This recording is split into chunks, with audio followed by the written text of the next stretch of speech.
A young boy was running through the streets as he made a sharp turn around a corner. He ran as fast as his little legs could carry him as he tried to avoid the groups of people who screamed for his death. "Get back here, demon. We are going to finish what the fourth would have wanted us to," a civilian said to him.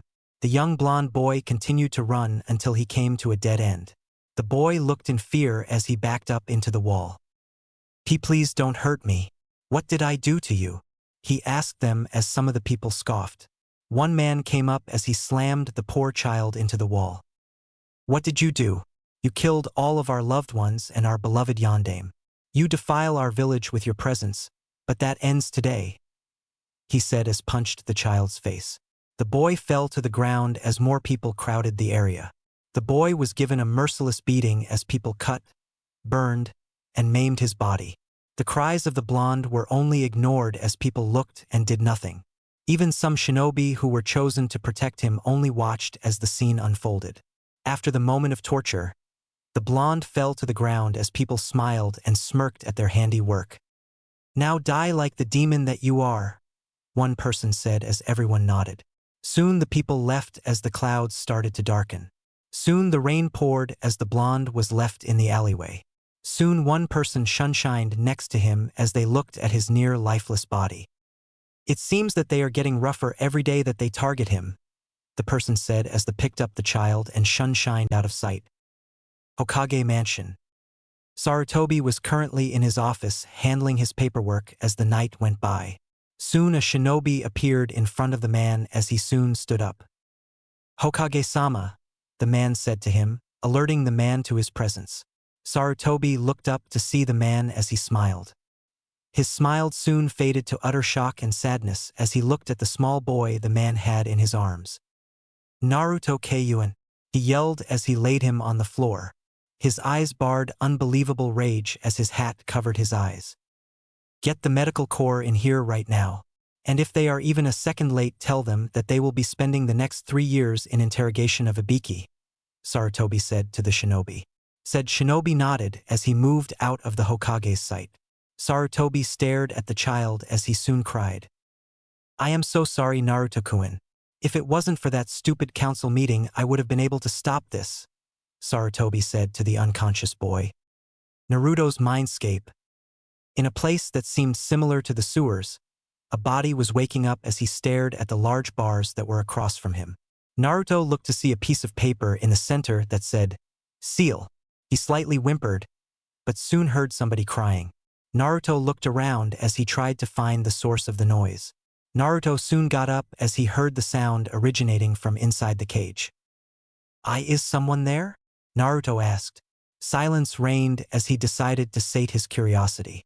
Naruto passed the bars as he ventured further into the unknown. Naruto soon saw a red-haired woman that was on her knees crying in her soft-looking hands as he neared her. Are you all right?" Naruto asked her. Soon the woman looked behind her to see her tenant looking at her. Her eyes grew more watery as she clutched him.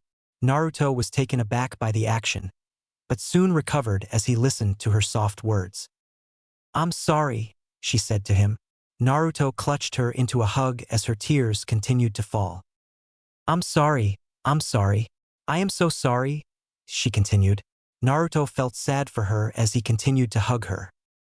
It's okay, what is the matter? Why are you crying?" Naruto asked her. The woman seemed to calm down after a while as she rubbed the tears from her puffy red eyes. "I am the reason you are hated. I am the reason those damn villagers did such horrible things to you. I am so sorry," she continued. Naruto looked at her as he seemed too kind to be angry at her. "It's all right. Why did they attack me though?" Naruto asked her. The woman looked at him. I didn't want to do it, but I was manipulated. I am the Kyuubi no Yoko. I attacked Konoha, but I didn't mean to. I am the queen of the demons who your father sealed inside me," she said to him. Naruto narrowed his eyes as he looked at her. "What do you mean you were manipulated?" he asked her. Kyuubi sighed as she looked at him. "I don't even really remember. I was just sleeping peacefully in my den. The next thing I know, I see a red-looking eye. Then I heard the screams of people in your village. Then I end up here," she said to him. Naruto looked at her and gave her another hug, surprising the Queen of Demons. It isn't your fault, Kyuubi-chan. You didn't know what you were doing. I don't blame you for this. I can only blame this village and the bastard who did this to you, the young blonde said with a steely gaze. Kyuubi looked at him and hid a barely visible blush as she looked at him. So you aren't mad at me? She asked him. Naruto smiled as he sat next to her. No way, Kyuubi-chan. I can't hate you for things that are out of your control, and I won't. I heard many stories that you were a violent beast, but it seems that not everything is as it seems, Naruto told her. Kyuubi nodded as her breathing seemed to slow down. Kyuubi was emotionally exhausted as she leaned on his small shoulder. Naruto managed to force back a blush as he looked over her body. She was a beautiful woman with an hourglass figure. She wore a black kimono with red stripes running through it. Her hair was quite long as it went past her shoulders. Her breasts were a D-cup size. All in all, she was the type of woman all guys would drop dead for. Kyuubi-chan, do you think that you could help me? Naruto asked her. Kyuubi's ears perked up as she looked at him. Are you kidding? You were forgiving me so easily and you just met me. What can I help you with? She asked him. Naruto smiled as he breathed. I want you to help me be a great shinobi. I want to be able to protect you and me from any harm that anyone tries to give us, Naruto said to her with a solid resolve. Kyuubi looked at him with a blank face, but soon laughed as her slitted eyes captured his view. All right, Naruto-kun, you can have my help. I will turn you into a great shinobi. One that is even more powerful than the fourth, but you are going to have to work hard at it and no complaining, she said to him. Naruto turned to her shocked. Naruto soon smiled as he crashed into her chest. Thank you, Kyuubi-chan. I am happy to have such a great friend. I will work hard for you and me. I promise, Naruto said to her. Kyuubi nodded as she rubbed his blonde hair. All right, we will get started tomorrow, but you should wake up right now. We will stay in telepathic contact, she said to him. Naruto nodded as he closed his eyes. Naruto soon woke up as he looked to see himself on a hospital bed. Naruto looked to the side as he took in a man's stature. He was quite old, but he was a timeless friend. Hello, Naruto-kun, he said to the blonde. Naruto smiled as he got up. Hello, Gigi, Naruto said with a smile. Sarutobi smiled as he looked at Naruto. I am sorry for what happened to you. If it wasn't for those damn council members giving me that stupid fake meeting, I would have known about it, Sarutobi said to him.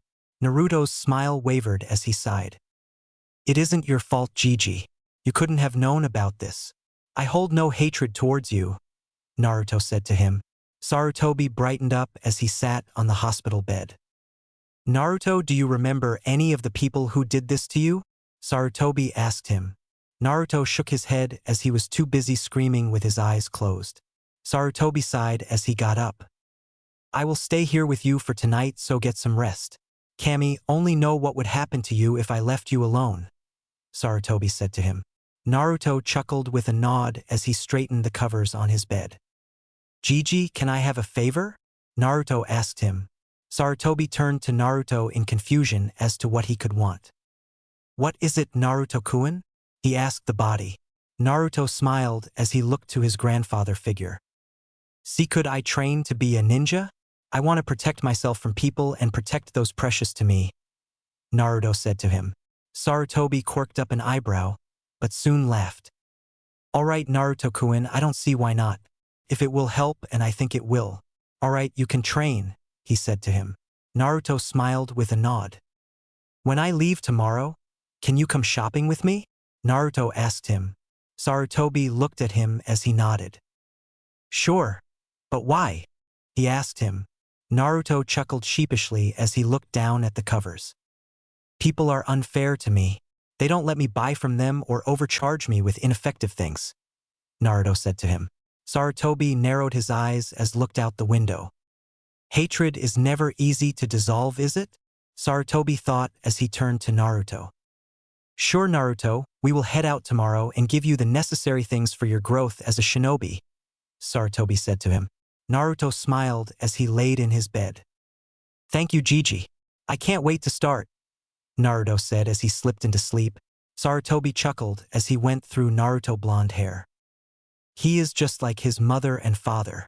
I wonder how much he will grow as a shinobi, Sarutobi thought as he pulled up a chair and went to sleep, but had his senses on high alert in case of any unwelcome visitors.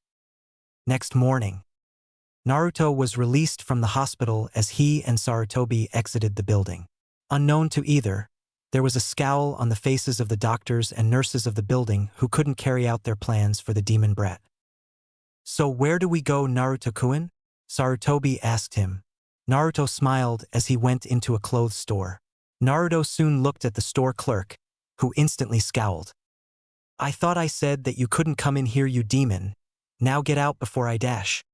"Before you what?" said a voice. The man turned to the left to see the cold gaze of the Hokage on him. "Hokage-sama, I didn't mean it. He is always allowed in here," the man said in a quick fashion. Sarutobi narrowed his eyes as he turned to the clerk. "Well then, Naruto will be purchasing some clothes from you, lovely establishment. That isn't a problem, is it?" Hiruzen asked the man with a glare that said, "And I better get the right answer." The man instantly shook his head that it wasn't a problem as Sarutobi stood near the door. "Pick whatever you want, Naruto-kun," Sarutobi said to him. Naruto gleefully went through the store as he looked at the different clothes. Naruto smiled as he grabbed a black shirt with a swirl design on the back. He soon looked at a red shirt of the same design with a black swirl on it. Naruto grabbed another 2 pair of the shirts as he walked over to the pants. Naruto smiled as he got some standard black umbu pants. Naruto also looked to see some blue jeans as he grabbed those also. Seeing the blonde run around the store with a smile made Sarutobi's heart lighten, as he softly looked at the boy's happiness. Naruto soon spotted an orange jumpsuit, but shook his head in a big no. He was going to be a shinobi, and as such he would have to be stealthy and not wear something that could make him a practice target. Naruto soon looked at the shoes as he grabbed the standard blue shoes. Naruto brought everything to the counter as he smiled. "I have everything, Gigi," Naruto said to him. Sarutobi nodded as he turned to the cashier. "Ring it up," Sarutobi said to him. The man nodded as he priced the items fairly for once. The total for everything is 5,927 yen, the man said to him. Naruto nodded as he paid the amount and took the stuff. Sarutobi helped him carry the things home as they unloaded. Naruto smiled as he soon went out. Sarutobi chuckled as he felt the exercise kick in. Naruto soon stopped in front of a shinobi store as he walked in with Sarutobi. Like the last store, the person could do nothing to the boy as they stood in the Hokage's presence. Naruto skipped through the store as he looked at the various weapons. "So what do you think I should get, Kyuubi-chan?"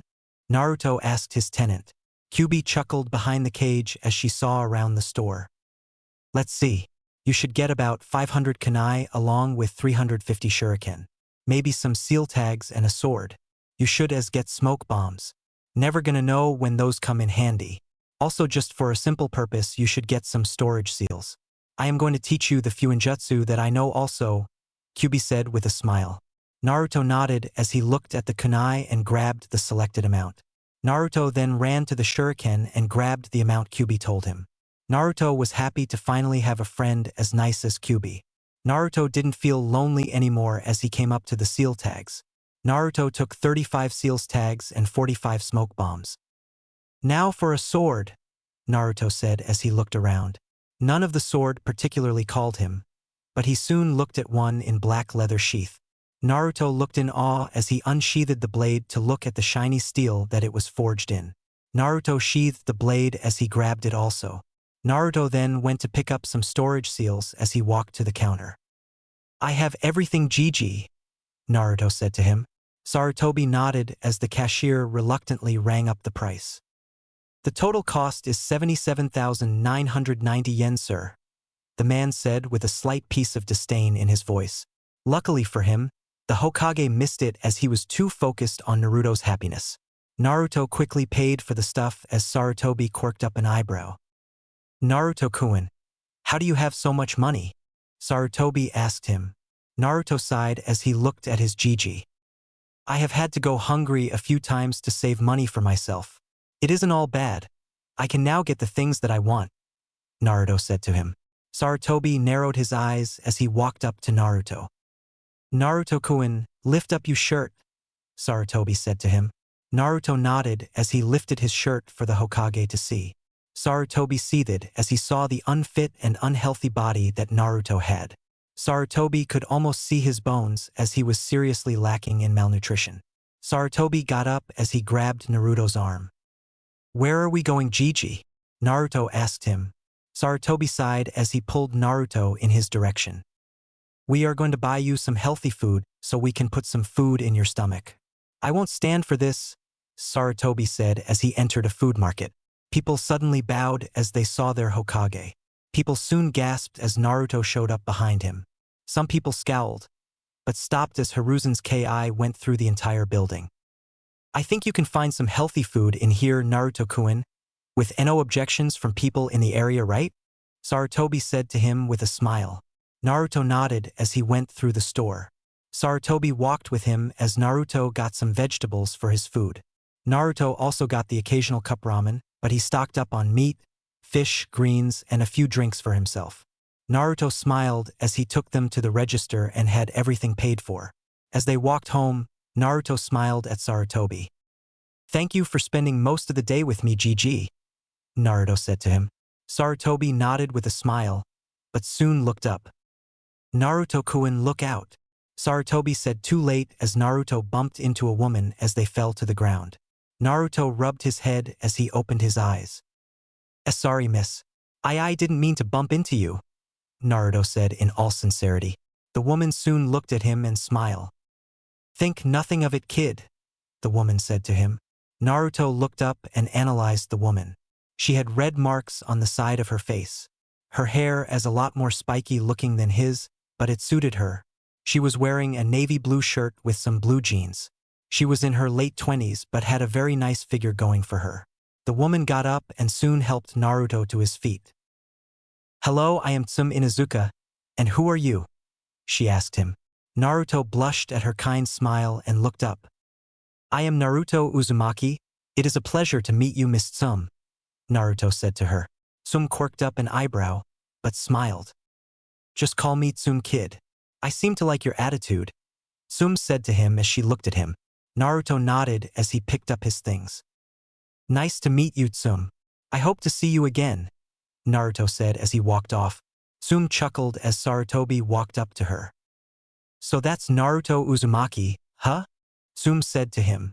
Sarutobi nodded. "So what do you think?" he asked her. Tsum adopted a thinking pose. "He's cute. He has a good head on his shoulders, and if it wasn't for these damn civilians, he would be more educated and more self-sustainable," Tsum said to him. Sarutobi nodded. "He said that he is going to be a strong shinobi, who protects those important to him and knows how to protect himself," Sarutobi said to her. Tsum chuckled again as she put a hand on her hip. "I look forward to seeing how much he grows," Tsum said to him. Sarutobi nodded as he walked off. Tsum walked in the opposite direction as she grew a smile on her face. Soon Sarutobi caught up to Naruto as the blonde turned to him. "Who is that woman, Gigi?" Naruto asked her. Sarutobi smiled as he looked back. "That is Tsum Inuzuka, the head of the Inuzuka clan. They are quite a powerful clan of people. They uses dogs as their companions in battle," Sarutobi said to him. Naruto smiled as he turned around. "She's cute," Naruto said more to himself than to Sarutobi, but the old man still heard him. Sarutobi gasped, but then smiled. "I wonder what you're thinking," Sarutobi thought as he walked off with Naruto. Soon Naruto heard the voices of his new friend.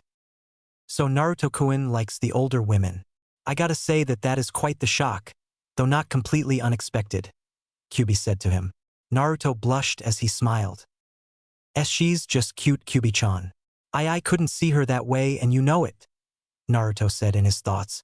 Kyuubi laughed as she soon calmed down. "I don't know, kid. I saw you blush and it was a rather intense blush at that," Kyuubi said to him.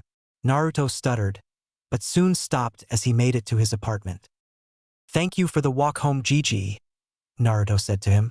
Sarutobi merely nodded as he put his hand in his sleeve. "Take this, Naruto-kun," Sarutobi said as he gave him a seal. Naruto stared at the seal and then at his Gigi. "That is the security seal. Put it somewhere in the complex and you will be safe from break-ins and other unpleasant things," Sarutobi said to him. Naruto nodded in thanks as he walked into his apartment. "Thank you, Gigi, and I will become the best shinobi in Konoha. I will become the Hokage Gigi," Naruto said with a pumped fist. Sarutobi smiled as he ruffled Naruto's hair. "I look forward to the result," Sarutobi said as he walked off. Naruto smiled as he closed the door to his room. Naruto soon fell to the floor exhausted, but with a smile on his face as he slowly went to sleep, thankful for the good day he had. Next morning, Naruto woke up in his bed as he took in the rays of sunshine that penetrated his apartment. Naruto smiled as he remembered yesterday as he got to spend a majority of the day with his Gigi. He also got a new friend from all rough life he had. He finally had someone close to him. Naruto chuckled as he remembered meeting Kyuubi. He heard all the terrible things people said about her through him, but she seemed more like a saint than most of the people in Konoha. Naruto broke his daze as he remembered her promise. "Kyuubi-chan, are you awake?" Naruto asked in his thoughts. Kyuubi soon stirred in her cage as her eyes slowly took in the sight of Naruto's apartment, which was quite tidy. "Good morning, Naruto-kun. Are you ready for your training?" Kyuubi asked him with a soothing smile. Naruto nodded though she couldn't see it, but she felt that he did. "Yes, Kyuubi-chan. So what do we start with?" Naruto asked her. Kyuubi smirked as she adopted a thinking pose. "Alright, first you need to understand what chakra is," she instructed. Naruto raised an eyebrow in confusion. "Chakra?" he asked in confusion. Kyuubi chuckled as she knew he wouldn't understand right away. "That's right, Kit. Chakra is the life energy of all living things. It follows through you and is virtually a part of your being. For a shinobi, chakra is their best friend. It allows them to perform techniques or jutsus as people call them. Chakra can be trained into many different things, but first we must raise you chakra reserves. Do you get all of this?" Kyuubi asked him. Naruto smiled with a nod as he seemed to keep up with what she was saying. "So chakra is basically the energy within my body that allows me to perform certain shinobi tasks?" Naruto asked her with a little bit of simplicity. Kyuubi chuckled at the simple explanation, but nodded. "That is right, Kit. A very simple description of it, if I might add," Kyuubi responded. Naruto nodded, then went back to the current issue. "So if I understand like I think I do, then my chakra reserves are most likely how much chakra my body has amounted at the moment," Naruto said, nearly shocking Kyuubi. "Yeah, Kit, that's exactly right. How did you know that?" Kyuubi asked, very curious to know. Naruto sheepishly chuckled as he rubbed the back of his head. "I snuck into the library at one point just to satisfy my boredom. I took a random book and read it. It turned out to be about this chakra thing that you were telling me about," Naruto said, answering her question. Kyuubi accepted the answer as she scowled at the thought of Naruto having to get past a civilian just to read. Deciding to drop the memory for right now, Kyuubi turned back to her student. "Alright, Kit, since you know that already, I am going to skip that part. Now by doing physical, natural, and spiritual training you will be able to increase your chakra reserves. Most people only focus of the physical and spiritual because the natural is quite hard to do, but you will be one of the few people in the world who can do it. Now chakra is able to be put into 5 types of jutsu. There is taijutsu, which deals with physical attacks such as punches or kicks. Then there is ninjutsu. This deals with the combining of your physical and spiritual energies to create amazing techniques using the 5 elements of wind, fire, earth, water, and lightning. Next is genjutsu. This is about using your chakra to mentally disrupt the opponent's chakra flow and are able to influence their way of thinking. Next is kenjutsu, which is where your sword comes into play. Kenjutsu deals with sword techniques using chakra to amplify its sharpness, speed, strength, and density. And last is dojutsu, or natural bloodline limits, which are essentially the type of jutsu that one receives through genetic inheritance. You will be getting your own, but not till a bit later. "Do you understand everything?" Kyuubi asked as she took a breath of air. Naruto smiled with a nod as he had a piece of paper out along with a pencil. Kyuubi chuckled as she knew he was listening to every word she said. "I understand, Kyuubi-chan, though I only know that the Uchiha have a dojutsu in this village. Am I going to have one similar to that?" Naruto asked her. Kyuubi smiled with a nod. "That's right, Kit. I can give you a dojutsu. I just need to look at your genetic map and make some corrections to it. Just tell me what you want and I will add it, Kyuubi told him. Naruto jumped up and down in his room at the thought of having a dojutsu. Kyuubi chuckled at his happiness, but soon brought him out of his celebration. Now Kit, first we are going to train you physically. Now put on some clothes and let's get to work, Kyuubi said to him. Naruto jumped from his bed and ran to the bathroom to wash up. Naruto brushed his teeth and combed his hair. He took a quick shower and put on his new clothes. He wore his black shirt with the red swirl on the back of it. He also wore his black umbu pants and grabbed his sword and put on his shoes. Naruto ran out the door as he ignored the obvious glares of hate at him. Some people were puzzled about his happiness and new getup, but brushed it off as demonic insanity or something like that. Training grounds. Naruto, having left the crowd of people, soon made it to one of the training grounds as he looked to see that it was very vacant. Naruto smiled as he awaited Kyuubi's instructions. Alright Kit, welcome to your training. I will turn you into a shinobi that surpasses the fourth in greatness. Soon Kyuubi stopped as she went back to her previous conversation. Hey Kit, Kyuubi said, gaining his attention. Yes, Kyuubi-chan? Naruto said to her. I remember that I told you that your father sealed me inside you. I also mentioned the fourth. By any chance did you know that the fourth was your father? Kyuubi asked him with a bit of concern in her voice for fear of saddening him. She however got the opposite reaction when he responded. I put 2 and 2 together and found it. I mean, take away the whisker marks and you got a mini yondaime. It wasn't hard to figure out, but I would have wanted my Gigi to tell me, though I won't be mad at him if he didn't. I am sure that he had his reasons, Naruto told her. Kyuubi gasped at his big heart and his intelligence in the situation. Wow, nice head on your shoulders, Kit, Kyuubi told him. Naruto blushed at her praise, but both soon got back to business. Alright Kit, we will now begin your training. Your body needs training in order to survive, so we will start with some push-ups and sit-ups. After that, you will do some laps around the training fields to increase your leg strength. After that, I want you to go to the library and get a book on taijutsu and kenjutsu. Also get a book on the introduction to ninjutsu. Because of your large chakra capacity, I don't think that you can do genjutsu, but learning to dispel them is a skill that you should know. Now that is the training for the day, then you can go to school, Kyuubi told him. Naruto nodded as he realized that he had no time to waste here. Naruto instantly got on the ground as he did his push-ups. Naruto then worked on his sit-ups. After that, Naruto did his laps around the lack of the training field, which was quite big. Having finished his laps, Naruto picked up his stuff and ran back to town, still ignoring the glares from the people. Naruto soon arrived at the library as he snuck to the side of the wall. Naruto spotted his special place that he managed to carve out in the building. Naruto couldn't get in by the entrance, so he made another entrance. Naruto soon came into the library as he moved through the library with a nice level of stealth. Naruto quickly scanned the bookshelves for kenjutsu, taijutsu, and ninjutsu. Naruto soon got the book and made his clean escape. Alright Kyuubi-chan, what now? Naruto asked her. Kyuubi smirked as she decided to teach him his first jutsu.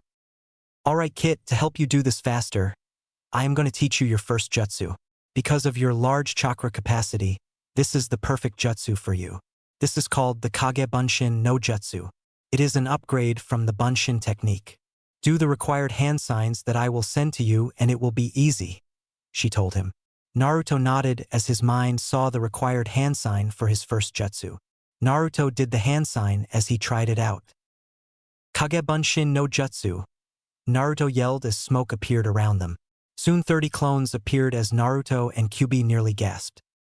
Nice job, Kit. Now the benefit of the Kage Bunshin no Jutsu is that it is able to help the user learn things faster. Whatever the clone learns then dispels, the user will learn also. It is a good infiltration jutsu also.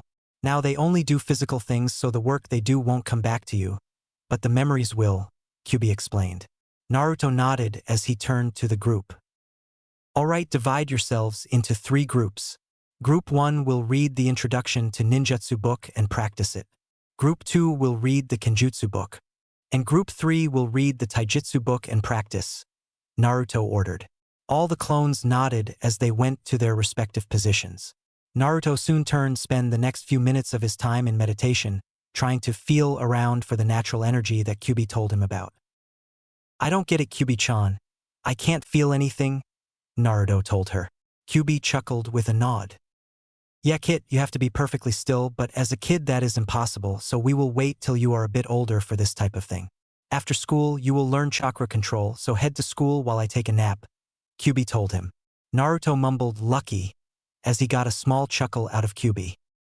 You know it, Kit, she said to him. Naruto soon dispelled his clones as the memories rushed into him. Naruto smiled as he was able to learn the many different things that his clones experienced.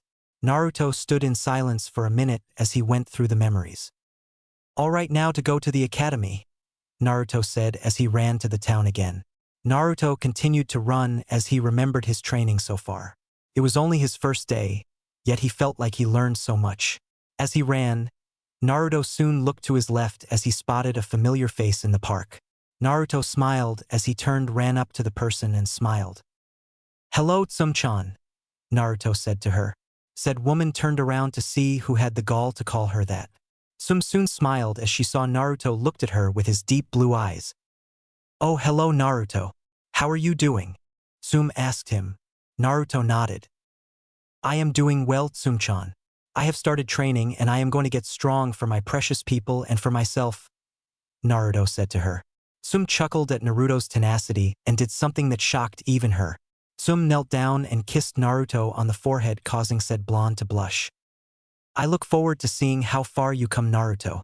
Kami knows that if only my son had your tenacity with training, Tsum said to him. Naruto looked at her in confusion. Who is your son? Do I know him? Naruto asked her. Tsum chuckled again as she looked at him. Yes, you do. He is going to the academy also. His name is Kiba Inuzuka. He is a bit stubborn, but he is loyal to his friends, Tsum told him. Naruto nodded with a smile. Tsum-chan, watch me become the strongest shinobi in Konoha. Then I will dash. Naruto stopped as he looked at Tsum.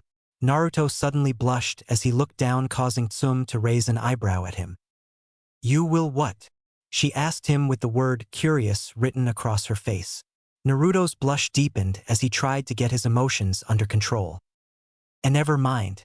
Anyway, I have to go now, Naruto said as he ran off, leaving Tsum in the dark. Tsum chuckled as she did notice his blush that he tried to hide from her.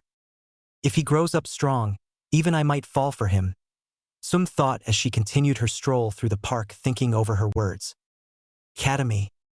Naruto soon made it the academy with time to spare as he entered his registered class.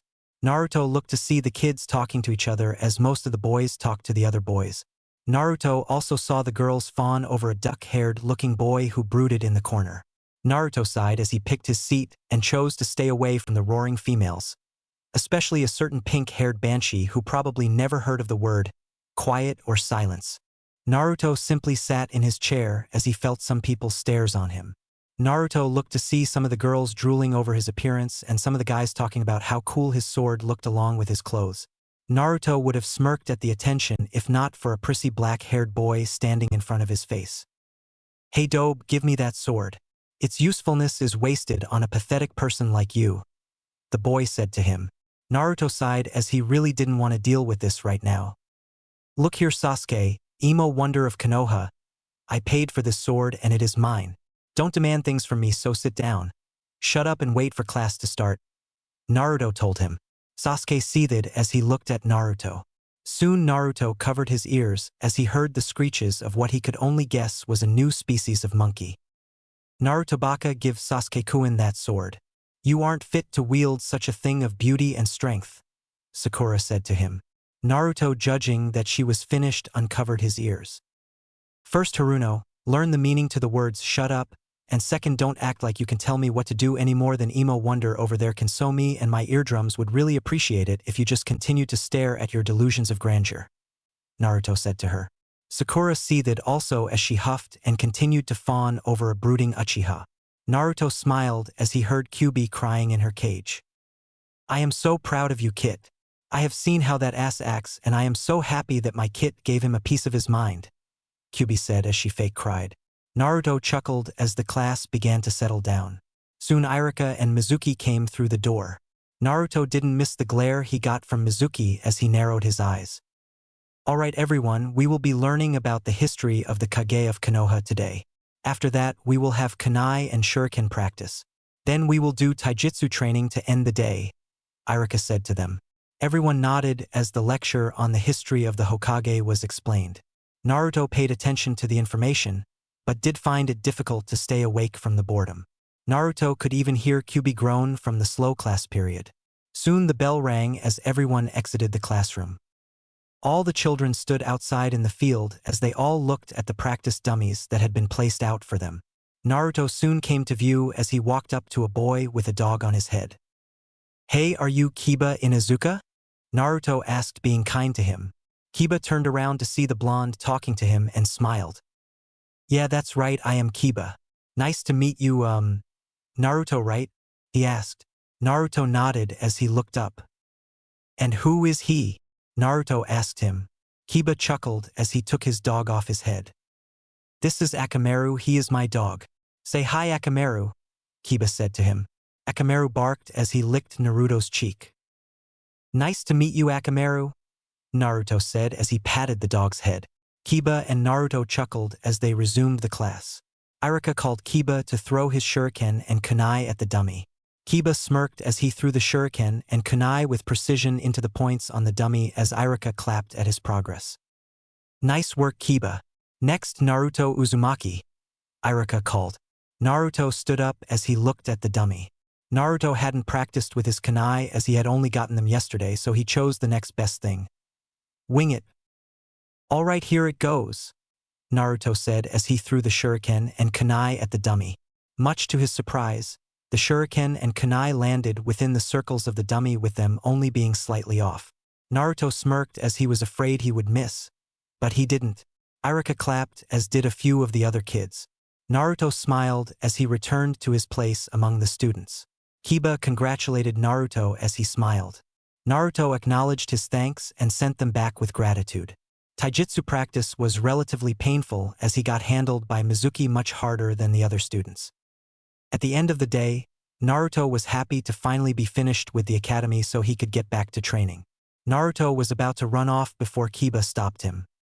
"Hey Naruto, do you want to have dinner over my house tonight at 9? Kiba asked him. He had already considered Naruto his new friend from the academy. Naruto, smiling, nodded. "Thank you, Kiba. If your family doesn't mind having me then, I would really like that," Naruto said to him. Kiba nodded as he ran off to his house to tell his mother and sister about their company. Naruto smiled as he made his way to the training fields again. By this time, Kyuubi had woken up to see many Naruto clones reading and practicing the taijutsu stances in the books, along with performing the ninjutsu hand signs and kenjutsu practice. Kyuubi chuckled as she heard Naruto run across the lake doing his laps. "I miss anything important?" she asked him. Naruto smiled as he recognized his first friend. "I got another friend, Kyuubi-chan. He said that his name was Kiba Inuzuka," Naruto said to her. Kyuubi smiled, though Naruto couldn't see it. "Good for you, Kit. Now I want you to continue this exercise for the next 3 months, then we will work on something else.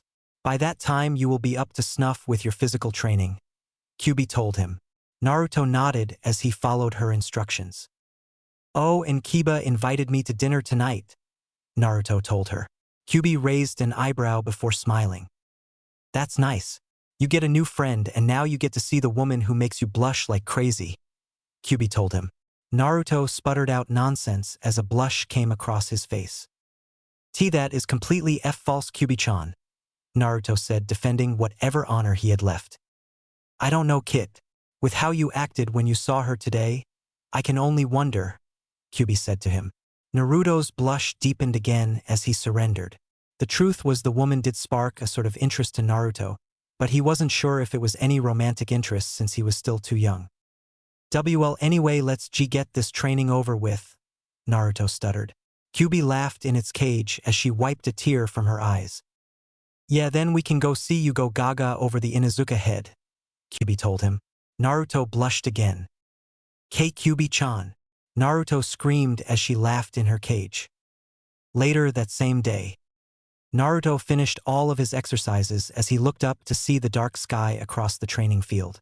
Naruto chuckled as he dismissed his clones as the memories of all their experiences rushed into him. Naruto had worked all that evening and could only smile at his progress or what he had done for a while.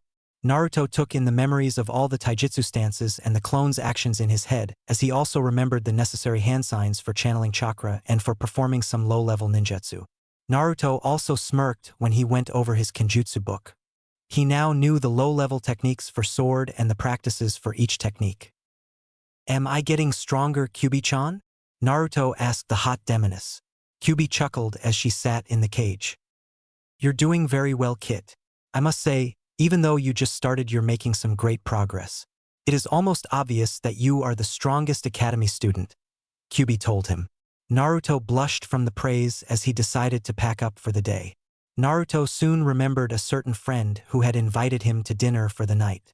Naruto smiled as he ran home to wash up and change his clothes to meet his new friend. Not even the glares of the ignorant civilian population could get him down. In Izuka compound, Kiba sat at the table with his mother and sister as he went over the day with them.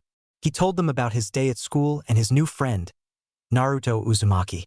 Tsum chuckled as Naruto's name seemed to be coming up a lot around her lately. And he totally put that emo Uchiha and his banshee, Sakura, in their place. You should have seen him. He had an Inuzuka's ferocity. "I'm telling you, I got chills just from him talking," Kiba said to them. Tsum and her other child, Hana, laughed as they imagined the all-powerful Uchiha being put in his place by the dead last. "If he can talk down to that Uchiha, then he is okay in my book," Hana said with a smile. Tsum chuckled at her kids' antics, but soon got ready to make dinner. Soon it dawned on Kiba of his invitation. "Ka-san, can Naruto come over for dinner tonight?" Kiba asked her. Tsum looked at Kiba with a raised eyebrow as she took in his words. Kiba had the never-ending smile on his face as he looked at his mother. Tsum turned to Hana, who seemed to be begging also to meet this friend of Kiba's. Tsum chuckled as she was going to meet Naruto for a second time today. "I wonder if Kami is trying to play with me," Tsum thought as she went over her children's request. "All right, when is he coming?" Tsum asked him. Kiba jumped with some joy as he soon came back. "At 9 p.m. tonight," Kiba said to her. Tsum nodded as she decided to take out an extra plate for their guest. "This night might be interesting," Tsum thought as a smile graced her face. Kiba and Hana smiled as they looked forward to seeing the blonde boy. With Naruto, 8 p.m. Naruto soon made it home as he closed the door. Naruto smirked as he looked at the time. He had some time to spare as he took off his training clothes. Naruto soon put all his training equipment away as he smiled all the way to the bathroom. "Well, someone is in a happy mood over a visit to someone's house," Kyuubi stated. Naruto nodded, not catching the intent of the statement.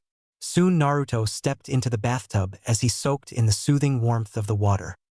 "Kyuubi-chan, can we talk face to face?" Naruto asked her. Kyuubi looked in confusion at his strange request.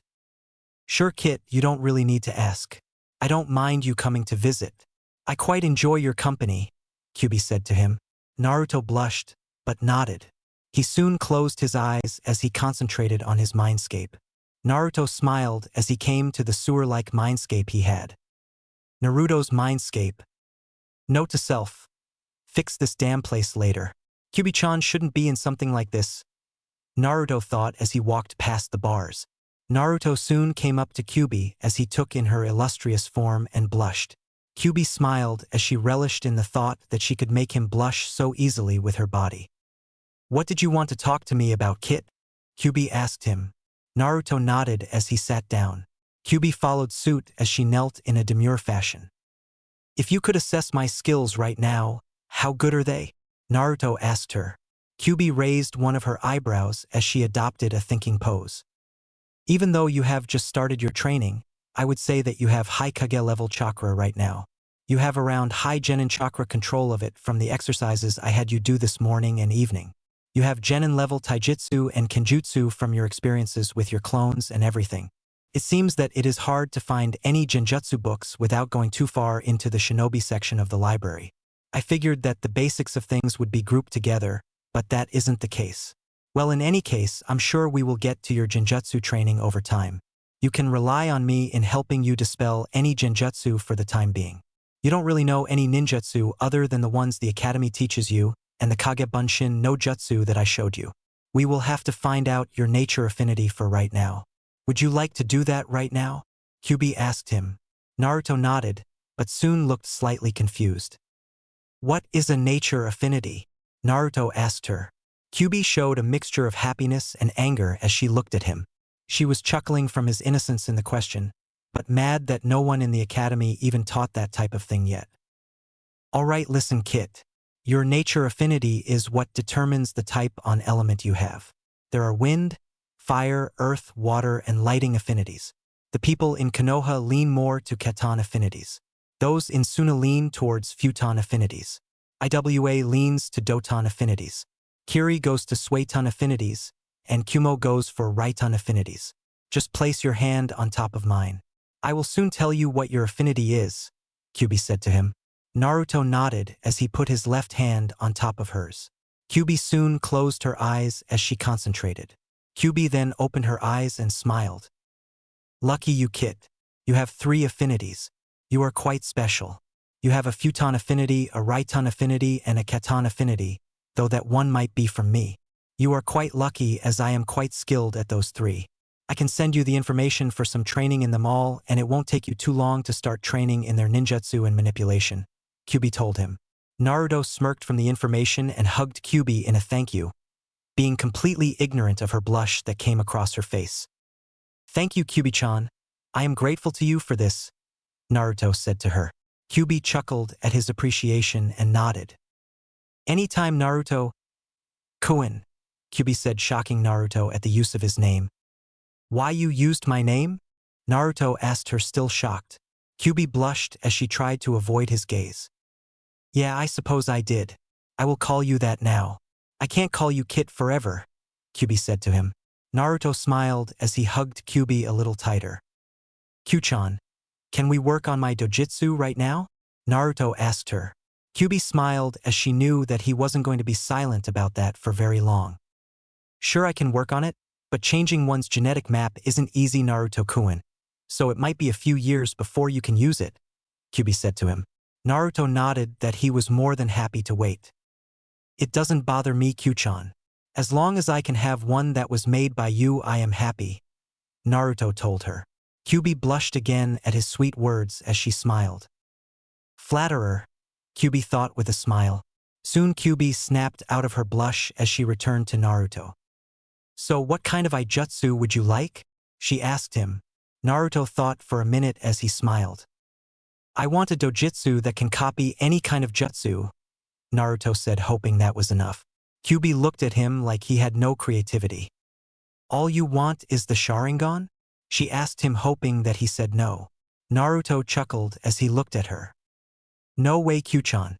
It will be like the Sharingan in a sense, but totally superior to it, Naruto said to her. Kyuubi looked at him as she wondered what was going on in that head of his.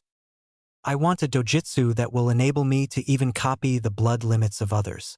The Sharingan can't do that from what they told us in the academy. When I look at people with my dojutsu, I want to be able to adapt to their stances and also have their eyes. My eyes will look at theirs and change my body or my eyes to one that suits the dojutsu that the other person has, Naruto explained. Kyuubi seemed to catch on as she hoped he was actually giving her a challenge. So you want a dojutsu that allows you to not only copy the blood limits and dojutsu of others, but you also want to be able to mimic their movements as you see them? Kyuubi asked in a final summary. Naruto nodded with a smile as he looked at Kyuubi. Yeah, but I still wish to be able to copy ninjutsu and genjutsu like the Sharingan. However, unlike Sasuke team, except if it's an enemy, I will ask permission from the person I copy or not if they piss me off, Naruto said to her with a smile. Kyuubi chuckled as she heard his declarations. Kyuubi soon cracked her hands as she stood up. Alright, a challenge. I can do that for you, though due to the complexity of it, you might have to wait a few years for it. However, I can tell you that when it's done, you will be quite happy with it. What do you want to name it? She asked him. Naruto smiled as he took a thinking pose. Since it can copy anything, can I call it the shinsenigan, divine eye of light? Naruto asked her. Kyuubi smirked at the name and had to admit that it sounded good coming from him. Nice name, Naruto-kun. I will get started right now while you go to dinner, Kyuubi said to him. Naruto nodded as he soon stood up. See you later, Kyu-chan, Naruto said to her. Kyuubi waved goodbye as she saw Naruto leave. Kyuubi soon smiled as she breathed deeply. A right time to get to work, Kyuubi said as she walked off deeper into the seal until she vanished. Bathroom. Naruto was soon brought out of his mindscape as he wondered how long he had been in the tub. Deciding to scrub himself down a bit more, Naruto washed his hair and the rest of his body as he soon got out of the tub. Naruto soon fixed his hair back into its spiky style and looked at the time. He still had about 25 minutes left until he had to go to dinner at the Inuzuka compound. Naruto chuckled as he rubbed the towel through his body and dried himself off. Naruto soon went to his closet as he pulled out some blue jeans along with a navy blue shirt. Naruto smirked as he put on his shoes. Alright, everything is good. I suppose I can arrive early, Naruto said to himself as he walked out the door. Naruto decided to be safe as he jumped across the rooftops to avoid the crowds of people, and good thing too. He managed to see some people with torches and sharp objects as they headed for his apartment. Naruto wasn't worried as the seal that his Jiji gave him would protect the apartment from the short fuse that the villagers seemed to carry. Ignoring that, Naruto made his way to the Inuzuka compound as Kiba had told him about how to find it and what it looked like. Inuzuka compound. Naruto managed to come up to the door with no attention being drawn to him as he looked around for any people who would be hostile towards him. Breathing a sigh of relief, Naruto knocked on the door. Naruto smiled as he waited at the door. He heard someone yell for a minute of time as they slowly appeared to the door. The person opened the door and looked down to see the blonde at the door. Why, hello Naruto, Tsum said to him. Naruto smiled as he nodded. Hello Tsum-chan. Kiba said that I could come over for dinner. Is that okay? Naruto asked her. Tsum smiled as she was happy that he wanted to confirm it with her before entering. That is right, Naruto. Kiba told me, and you are more than welcome to come in for dinner. The food is already made, we weren't even waiting long for you. We only waited for about 4 minutes. Come on it, Tsum said to him. Naruto nodded with a smile as he entered the compound. Naruto took his shoes off as he walked on the wooden floor of the Inuzuka house. Naruto looked around as he saw pictures of Tsum, Kiba, and another girl. Naruto looked around the house until he heard running as the noise came down the stairs. Naruto looked to see a few dogs come at him. Naruto smirked as he scratched one on the ears as the dog seemed to enjoy itself. The dog had black hair that made it seem very wolf-like, though it was from the Inuzuka clan after all. Tsum nearly gasped at the action as the dog whose ears Naruto was scratching was one of the most stubborn females in the Inuzuka clan. She wouldn't let anyone near her for some reason, and yet here was Naruto scratching her ears like it was just another day at the compound for him. Tsum soon smiled as Naruto leaned up. The female dog soon licked his face as he chuckled from the affection he received. She is a good girl, Naruto said to Tsum. Tsum couldn't believe what she heard as she looked at Naruto. Naruto, do you know what you just did? Tsum asked him. Naruto shook his head in slight fear as he wondered if he did something wrong. You just tamed one of our most stubborn female dogs. She hasn't let anyone touch her apart from me. You just scratched her ears and now look at her, Tsum said as she pointed to her. Naruto looked down and smiled as he saw her lean her body on his right leg. Naruto smiled as he rubbed her back. I see no problem with her, Tsum-chan. She is very cute, Naruto said to her. Tsum chuckled as the dog yipped like she was answering his compliment. What is her name? Naruto asked her. Tsum shrugged her shoulders. We haven't named her. Every time someone tried, she only growled as a sign that she hated the name, so no one named her, Tsum said. Tsum then lit up with a smile as she looked at Naruto. Why don't you try it? She asked him. Naruto looked at her in shock. Are you sure? I mean, am I allowed to? Naruto asked her. Tsum nodded. I don't see why not. You have obviously surpassed most of the clan as she has taken a liking to you already, Tsum said with a smile. Naruto nodded as he looked down at her. He smiled as she seemed to be waiting for a name from the cute blonde in front of her. Naruto soon knelt down and rubbed her head. I think that Kasumi is a good name, Naruto said to her. Tsum looked down as the dog yipped as she seemed to accept the name. Tsum chuckled as she walked around Naruto with her body hard pressed against his. I think she likes that name also. Kasumi huh? Tsum said. Kasumi accepting the name that Naruto gave her. Naruto and Tsum chuckled as Tsum took Naruto into the kitchen. Naruto soon came in to see Kiba and another girl at the table. Naruto looked down to see Akamaru next to Kiba and 3 other dogs next to Hana. Naruto smiled as he sat next to Kiba. Hey Naruto, how are you? Kiba asked him. Naruto smiled as he sat at the table. I am good Kiba. I got a lot of training done today, Naruto said to him. Kiba nodded with a smile as Naruto turned to the girl across the table. Hello, I am Naruto Uzumaki. Who are you? Naruto asked her with a bit of politeness in his voice. Hana smiled as she took in his features. Hello Naruto. My name is Hana Inuzuka. Kiba told me about today. I personally want to say dash, Hana said as she walked over and placed her hands on his shoulders and cried. Thank you for putting that Uchiha in his place. I have never met anyone more egotistical than that. The stupid villagers inflating his pride doesn't help either. So I just have to say thank you, Hana said to him. Naruto nodded slightly with a blush as he heard her words. All in a day's work Hana-chan. I am more than happy to do it. Though for some reason I can tell that he is going to try something else that will make me want to put him in his place again, Naruto said to her. Hana nodded as she returned to her seat with a big smile. Tsum soon came into the room as she saw the both of her children smiling. They seem quite taken to him so far. It seems that he is quite the mood maker, Tsum said to herself as she served the food. Soon Kasumi came into the room as Kiba and Hana looked at her. Kasumi smiled as she knelt near Naruto's feet. Kiba and Hana looked at Naruto with their mouths dropped as they turned to their mother. Tsum noticed their stares and nodded. Yeah, it got me also. I couldn't believe it either, Tsum said to them. Both turned to see Naruto patting her head and scratching her ears. Hana remembered when she tried, but Kasumi growled at her. Even Kiba had trouble with her. But here was Naruto acting like he knew her his whole life. Wow Naruto, you did what no other Inuzuka clan member could do. I am impressed, Hana said to him. Naruto blushed with a slight thank you. Kiba nodded in agreement with his sister as everyone was given their food. All right everyone, let's eat, Tsum said to them. Everyone nodded as they ate the food that Tsum prepared for them. Tsum cooked some steak with white rice and vegetables. Everyone enjoyed the meal as they talked about the regular things in life.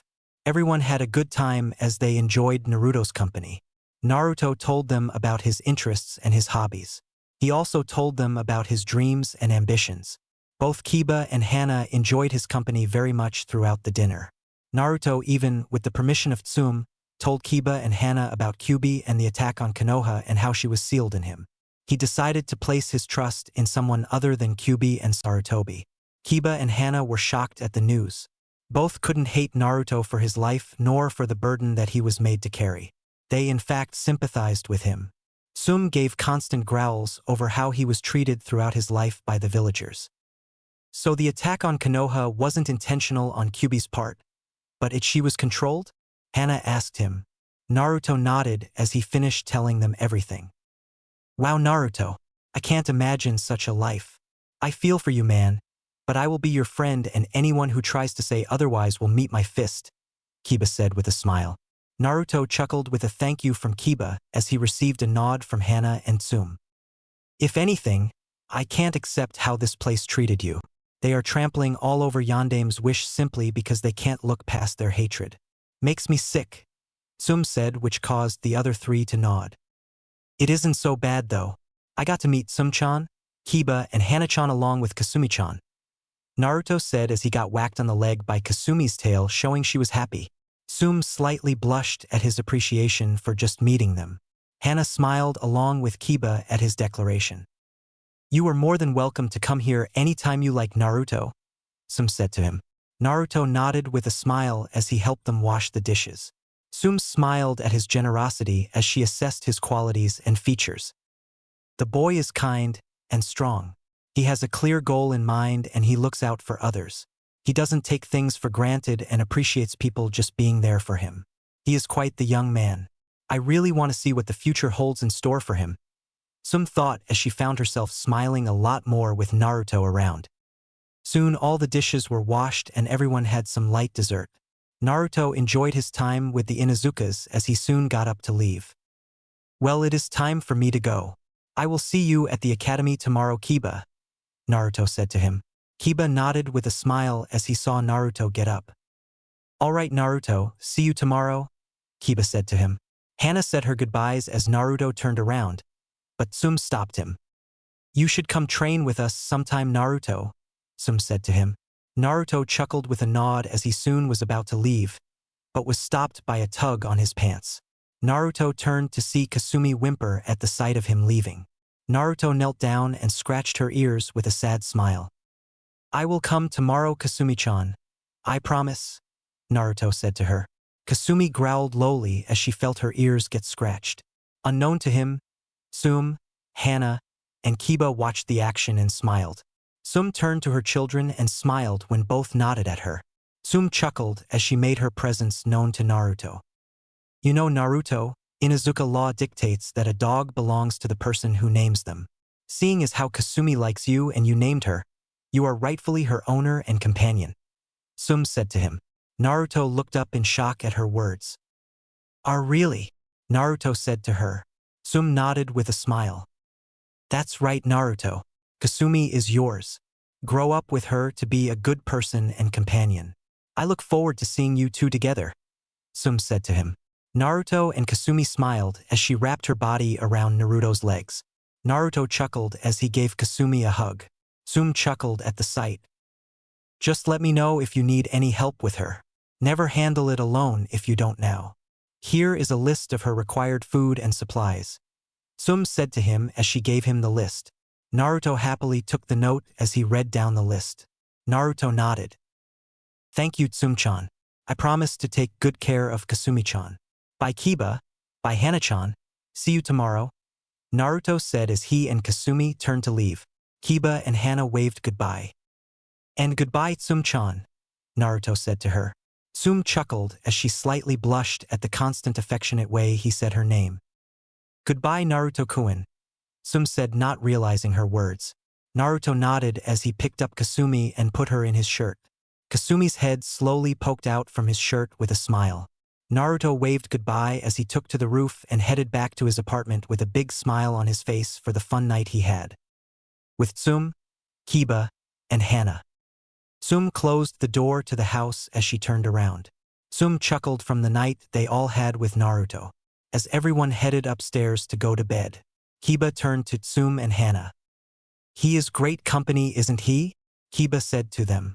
Both girls nodded as he headed upstairs with Akamaru. Hana turned to her mother with a smile as she looked at her. Ka-san, in your goodbye, I think I heard you say the words, Naruto-kun. Did I hear that right? Hana asked her mother. Tsum blushed and stuttered at her daughter's accusation. I don't know what you were talking about, Hana, Tsum said as she tried to deny the accusation. Hana smiled as she knew her hearing never failed her. Then why is your face red, Ka-san? Hana asked her. Tsum growled slightly at her daughter, which caused Hana to chuckle. Shouldn't you be going to bed now, Hana? Tsum asked, playing her final trump card. Hana chuckled at her mother's embarrassed face, but nodded. All right, good night, Ka-san, and have a good night, Hana said as she ran upstairs. Tsum stuttered again as she was left on the staircase. She is never going to let me live this down, Tsum thought as a smile soon graced her face. You are a mystery, Naruto-kun, Tsum said with her smile as she walked upstairs as she was ready to go to bed. 3 years later, Naruto's age, 9. Tsum's age, 29. Naruto had gotten used to the training that Kyuubi had put him through as he was finally showing the signs of his development. Naruto had learned how to harness his chakra as he mastered tree climbing along with water walking. Naruto perfected the Kage Bunshin technique as he was able to fully utilize its features. Naruto was a bit more muscular as he showed little signs of baby fat on his body. In addition to making his dojutsu, Kyuubi taught Naruto all she knew about the elements of Katon, Raiton, and Futon.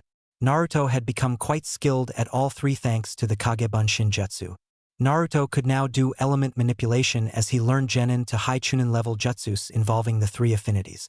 Naruto also managed to learn a bit from the Inuzuka clan as he trained with Kasumi. As it turned out, Kasumi was actually half-wolf and was the daughter of Kuramaru. Naruto always trained with Kasumi as they had even gotten the basic stances of the Inuzuka clan down. Naruto and Kiba hung out like brothers as they always seemed to have fun and train together. Hana took a liking to Naruto as he seemed to cause more family unions to happen. Tsum, for her part, loved Naruto's company. He was always a fast learner and he never complained about the training she gave him. Tsum could only chuckle as Naruto had some special place in her heart, though Tsum had a tough time admitting it to herself. Naruto had also gotten closer to Kyuubi as he gave her a quick kiss for her efforts in training him. Kyuubi grew flattered at Naruto's company as she found out she had come to love the blonde. Naruto's studies also grew as he was now second only to Sasuke, but that was because he wanted to be. He didn't feel like having Sasuke argue with him over the stupid things such as ranks. All in all, Naruto was becoming quite the academy student, though he still had people and their harsh treatment to deal with, but he seemed to handle it better. Naruto woke up to the sight of his room as he looked up at his chest and smiled as he saw Kasumi sleeping soundly on his stomach. Naruto chuckled as he closed his eyes. "Kyuubi-chan, are you there?" Naruto asked her. Kyuubi smiled as she got out of the house that Naruto made for her. Naruto had renovated his Mindscape to fit Kyuubi's needs as he made a small house for her along with a beautiful field of flowers. Naruto also gave her some company as multiple kits played with her. Kyuubi was extremely grateful for the gift that Naruto had given her. Smiling, Kyuubi made her presence known. "I am here, Naruto-kun, just enjoying the bed that you made me. These silk sheets are amazing," Kyuubi told him. Naruto chuckled with a nod as he got up. Kasumi soon awoke also as she liked her blonde's face. Naruto chuckled at the affection, but soon got up as he let Kasumi get to the floor. Naruto soon knelt down as Kasumi climbed up to his head and curled into his hair. Naruto chuckled at the act and went to wash up. Naruto entered the bathroom as he took a quick shower and brushed his teeth as he soon exited the bathroom. "So how far are we into the training, Kyuubi-chan?" Naruto asked her. Kyuubi chuckled as she took a thinking pose as she rubbed a small fox's coat. "You have gone through the Genin to Chunin training much faster than I thought. Your Kenjutsu skill are around the high Chunin level and your chakra control is low Jonin now. Your Taijutsu is high Chunin. Genjutsu is still pretty low, but with me here you will be fine for now. As for your training with the Inuzuka clan, I would say that you are high Genin low Chunin. You know the starters for their jutsus and stances for right now. All in all, you are the ideal academy student, Naruto-kun," Kyuubi told him. Naruto smirked as he nodded. Naruto soon put on his black swirl shirt along with his black umbu pants. Naruto strapped his sword on his back. Naruto decided to take a few shuriken and kunai for practice as he and Kasumi exited the apartment. "So how is the dojutsu coming?" Naruto asked her. Kyuubi chuckled at his question, but gave him her honest answer. "It's coming along quite well. I have half the process of it done. Trust me, trying to make an eye that can copy anything it sees is frustrating. But it is a very fun challenge. The only thing that I can't change is how you receive it," Kyuubi said to him. Naruto quirked up an eyebrow as he was too busy listening to Kyuubi talk to notice the intense glares he got. "What do you mean, Kyuubi-chan?" Naruto asked her. Kyuubi sighed as she straightened herself on the bed. "All dojutsu are activated by either some form of stress or a life-death situation. So you will have to have a situation like that to unlock this eye. I can't find a way around that, sorry, Naruto-kun," Kyuubi told him. Naruto merely shrugged as he ran towards the academy. "There is no way around it, Kyuubi-chan. I don't mind. I have had life-death situations too many times already, what's one more?" Naruto said to her. Kyuubi caught the joke, but didn't laugh as she cared too much about him to think about such a situation. Naruto noticed that she went quiet and panicked. Sorry, Kyuubi-chan. I promised to be careful. I wouldn't do that to you," Naruto said with a quick apology. Kyuubi smiled with a nod, though Naruto couldn't see it. "All right, Naruto-kun. I don't want to lose you, so do be careful," Kyuubi told him. Naruto nodded as he arrived at the academy grounds. "And now is the time when I train my concentration to stay awake," Naruto said as he got a laugh from Kyuubi. Naruto also chuckled as he entered the classroom. Naruto was instantly met with glares that ranged from jealousy to hate and strangely lust. Naruto sighed as he saw only one true smile out of the group of students as he looked at his closest friend. "Hey Kiba, how are you doing?" Naruto asked him. Kiba smirked as Akamaru and Kasumi barked their hellos. Naruto sat next to Kiba as he smiled. "Doing good here, Naruto. Are you still up for training at my house later?" Kiba asked him. Naruto nodded with a smile as Kasumi leapt to his lap and curled into a ball as she closed her eyes. "I still can't believe my eyes when I see that. You got the most stubborn female in the clan. That is still quite the feat, Naruto, but I am happy for you," Kiba said to him. Naruto chuckled sheepishly with a slight thank you. Soon the class settled down as Irika and Mizuki entered the room. Naruto didn't miss the glare he got from Mizuki as he sighed. This was going to be a long day. Council room. While Naruto and Kiba were in the academy, Sarutobi and Tsum were attending a council meeting which both were sure about that it was about Naruto. Tsum had told Sarutobi about the dinner and conversation Naruto had with her family. Sarutobi was shocked that Naruto could talk to Kyuubi, but was also shocked when he was told that the Kyuubi attack wasn't intentional on her part. Sarutobi learned that she was manipulated by someone into attacking the village. Sarutobi got the confirmation from Naruto as they spoke at one point. Sarutobi was quite relieved at the news, but figured that he shouldn't tell the council about things. They obviously wouldn't buy it and they would think that the demon took over Naruto. Tsum agreed with him to the secret as both entered the room. Tsum sat in her seat as did Sarutobi. Soon all members of the council filed in. There was the civilian part and the shinobi part. Soon followed Sarutobi's old teammates Koharu and Hamura. Soon everyone sat down as Sarutobi decided to get the headache over with. "All right, the council is now assembled. Now what are the concerns of everyone today?" Sarutobi asked with a sigh as he and Tsum knew what was coming. Soon a member of the civilian council stood up. "We are here to express our concerns over a certain boy in the village," some merchants said to him. Sarutobi sighed again as he turned to the civilian side of the council. He knew they were talking about Naruto or else they would have said his name. "So what is the concern?" Hiruzen asked them. Someone smirked as they stood. "I want to know why we are keeping that thing in our village. He is obviously going to be the end of us if we don't do something," a pink monkey's mother said as she looked at him. Tsum muttered something about excessive screaming and bloodlines as she turned her head, clearly uninterested in the conversation. "That thing has a name, Sukuna, and I suggest that you say him name or else I will assume that there is hostility in your speak," Sarutobi said to her with a glare that made her flinch. Sukuna sat down with a grumble, but someone else stood. "What Miss Haruno means is that we should take some precautions to make sure that Naruto Uzumaki doesn't use the demon's power to exact his revenge on us," another man said to him.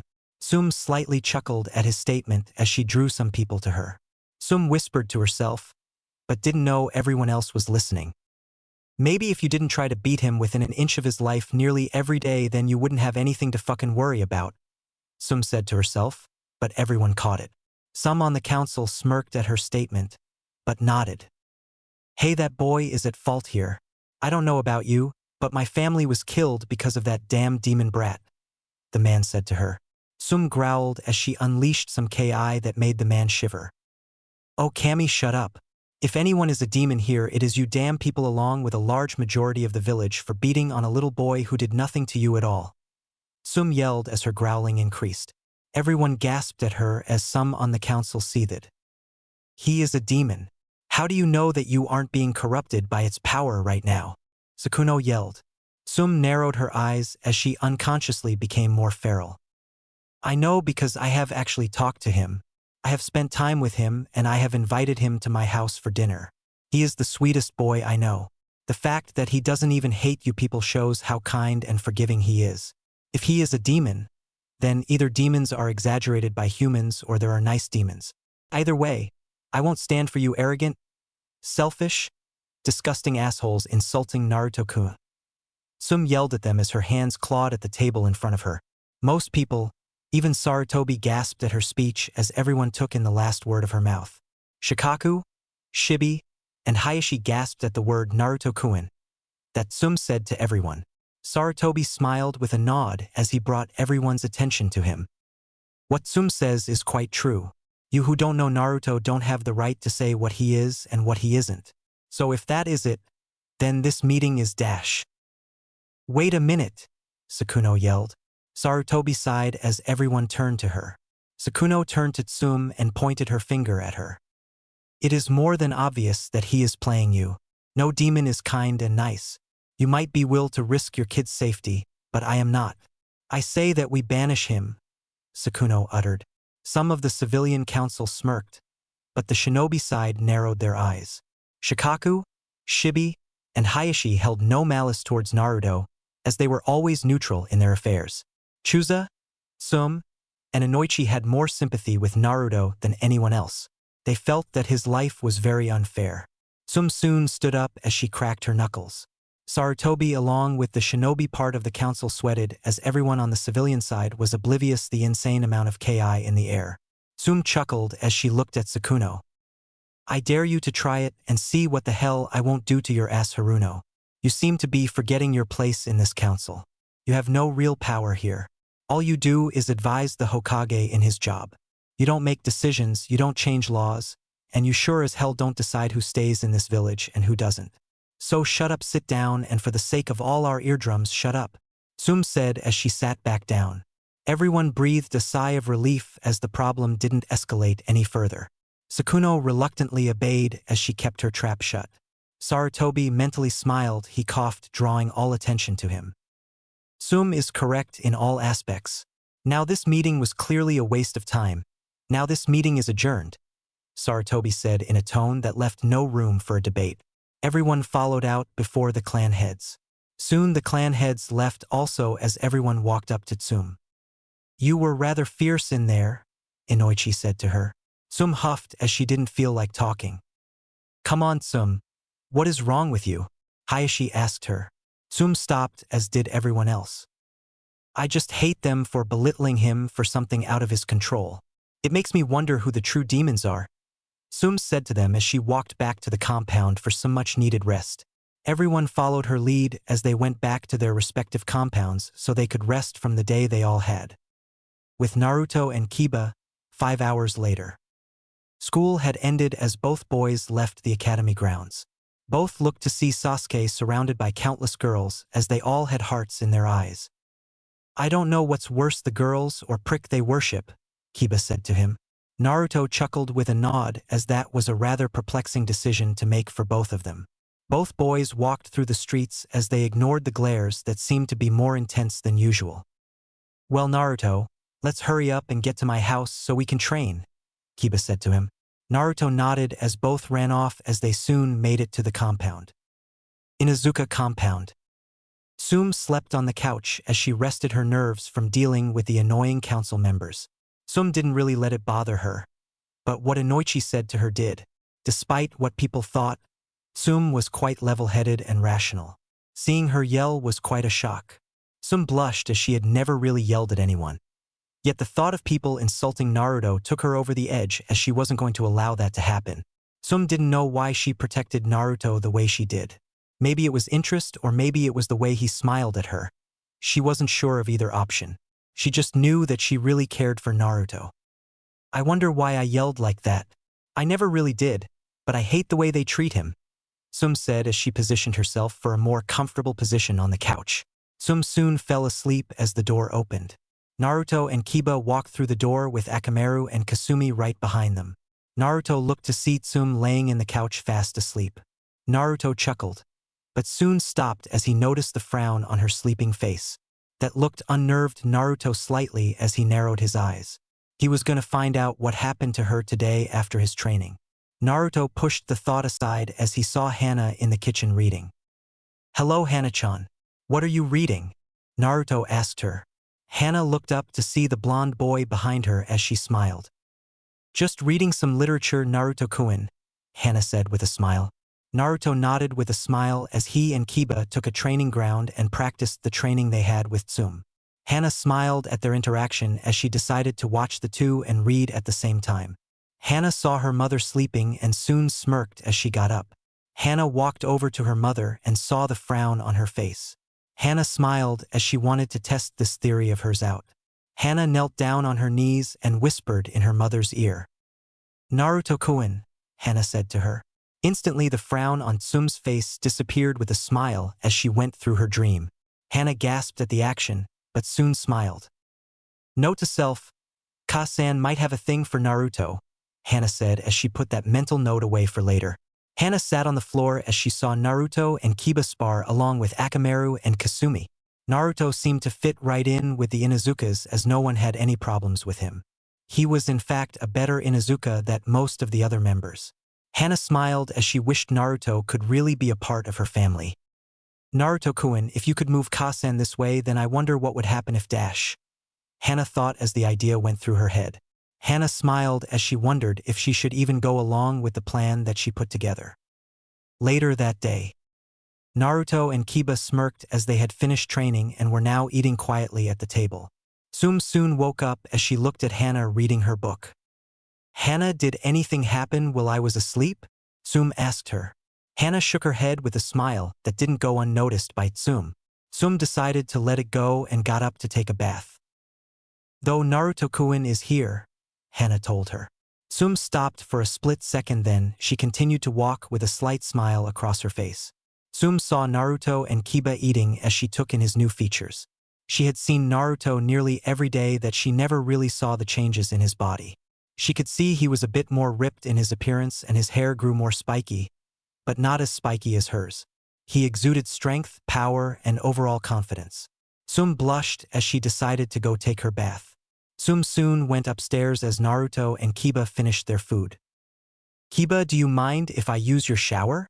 Naruto asked him. Kiba nodded as Naruto soon went upstairs. Naruto soon came up to the bathroom as he slid open the door. As Naruto walked in, time slowed down as Naruto took in the form of a naked Tsum. Naruto blushed as his eyes roamed her entire body. Tsum was a completely hot woman as far as Naruto could tell. Naruto heard Kyuubi roll around in her bed as she saw the sight also. Unknown to Naruto, his body was showing strong signs of affection towards the woman as Tsum looked down to see his member reacting to her. Tsum quirked up an eyebrow as she stared at his package. Tsum only had one word as it come to mind. Huge. Tsum thought as Naruto's mind overloaded. Naruto soon collapsed as Tsum smiled. Tsum soon grabbed a towel as she quickly wrapped up her body. Tsum looked to see the small trickle of blood that came from Naruto's nose. Tsum smiled as she picked up Naruto and carried him to her room. Tsum laid him on the bed as she left. Tsum soon returned to the bathroom as she washed her body. Tsum could only smile as she found Naruto's reaction to her flattering. With Naruto 25 minutes later. Naruto soon groaned as he woke up to the sight of a room he had never been in. Naruto scanned the room as he looked to see the door. Naruto got up as he recalled the event that came to his mind. Naruto blushed as he had seen what very few men ever get to see. I hope she doesn't kill me, Naruto said to himself. Soon a visitor came as it made its presence known. Naruto-kun, if you want to see a woman naked, you just had to ask me, Kyuubi said to him. Naruto blushed as he was assaulted with visions of a naked and playful Kyuubi. Kyuubi-chan, I am not like that. I mean I do like you. But I. Naruto kept stuttering, which only served to add to Kyuubi's entertainment. Well, I know what to look forward to when you get to an appropriate age, Kyuubi told him. Naruto forced the image of what she was talking about down until it was completely. Arrow Kyuubi, Naruto said, to which Kyuubi laughed. You don't like my teasing, Naruto-kun. That is a shame, Kyuubi said as she cut the mental connection with a smile on her face. Naruto was left to his thoughts. Naruto soon got up as the door to the room opened. Naruto turned to see Tsum standing there in her regular clothes with a smile on her face. Did you enjoy the view? She asked him. Naruto blushed, but looked at the floor. Tsum chuckled as she walked up to him. Don't worry about it so much, Naruto-kun. I can tell it was an accident. You wouldn't purposely peep, would you? She asked him. Naruto shook his head, which really caused Tsum's opinion of him to increase, although it was high enough already. Naruto soon came back to what he wanted to talk to her about. Tsum-chan, will you talk with me? Naruto asked her. Tsum raised her eyebrow in confusion, but nodded as both made their way to the bed. Both sat down as Naruto went over his words. "Why were you sad?" Naruto asked her. Tsum looked at him in slight shock as she wondered if he read her mind. "Why would I be sad?" she asked him. Naruto sighed as he looked at the ground. "I watched you sleep for a while and you had a frown on your face as you slept. I wanted to know what was wrong," Naruto said to her. Tsum looked at him in a new light as she discovered that he was able to read emotions, even hidden ones. Tsum sighed as she put her hands on her lap. "We had a council meeting about you today. People said stupid things about you and it pissed me off. I defended you as best I could and the whole meeting was just a plain headache," Tsum said to him. Naruto nodded as Tsum told him about the entire meeting. Naruto narrowed his eyes as he knew that the civilian council didn't like him. Rather, hated was a better word for it. Naruto listened calmly and even smiled when he heard that Tsum defended him against the pink monkey's mother. Tsum ended her story and tried to gauge Naruto's reaction, but couldn't. After a minute, Naruto surprised Tsum by crashing into her body with a hug. Tsum smiled as she rubbed Naruto's hair. "Thank you, Tsum-chan. I am very grateful to you for that," Naruto said to her. Tsum nodded with a smile on her face as she looked at Naruto, who was busy thinking about something. "Tsum-chan," Naruto said to her. Tsum looked at him as she replied. "Yes, Naruto-kun?" Tsum asked him. Naruto blushed, but steeled his resolve as he looked at her. "Tsum-chan, I believe that I'll like you a lot. I might in fact love you," Naruto said as he gave her his confession. Tsum's eyes widened, but soon settled as she looked at Naruto. "I know I might be too young for you, but I promise that when I make Chunin I will confess again, and then I would like you to go out with me," Naruto said to her. Tsum mulled over his confession as it did indeed touch her heart. Tsum smiled as she went over Naruto's qualities over the years they meet. He had way more good qualities than bad, and to her he was very cute. Tsum chuckled as she turned to Naruto. Tsum smiled as she slammed her lips into Naruto's as she gave him a deep kiss. Naruto was taken aback by the action, but soon recovered as he kissed her back. After the kiss, both leaned back as Tsum smiled. "That kiss is our promise, Naruto-kun. Become a Chunin and I am all yours. Of course, if we date you will need to be up on a few things, but get to Chunin. I will be waiting," Tsum said as she got up to leave. Tsum put a little sway into her hips as she closed the door. Naruto went over the kiss as he seemed immensely happy over the promise they made. Naruto steeled his resolve as he left the room. Naruto soon came downstairs as he grabbed his stuff. Kiba took notice and waved Naruto goodbye. "See you later, Naruto," Kiba said to him. Naruto waved goodbye to Kiba and Hana as Kasumi came up and perched on his head. Naruto soon ran off as both wondered what his good mood was all about. Hana turned to Tsum, who was still smiling. "Did something good happen, Ka-san?" Hana asked her. Tsum laughed as she shrugged her shoulders. "Maybe, I am not sure just yet," Tsum said to her. Hana raised an eyebrow as she wanted to know what happened with Naruto. Hana decided to ignore it as herself, Tsum, and Kiba went upstairs to go to sleep. This was a good day after all, Tsum thought as she went upstairs to go to bed with a happy thought. 3 years later, last long year time skip for a while. Naruto's age, 12, Tsum's age, 32. Naruto smirked as he got up from his bed. He took in the rays of sunshine as he steadily rose to his feet. He soon groaned as he adjusted his eyes to the sleeping form of Kasumi next to him by the bed. "All right, today is the day," Naruto said with a smile as he headed to the bathroom. Right behind him was his favorite companion, Kasumi. Kasumi had gotten slightly bigger as she was just below Naruto's kneecaps. Her fur was slightly thicker and more wolf-looking. Her teeth were a lot sharper and her claws were more refined. Kasumi followed Naruto into the shower as Naruto scrubbed his partner down and washed her clean. Naruto smiled as Kasumi enjoyed just being near her blonde. Naruto soon washed himself in turn as he poured the hot water over his body. Naruto was even more muscular now than the last 3 years as nearly all traces of baby fat were gone.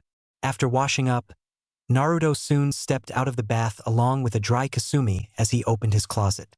Naruto pulled out his sword along with a dark shirt with red stripes on the shoulders. Naruto put on his black pants as he strapped his sword around his back and put on his new black shinobi shoes to complete the attire.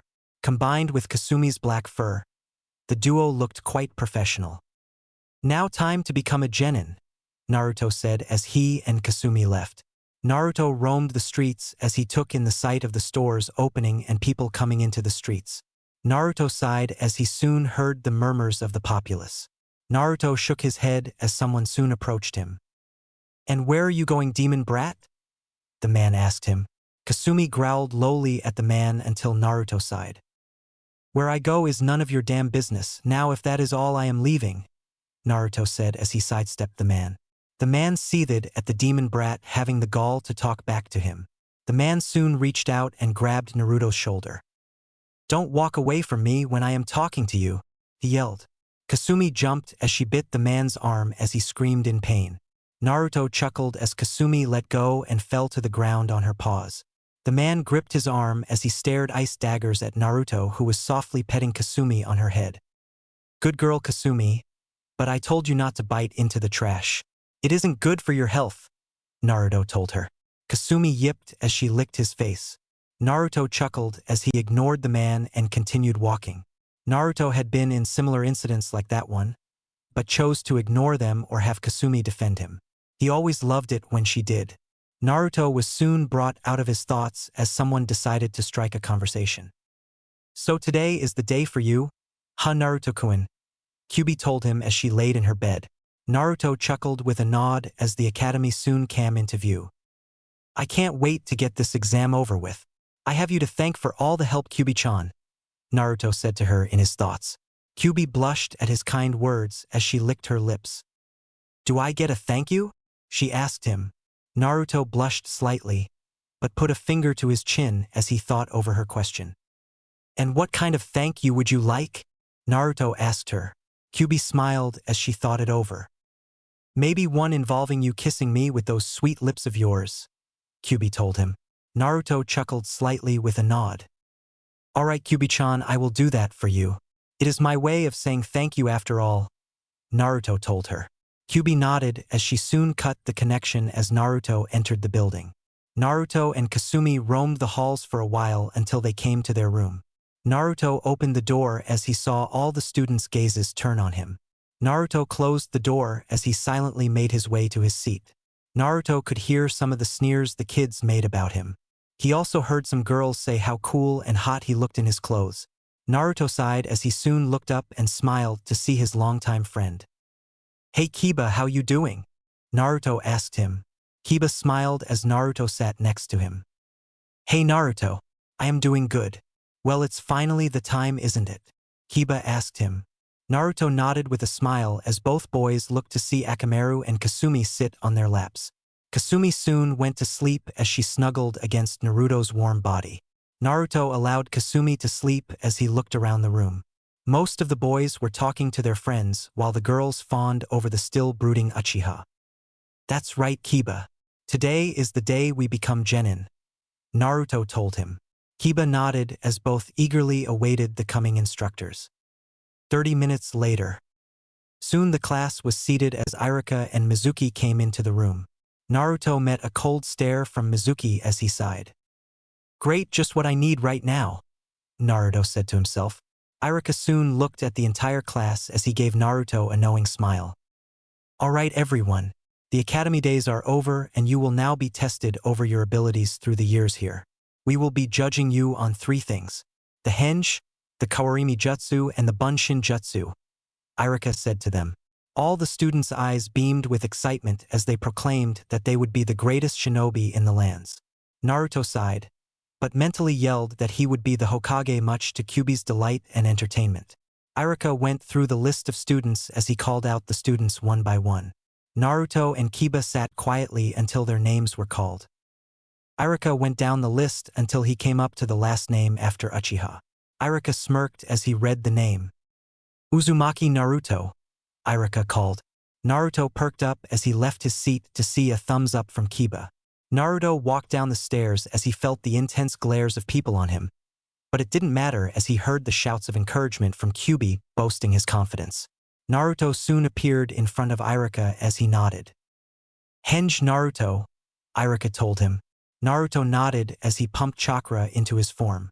Smoke soon covered his body and shocked everyone in class as he henged into a perfect Minato Namikaze. And Naruto h how did you dash? It's quite easy when you have seen what the person looks like, Naruto said as he unhinged back into his regular self. Alright, you go Naruto, Kiba yelled. Naruto chuckled with a nod as he turned back to Iruka. So do I pass? Naruto asked him. Iruka nodded absently as he went down the list. And next is the Kawarimi Naruto, Iruka told him.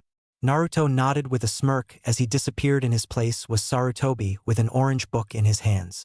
He appeared to be giggling. Hokage-sama? Iruka said in confusion. Sarutobi continued to giggle as he read the book. Narumi, you naughty girl. I can't believe you dash. Hokage-sama, Iruka yelled. Sarutobi looked up to see that he wasn't at his desk and the faces of the children along with the instructors who were looking at him. Sarutobi gasped as he quickly hid his book. He soon disappeared as Naruto reappeared in his place. Learn anything today, Iruka-sensei? Naruto asked him. Iruka and Mizuki sighed as they looked at the blonde in the spot where the Hokage was. I learned that my Hokage is a pervert. You passed that, Naruto. Now Bunshin, Iruka told him with a slight headache. Naruto nodded as Kyuubi drained his chakra down to the bare minimum he needed. Bunshin no Jutsu, Naruto yelled as 10 clones came into existence. Iruka nodded though Naruto saw a look of surprise on Mizuki's face. You passed, Naruto, here is your headband. Congratulations, Naruto Uzumaki, Iruka said to him. Naruto nodded as he gratefully took the headband from his sensei. Naruto smiled as he returned to his seat. Kiba congratulated Naruto along with Shikamaru and Choji. Hinata slightly blushed, but was happy for his achievement. Naruto smiled with a nod as everyone was soon done with the exams. Alright, go outside to see your scores and see who is the Rookie of the Year, Mizuki said to them. Everyone nodded as they filed out of the classroom. Iruka sighed as he looked over the papers. I guess I will have to speak to my Hokage about today, Iruka told him. Mizuki gave a fake smile along with a nod. Well, Iruka, I have business to do. I will see you later, Mizuki told him. Iruka nodded as he waved his friend goodbye. Damn it, he graduated. Looks like I will have to handle this myself, Mizuki thought as he exited the classroom. With the Naruto and Kiba. Both boys along with their dogs walked through the crowd as they looked at their scores. Everyone seemed happy with their overall performance, but everyone looked to see who the Rookie of the Year was. Everyone gasped as the girls turned to Sasuke, who was seething. Naruto looked at his name and smiled along with Kiba. Naruto, I got a 76, what did you get? Kiba asked him. Naruto smirked as he looked at the board. I am number 1 Kiba with a solid score of 100. Naruto told him. Kiba looked at the name and smiled. Looks like you are the Rookie of the Year, Kiba told him. Naruto chuckled, but didn't let it go to his head. He knew that some people weren't going to be happy with this. Please, I bet the dope cheated. He couldn't beat me fairly, so it's only logical that he would cheat, Sasuke said, bringing everyone's attention to him. Naruto sighed as he managed to slip away along with Kasumi. Please, Sasuke, Naruto is the honest and fair kid I know. How do we know you didn't cheat? Kiba asked him. Sasuke cursed as he looked at the next Inuzuka head. Shut your mouth, Kiba baka. Sasuke-kun would never cheat on this test. He is more powerful than either you or Naruto baka. It's obvious that the instructors graded the results wrong. Naruto baka isn't stronger than Sasuke-kun, Sakura said to him. Kiba seethed, but soon stopped as he felt a hand on his shoulder. Thank you for sticking up for me, Kiba, but it isn't necessary. Come on, we have to celebrate today about us graduating and me becoming the Rookie of the Year, Naruto said to him. Kiba smiled with a nod as both soon left the academy with many angry faces at them both. Hokage Mansion. Sarutobi sighed as he went through his paperwork after the day he had. Soon Iruka came through the door with a smile on his face. You learn something new every day, don't you, Hokage-sama? Iruka asked him. Sarutobi sighed as he shifted in his seat. So what happened? Sarutobi asked him. Irika chuckled at his Hokage's seriousness as he read the report. Everyone has graduated, Hokage-sama. Naruto even graduated at the top of his class, Irika told him. Sarutobi breathed easily as a smile soon came across his face. That's good. He is going to go far. I just know it, Sarutobi said to him. Irika nodded with a smile as he soon left. Sarutobi stared out of the window as he looked at the yandame's head. Your son is a natural. You would be proud, Minato, Sarutobi thought as he continued his work. With Naruto and Kiba. Both boys walked through Konoha as they proudly showed their headbands, though they didn't have to wear them until tomorrow. Naruto and Kiba ignored the hateful glares from people who were now worried about the demon and his follower getting stronger, but now saw that they couldn't do anything to them as they were now shinobi and technically adults. /N. I am going with the old enough to drink and everything, but no sex or that stuff until Chunin and stuff like that, as they walked back to Kiba's house. Both wouldn't let the villagers ruin their day. Inuzuka compound. Tsum and Hana were home as they relaxed after a mission together. Both were tired as they laid on the floor. Finally, it's over. That mission was quite brutal, Hana said, which only caused Tsum to laugh as she enjoyed the comfort of the soft floor. Tsum and Hana soon smirked as they remembered what today was. You think they graduated? Hana asked her mother. Tsum smirked as she recalled her little promise to Naruto. Tsum soon blushed at the thought of him showing her his Chunin vest, but that was quite a while off for both of them. Tsum soon sat up as she looked at her daughter. I think they will do just fine, Tsum said to her. Hana laughed with a nod as both heard the door open. Tsum and Hana got up as they looked to see who it was. Tsum and Hana smiled as they saw Naruto and Kiba sporting their leaf headbands. Hello, Ka-san. We graduated and Naruto is the rookie of the year, Kiba said to her. Tsum smirked along with Hana as they congratulated Naruto and Kiba. You should have seen how Mr. Stuck-Up reacted. It was totally hilarious, Kiba said to her. Tsum nodded as Hana and Kiba went to the kitchen to celebrate. Tsum began to walk until Naruto stood beside her. Naruto chuckled as he brought Tsum down to his shoulder. Naruto soon whispered in her ear with a smile. One more rank to go, Naruto told her as he walked past her with a slight blush. Tsum desperately tried to hide the blush that came across her face, as a smile soon appeared from her lips. He's gotten good at his use of words, Tsum said as she walked into the kitchen to see Naruto and her children celebrating. Everyone decided to go all out and have fun just for today. Later that night, everyone was still having fun as they celebrate the rising of two of Konoha's new shinobi. Everyone partied until Naruto heard a knock at the door. Naruto sighed as he ran to the door with Kasumi soon following him. Naruto opened the door to see Mizuki at the door. Great, the team is here, Naruto thought as he managed to stir Kyuubi. Kyuubi narrowed her eyes as she knew something wasn't right. Naruto, be careful. I think this guy is going to try to trick you into something, Kyuubi told him. Naruto nodded in agreement as he looked at Mizuki. What can I help you with, Mizuki-sensei? Naruto asked him. Mizuki smirked as it turned into a friendly smile. I wanted to tell you about the reward you get as the Rookie of the Year. It is a test. If you can get the Forbidden Scroll and learn a technique, then you are able to get a personal tutor, Mizuki told him. Naruto narrowed his eyes at Mizuki. He knew he was lying and that this was a problem. Naruto decided to have some fun and go along with this idea. Really, Mizuki-sensei? What are we waiting for? Naruto said to him. Mizuki nodded as he soon ran off telling Naruto to follow. Naruto nodded, but turned his head as he closed the door. Naruto suddenly winked at the person who was listening to the conversation as a smile graced the person's face. Tsum chuckled as this was getting interesting. Tsum along with Hana and Kiba followed behind Naruto and Mizuki as they wondered where Mizuki was taking Naruto. Tsum, Hana, and Kiba hid as they watched Naruto get through all the security in the Hokage mansion and he came out with the scroll. Naruto soon ran to the designated point as he hid in the forest. Naruto didn't open the scroll as he already had a personal trainer and a great woman who could teach him the things in the scroll already. Naruto just waited as he smirked knowing that Tsum, Hana, and Kiba were watching him.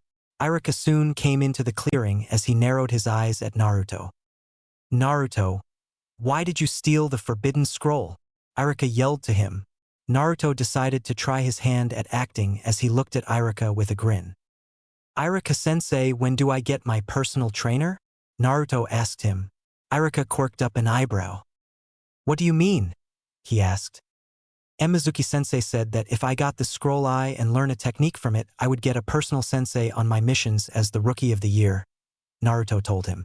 Tsum, Hana, and Kiba stifled a laugh as they heard his acting. Everyone knew the seriousness of the situation, but couldn't help laughing. Iruka narrowed his eyes as he pushed Naruto out of the way. Soon a windmill shuriken passed both as everyone saw Mizuki in the tree. "Mizuki, why did you tell Naruto such a thing?" Iruka yelled. Mizuki laughed as Tsum, Hana, and Kiba got ready to move in. "Iruka, he is a demon child.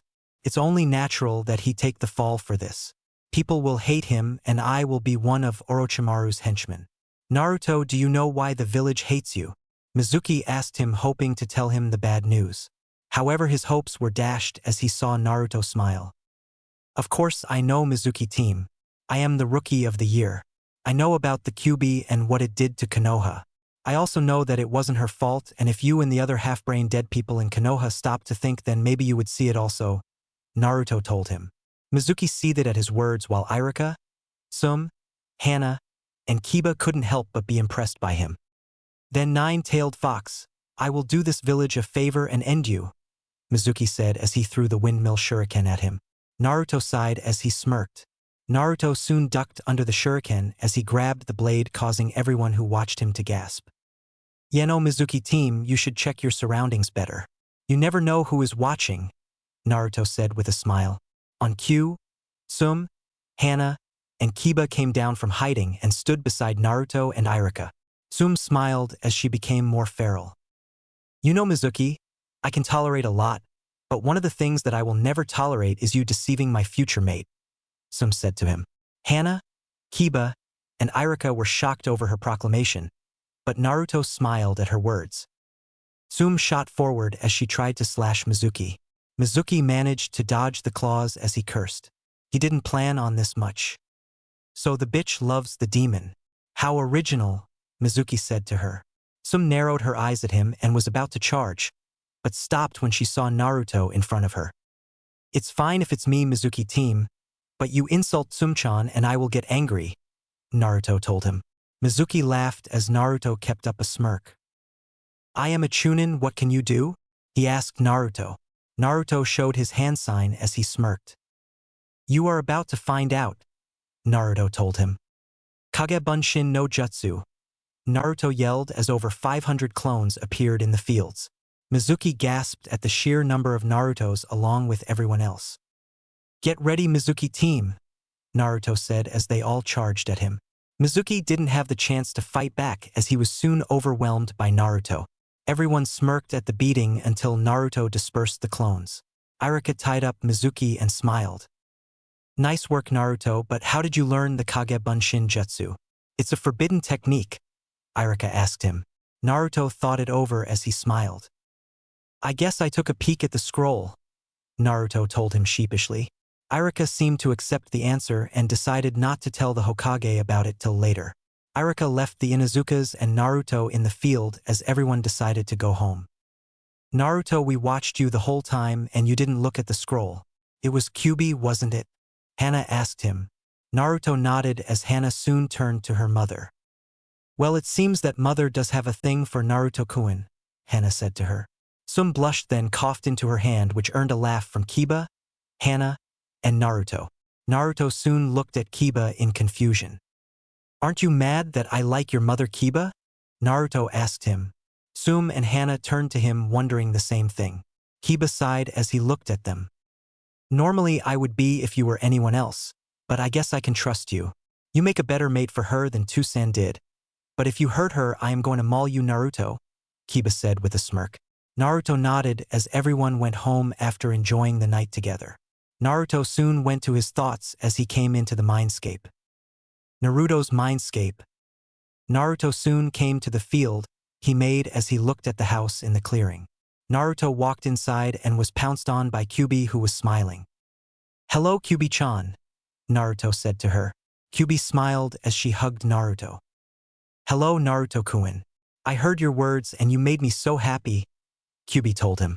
Naruto nodded as she let him up.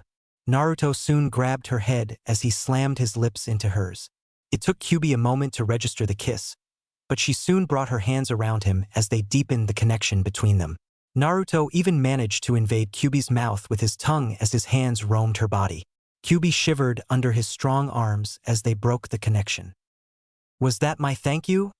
She asked him. Naruto nodded with a smile as he gave her another quick kiss on the lips. That's right, Kyuubi-chan. I love you and I thank you for helping me, Naruto told her. Kyuubi blushed at his confession, but nodded. I love you also Naruto-kun, Kyuubi told him. Naruto nodded as he gave her a hug. Kyuubi hugged back as they stayed in the grip for a while. Both soon broke the connection as Naruto left, leaving Kyuubi mull over the deep kiss they shared. Outside his mind, Naruto and everyone appeared in front of the house as Tsum, Kiba, and Hana went inside. Naruto and Kasumi stayed outside as everyone turned to him. Well, I am going home. I will see you tomorrow, Kiba, for team placement, Naruto told him. Kiba nodded as they soon closed the door.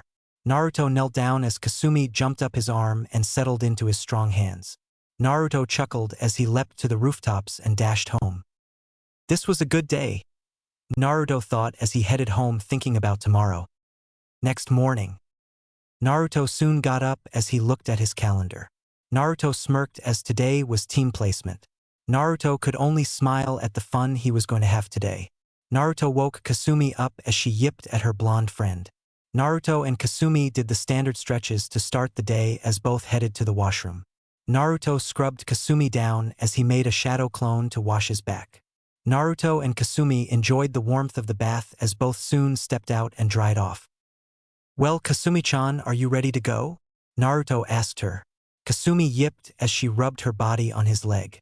Naruto chuckled as he gave her the standard food that Tsum had told him about. While Kasumi ate her food, Naruto went to get his clothes on as he picked out a gray shirt and black pants. Naruto smiled as he grabbed his sword and strapped it to his back. Naruto went over to the refrigerator and opened it as he took out some cereal. Naruto ate his food as he enjoyed the silence. Soon both Naruto and Kasumi finished their food as Kasumi took her favorite spot on top of Naruto's head. Naruto chuckled as Kasumi continued to snuggle against the soft orange fluff of hair. All right, let's go, Naruto said as he left the house. Naruto soon looked the door as he pumped chakra into the security seal that Sarutobi gave him. Naruto nodded slightly as he leapt across the rooftops. Naruto wanted to get to the academy a little early as he had a big smile across his face. Soon his vixen friend decided to talk with her blonde. A good day for a team placement, huh, Naruto-kun? Kyuubi asked him. Naruto smirked with a nod as he decided to reply. It certainly is, Kyuubi-chan. I can't wait to see who I am paired with. But I swear if it is that loudmouth Banshee or that emo Uchiha, so heads are gonna roll, Naruto told her. Naruto heard Kyuubi laugh with a nod as she stretched in her soft bed. Kami help the poor fools who do make you three a team, Kyuubi told him. Naruto nodded as he soon saw the academy grounds in sight. Konoha Academy. Naruto soon appeared at the grounds as he opened the doors. Naruto roamed the halls as usual until he came up to his room. Naruto looked to see the place was empty as he was the first one to arrive. Naruto simply walked up the stairs as he found his regular seat. Naruto sat in his chair as he waited for people to show up. After 30 minutes of peaceful silence, Naruto heard the door open as he looked to see some of the kids enter. Naruto didn't pay them any mind as he decided that they weren't worth his time. Soon kids filled the room as Naruto looked at everyone who had managed to pass the exams. Naruto smiled as he saw the only real friend he had as Kiba took a seat next to him. Hey Naruto, are you ready for the team placements? Kiba asked him. Naruto chuckled with a nod as Akamaru started to have a conversation with Kasumi. I sure am, Kiba. I really hope you are on my team. I couldn't find anyone else to work well with. I sure hope I don't have to work with two annoying people, Naruto told him. Kiba laughed as he looked at the girls fawn over Sasuke. I am with you there, Naruto, Kiba told him as everyone soon settled down. Irika soon came through the door as he saw some people's eager faces. He then spared a passing glance at Naruto and smiled.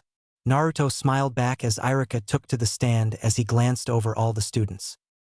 First, I want to say that starting today, everyone here are shinobi of Konoha. You are going to have more responsibilities as you grow and develop with your friends and your teachers. I am proud of everyone here, Iruka told them. Everyone enjoyed his little speech as Iruka looked at his board. I will now announce the teams. Team 1, /N. No one until 7 is important. Iruka continued down the list as he came up to the next team. Team 7 Naruto Uzumaki. Naruto perked up as he heard his name. Iruka continued on. Kiba Inuzuka. Kiba smiled along with Naruto as they high-fived each other. Looks like it's you and me and someone, Naruto told him. Kiba nodded as they listened to the last name. And Sasuke Uchiha. Your sensei is Kakashi Hatake, Iruka told them. Time stopped for Naruto and Kiba as they dropped their jaws. Sasuke huffed in annoyance as he continued to brood.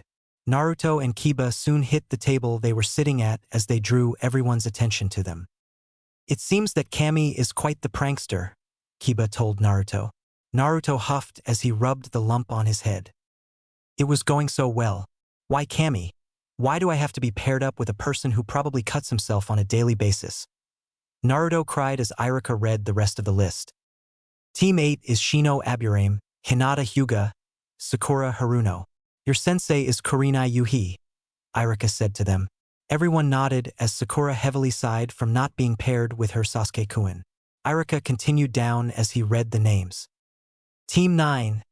Unimportant, Iruka continued as he went through the people. Team 10 is Shikamaru Nara, Ino Yamanaka, and Choji Akamichi. Your sensei is Asuma Sarutobi, Iruka finished. Everyone nodded as they waited for their sensei to arrive to the room.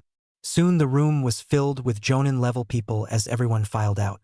Naruto took note of some people's sensei as he saw a good-looking woman and a man with a cigarette in his mouth. Soon everyone left the room as Naruto, Kiba, and Sasuke stayed in the room. Kiba soon sat next to Naruto as they left Sasuke to his own vices. Where the hell is this guy? Kiba asked him. Naruto sighed as he turned to Kiba. In addition to an emo, we now have a super late sensei. You know, if you weren't on my team, I would go completely insane. So Kiba, I thank you, Naruto told him. Kiba nodded with a smile until everyone heard the door open. Soon a gray-haired man with mask covering his mouth came into the room. Kakashi took a look at his group as he narrowed his eye at them. My first impression of you guys. You're a bunch of depressing brats, Kakashi said to them. Naruto narrowed his eyes along with Sasuke and Kiba as Naruto decided to speak. Well, we wouldn't be depressed if someone came here on time like a respectable person, Naruto muttered. Kiba tried to fight back a laugh as Sasuke showed an approving grin. Kakashi's sweat dropped as he smiled with a hand behind his head. I suppose you have a point there, Kakashi told him. Naruto, Kiba, and Sasuke nodded as Kakashi got down to business. All right, meet me on the roof for a meeting, Kakashi told them as he shined out of sight in smoke. Naruto, Kiba, and Sasuke quirked up an eyebrow at his tactic. Kyuubi-chan, what was that? Naruto decided to ask. Kyuubi chuckled as she answered. That is called a Shunshin Naruto-kun. It's a faster version of travel. You imagine an image in your mind and by applying chakra to your feet you are able to move at high speeds that leave smoke in the area. There are also elemental Shunshins, but they are quite harder to do than the regular, but are much more appealing, Kyuubi explained. Naruto nodded as he and Kiba got up. Both soon left as Sasuke followed. This team would be such a headache for me if not for Kiba, Naruto said to himself as everyone opened the door to the roof. Everyone saw Kakashi sitting on a railing as they sat down on the floor. All right, to get to know everyone better we will have introductions about ourselves, Kakashi said to them. Naruto quirked up an eyebrow and smiled. Why not show us how it's done then? Naruto told him. Kiba and Sasuke nodded as Kakashi sighed. All right, I am Kakashi Hatake. I have many likes and I have many dislikes. I have lots of hobbies. My dreams for the future. I haven't thought about it. Your turn. Why don't you go first, dog boy? Kakashi said to them with an eye smile. Naruto and Kiba sweat dropped as they looked at him. All we know is your name, they both thought. Kiba sighed as he decided to go as he heard his name. My name is Kiba Inuzuka. I like dogs, Akamaru, Naruto, and my family. My dislikes are people who are arrogant and don't train seriously. My hobby is walking Akamaru around the village. My dream is to be the best Inuzuka and be a good clan head, Kiba said as he gauged everyone's reaction. Naruto smiled at him as Sasuke ignored the boy. Kakashi nodded with a smile as he turned to Naruto. You next, Whiskers, he told Naruto. Naruto narrowed his eyes as he found a new dislike. My name is Naruto Uzumaki. I like dogs, Kasumi-chan, Kiba, and the Inuzuka family. My dislikes are people who judge and those who are arrogant. I also dislike those who call me Whiskers, Naruto told him. Kakashi took a mental note of that as Naruto continued. My hobby is training myself and Kasumi-chan. My dream is to marry a certain woman and fulfill my promise to her by becoming Hokage, Naruto said with a slight blush. Kiba chuckled as Sasuke quirked up an eyebrow at that dream of Naruto's. Kakashi was also interested in this dream woman that Naruto was talking about. Kakashi nodded as he turned to Sasuke. You next, Emo, Kakashi said to him. Sasuke huffed as he turned his head to the group with a look of severe annoyance. My name is Sasuke Uchiha. I have few likes and many dislikes. My major dislike is the damn fangirls who don't train seriously and fawn over me. My hobby is mere training and getting stronger. My dream, my ambition is to restore the honor of the Uchiha and destroy a certain someone, Sasuke said with an extra scowl to his face. Naruto rolled his eyes along with Kiba as Kakashi sighed. All right, I got a dog lover, an ambitious blonde, and an avenger. Just perfect, Kakashi thought as he soon smiled. Great introductions. Now we can begin the exam, Kakashi told them. Everyone looked at him with a confused face as Kiba decided to speak. But sensei, we passed the exam. Why are we taking another one? Kiba asked him. Kakashi turned to Kiba and smiled. That wasn't the actual test. That was just to show who would most likely become Genin. I am going to test you to see if you pass those requirements.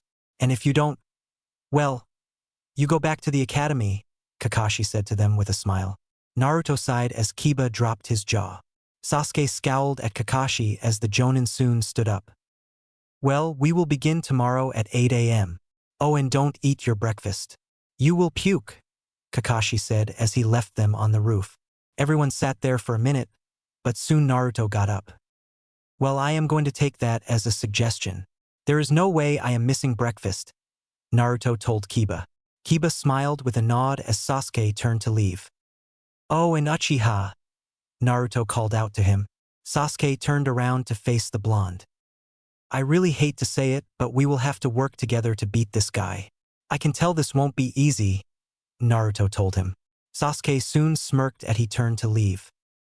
It may be hard for you, but for an elite like me, it is a cakewalk, Sasuke said to Naruto. Kiba soon mumbled out as only Naruto could hear him. It must be so troublesome having to walk with such a large stick up your ass, Kiba mumbled.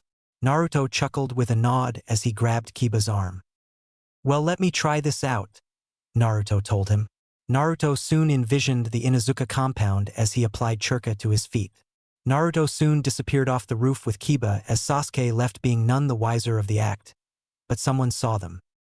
Alright, it is obvious that Naruto knows how to lead a group should I be out of commission. He also figured out the aspect of the exercise before it even started. Kiba seems undyingly loyal to Naruto.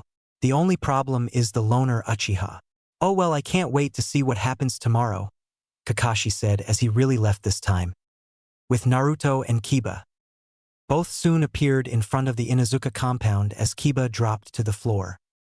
Naruto, what was that? Kiba asked him. Naruto smirked as he turned to Kiba. That is called a Shunshin Kiba. I just learned it, Naruto told him. Kiba nodded with a smile as he opened the door. I'm home and I have company, Kiba yelled. Hana soon appeared with her head poking out with a smile. Why, hello, little brother. Hello, Naruto-kun, Hana said with a smile. Naruto nodded as he looked around the house, but didn't see one person. Ka-san had a mission, so she left a while ago, Hana said, answering his question. Naruto nodded with a thank you and he and Kiba appeared in the living room.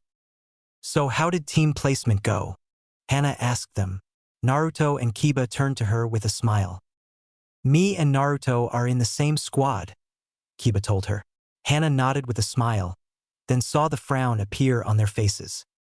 Along with Sasuke Uchiha, Naruto finished. Hana stopped smiling as she sighed. Man, that's rough. I hope you get along. No, wait. I hope you try to get no correction again. I hope you can tolerate him, Hana said to them. Both nodded as Naruto turned to Kiba. Alright Kiba, we need to make a strategy against Kakashi, and I know how to by using our teamwork along with Akamaru and Kasumi-chan, Naruto said, turning to the dogs who were laying on their laps. Kiba nodded with a smile as Naruto went over his plan with Kiba. Hana smirked as she saw Naruto immediately take charge and begin the planning. I wonder if I should be jealousy that Ka-san gets a mate like that, Hana thought as she continued to read her book. Naruto and Kiba strategized for a majority of the day until the sun went down. Naruto yawned along with Kiba as Naruto and Kasumi turned to leave. Alright Kiba, see you tomorrow and eat your breakfast tomorrow. You will need it, Naruto told him. Kiba nodded with a smile as he was going to follow Naruto's orders. To him, Naruto was already like the head dog around the clan, although he wasn't an Inuzuka. Got it, Naruto. See you tomorrow, Kiba told him. Naruto nodded as he and Kasumi disappeared. Kiba closed his door as he walked upstairs. I can't wait for tomorrow, Kiba said to himself as he went upstairs. Hana smirked at her brother's enthusiasm as she went upstairs also. Both soon went to sleep as the night passed. Next morning, 8 a.m., training field. Naruto, Kiba, and Sasuke yawned as they arrived at the designated training grounds. Everyone was quite pissed that Kakashi wasn't there yet, but Sasuke was more pissed as he felt his stomach rumble. Great, the Uchiha didn't eat. Now he is going to drag us down, Naruto said to himself, which Kiba caught. Everyone sat at the gate as they waited for Kakashi. 3 hours later. Sasuke groaned as Naruto and Kiba decided to catch some more sleep as they waited for Kakashi. Soon Kakashi appeared on top of the gate as he dodged a kunai aimed at him. Kakashi looked to his left to see a Naruto with his eyes closed and his hand out. If you want to waste your own time, well, that's fine, but don't waste ours, Kakashi-sensei, Naruto told him. Kakashi sighed as he wondered if he should play with Naruto like that anymore. Kakashi thought as he gathered the group of Genin. All right, we will administer the test, Kakashi said as he pulled out the bells. The objective is for you to get these 2 bells from me. The 2 who manage to get them are allowed to eat, but the one who doesn't gets nothing.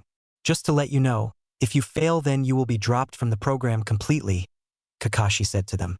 Naruto and Kiba weren't really fazed, but Sasuke did have a look of anxiety on his face.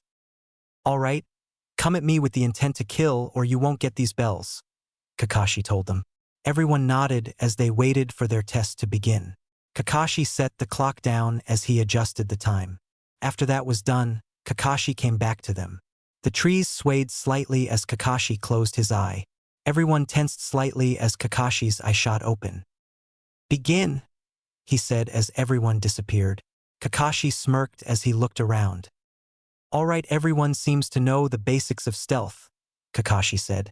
Soon Kakashi was flanked on all sides as he saw around 20 Narutos coming at him. Kakashi took a fast defensive stance as he blocked the incoming punches and kicks of the Naruto clones. Kakashi found it quite difficult as he realized that each Naruto clone was using a different taijutsu form. This kid's clones are quite good, but not good enough, Kakashi said as he managed to land fatal blows to the clones, causing them to disperse. Kakashi thought he was done until he saw 7 more clones. Kakashi managed to sidestep the clones as he punched and kicked his way through them. Soon the clones dispersed as smoke covered Kakashi's sight. What the dash? Too much smoke to see, Kakashi said as Naruto and Kiba jumped out along with Kasumi and Akamaru. Let's go Kiba, follow my lead, Naruto told him.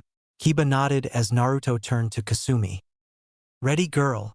Naruto asked her. Kasumi yipped as she became more feral. Naruto, thanks to Kyuubi, became more feral also along with Kiba and Akamaru. Naruto and Kasumi jumped slightly as they began to spin violently towards the target. Kiba and Akamaru followed as they charged him. Getsuga. Naruto and Kiba yelled as they attacked the figure in the smoke. Both drilled through the smoke as they managed to cause utter chaos.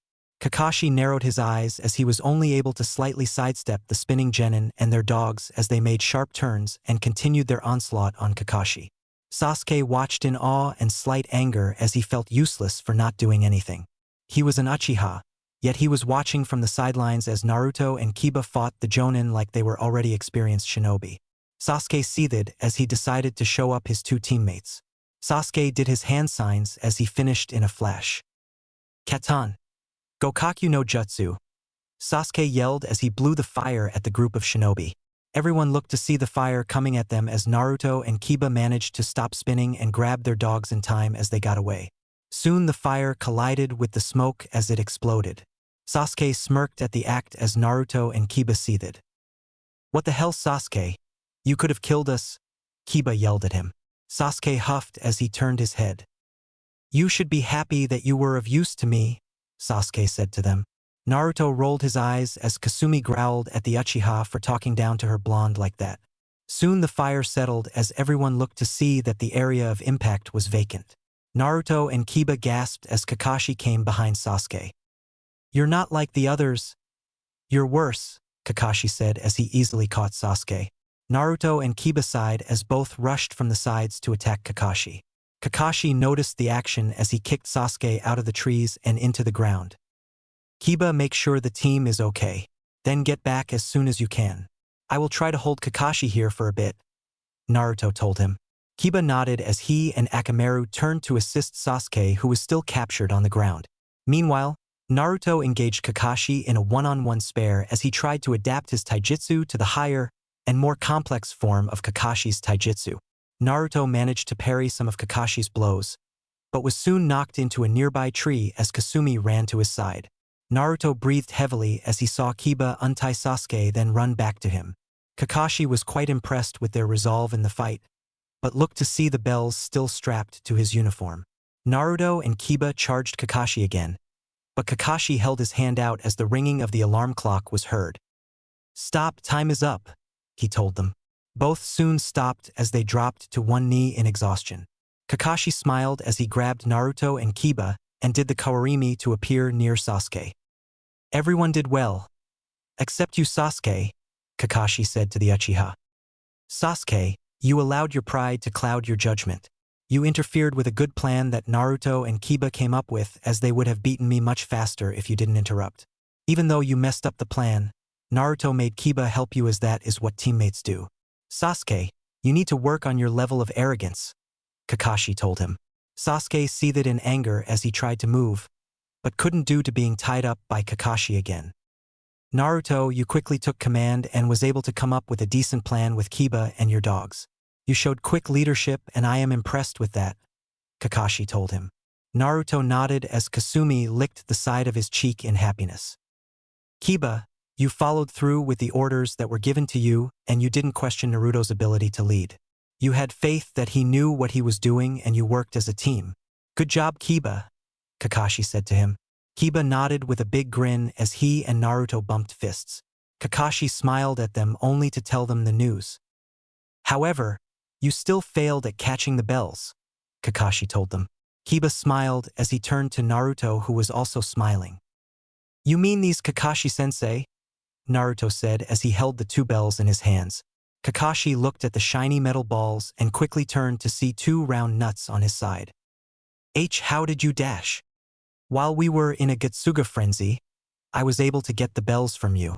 The other parts were all for the purpose of training," Naruto told him. Kakashi nodded with a smile as he looked at Naruto. "So what are you going to do with those bells?" he asked. Naruto smiled as he turned to Kiba.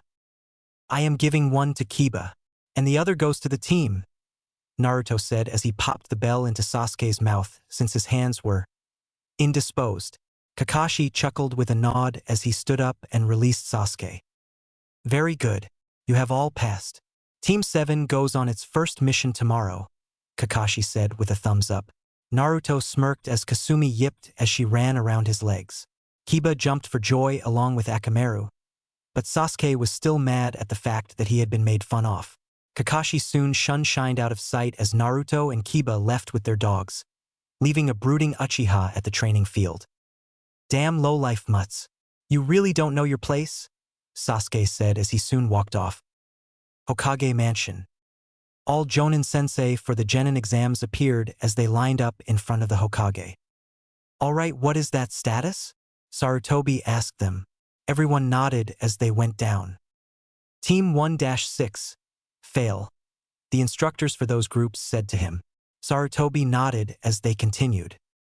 Team 7, pass, Kakashi said with a smile. Everyone gasped as they wondered how anyone passed Kakashi's test. Team 8, pass, Kurenai said with a smile.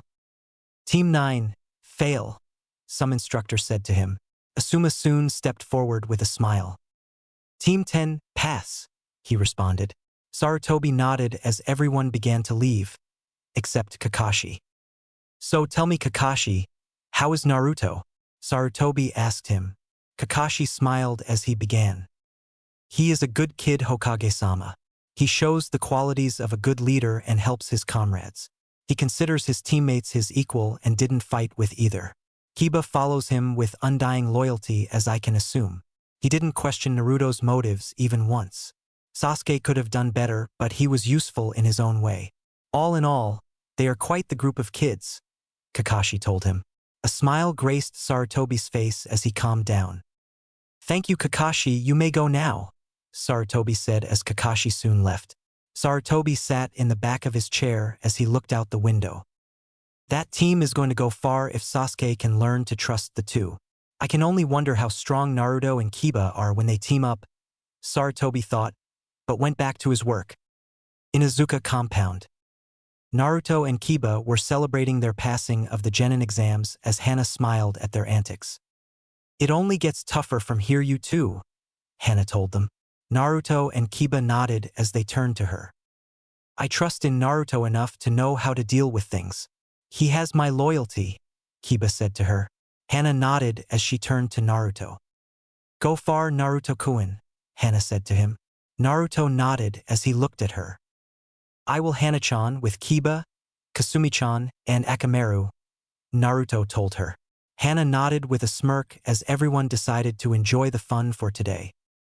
Next day. Team 7 hid in the bushes of the nearby fields as they watched their target move closer and closer to the target point. This is Fox 1. The target is in position. Inukami. The target is in my sights also. Humph. I see the furball also. Alright, Team 7, go. Everyone jumped from the trees as they pounced on the target. Sasuke managed to grab the target, Tora, as he caught the cat with his hands. Sasuke smirked as he held the demon cat in his hand.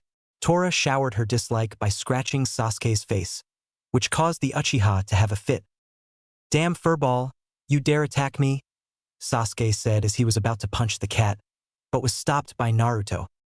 I don't think that the fire daimyo's wife wants her cat dead, Sasuke, Naruto said as he scratched Tora's ears. Tora soon purred as she leapt into Naruto's arms and went to sleep. Kiba chuckled at the sight, while Sasuke brooded over animals and their damn owners. Kakashi soon appeared next to them as he smiled. Well, that's another mission completed. Let's go report, Kakashi said as everyone walked off. Mission room. Team 7 soon came into the room as they saw Irika and the Hokage sitting down behind a table. Add another to the list, GG, Naruto said with a smile. Sarutobi nodded as the daimyo's wife came in. She was quite happy to see her cat as she squeezed the life out of it. Naruto, Kiba, and Kakashi felt bad for it, while Sasuke smirked. Take that, you damn furball. That is the penance for scratching my face, Sasuke thought as Naruto stepped forward. Ma'am, is I may say something. I would like you to stop squeezing Tora like that. She is a cat and the way you are hugging isn't going to make her stop running. I think you should lessen the grip and softly pet her instead. Cats like that sort of thing, Naruto told her. The woman looked at Naruto in slight awe as she never really considered that. The woman soon stopped squeezing Tora as she gave him the softer rubs that Naruto told her. To everyone's amazement, Tora didn't run, but purring softly as he tail swayed around. "Thank you, young man. I will remember this lesson," she said as she walked off with a happy Tora. Naruto had a smile on his face as he turned to the Hokage. "So what's next?" Naruto asked. Sarutobi took the list as he read down the missions. "Well, someone needs their fence painted. D-Rank's missions. There is walking the dogs. Damn D-Rank missions. Then there is the damn D-Rank missions." Sasuke yelled as he got everyone's attention, while they covered their ears. Sasuke stepped forward as he slammed his hands on the table. "What the hell is all this? No lousy D-Rank missions are going to get me stronger. Give me something that will let me show my true power. I can't improve with these lame-ass team exercises that you call them," Sasuke told them. Iruka sighed as Sarutobi took a puff of his smoke.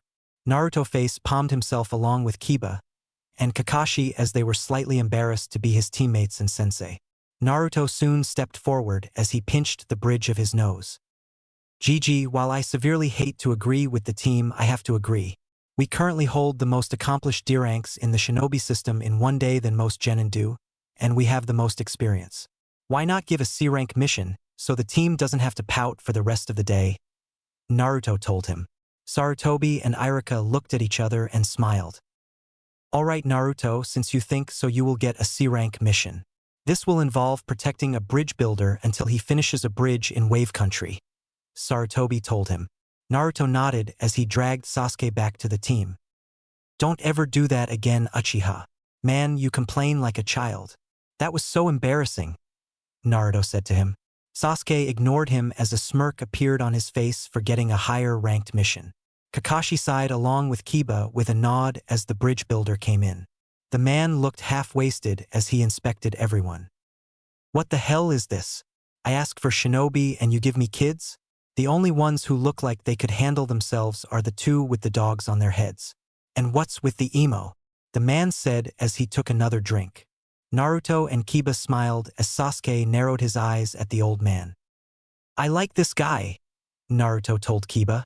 Kiba nodded with a smile as he turned to Naruto. "Me too," Kiba said to him.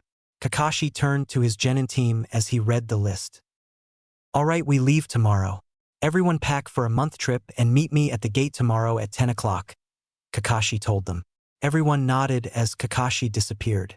The bridge builder soon approached Naruto and Kiba and stuck out his hand. "Hello, I am Tazuna. Nice to meet you," he told them. Naruto and Kiba smiled as they shook his hand. Tazuna soon disappeared also, and Naruto and Kiba filed out, leaving the Uchiha to brood as he left. Streets of Konoha. Naruto and Kiba continued to walk through the streets of Konoha as they decided to head to Naruto's home. "Hey Kiba, want to help me pack? I could always use the help," Naruto asked him. Kiba smirked with a nod as they two hopped to the rooftops and ran to Naruto's house. Inuzuka compound. Tsum soon came through the door as she laid on the couch. Kuramaru followed her lead as he went outside to bask in the warm sun. Tsum chuckled as she laid on the couch to see Hana looking at her. "Can I help you with something, Hana?" Tsum told her. Hana blushed with a nod as she sat down. "Keika-san, what do you think of the idea of sharing Naruto-kun?" Hana asked her. Tsum quirked up an eyebrow at her daughter and soon smiled. She already knew what was bothering her daughter, and it only made her more happy. "Well, I don't really mind it, as long as Naruto-kun agrees and I stay the alpha female," Tsum told her. Hana's blush deepened as she turned to her mother. "I didn't say it was Naruto-ka-san," Haha told her. Tsum smirked as she looked at her daughter. "You didn't say it wasn't, plus I see the way you look at him, Hana. It was quite obvious," Tsum told her. Hana scratched her cheek with a rose-colored blush as she slumped her shoulders. "It was that obvious?" she asked her Tsum. Tsum nodded with a smile as she sat up. "I personally don't mind sharing him, but I am going to be the alpha female. Got it?" Tsum told her. Hana immediately nodded as she sat down. "So when did you start liking Naruto-kun?" Tsum decided to ask. Hana took a thinking pose as she tried to answer her mother's question. "Around the time I saw him beat the mess out of Mizuki. I certainly see him as a very unique male if he does join the Inuzuka compound, Hana told her. Tsum nodded as she looked up at the ceiling. Well, Naruto will also have to decide that, but I think that your chances are pretty high, Tsum told her daughter. Hana nodded with a smile as she took out a book and began to read. Tsum relaxed in the house as she soon dozed off from the long mission she had. With Naruto and Kiba. Naruto opened the door as he allowed Kiba to get inside. Kiba had been to Naruto's house a few times over the years and could still say it was the cleanest place he had ever been in. Both soon headed to the living space as they put their bags down. Naruto filled his bag with 300 kunai and shuriken along with 3 windmill shuriken. He gave Kiba around the same amount as him. Naruto also gave Kiba some storage seals to save space in his backpack. Kiba packed also as he took Kasumi's and Akamaru's food and put them into the backpacks. After 1 hour of packing, Naruto and Kiba were done as they laid on the floor. So what are the chances that we actually meet a serious shinobi on this mission? Kiba asked. Naruto chuckled as he thought over it. The odds are quite high, although this varies from perspective, Naruto told him. Kiba nodded as he got up and grabbed his backpack. All right, Naruto. See you tomorrow. Kami only knows what the emo would say if I didn't show up, Kiba said with a smile as he left. Naruto chuckled as he closed the door. Naruto turned to see Kasumi staring at him as she wagered her tail left and right. Naruto soon knelt down as he scratched her ears again. Sometimes I wish I could understand you, Naruto said with a sigh as Kasumi licked his hand. That's not impossible to do, Naruto-kun, Kyuubi told him with a smirk. Naruto's eyes shot open as he heard her voice. That's possible? He asked her. Kyuubi nodded, although Naruto didn't see it. I can have you understand animal speak. While not all animals, I can at least do it for Kasumi right here, Kyuubi told him.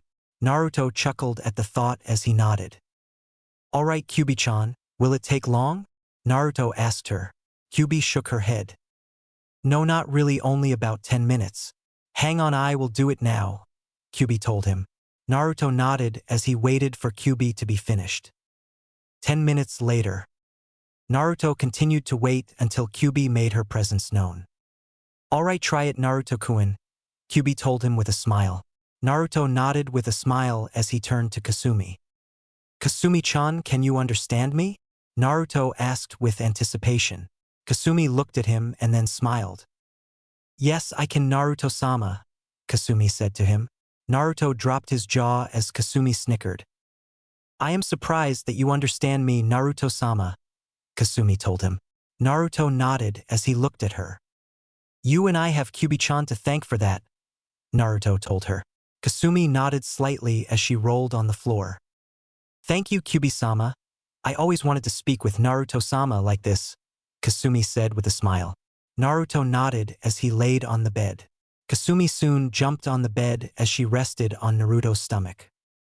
Exactly why do you like that spot so much? Naruto asked her. Kasumi chuckled as she looked at him.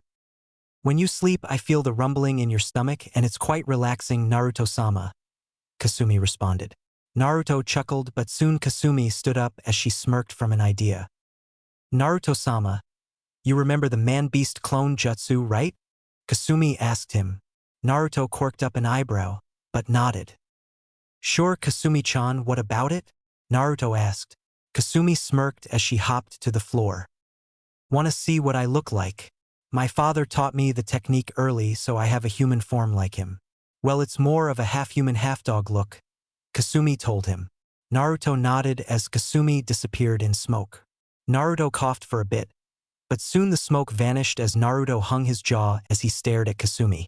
Kasumi, quite beautiful as she sat, had a black tail, but her hair reached down to her shoulders. Some of her fur covered her body, more specifically her breasts and some of her sides. Her hair was more tamed as it went down her slender legs.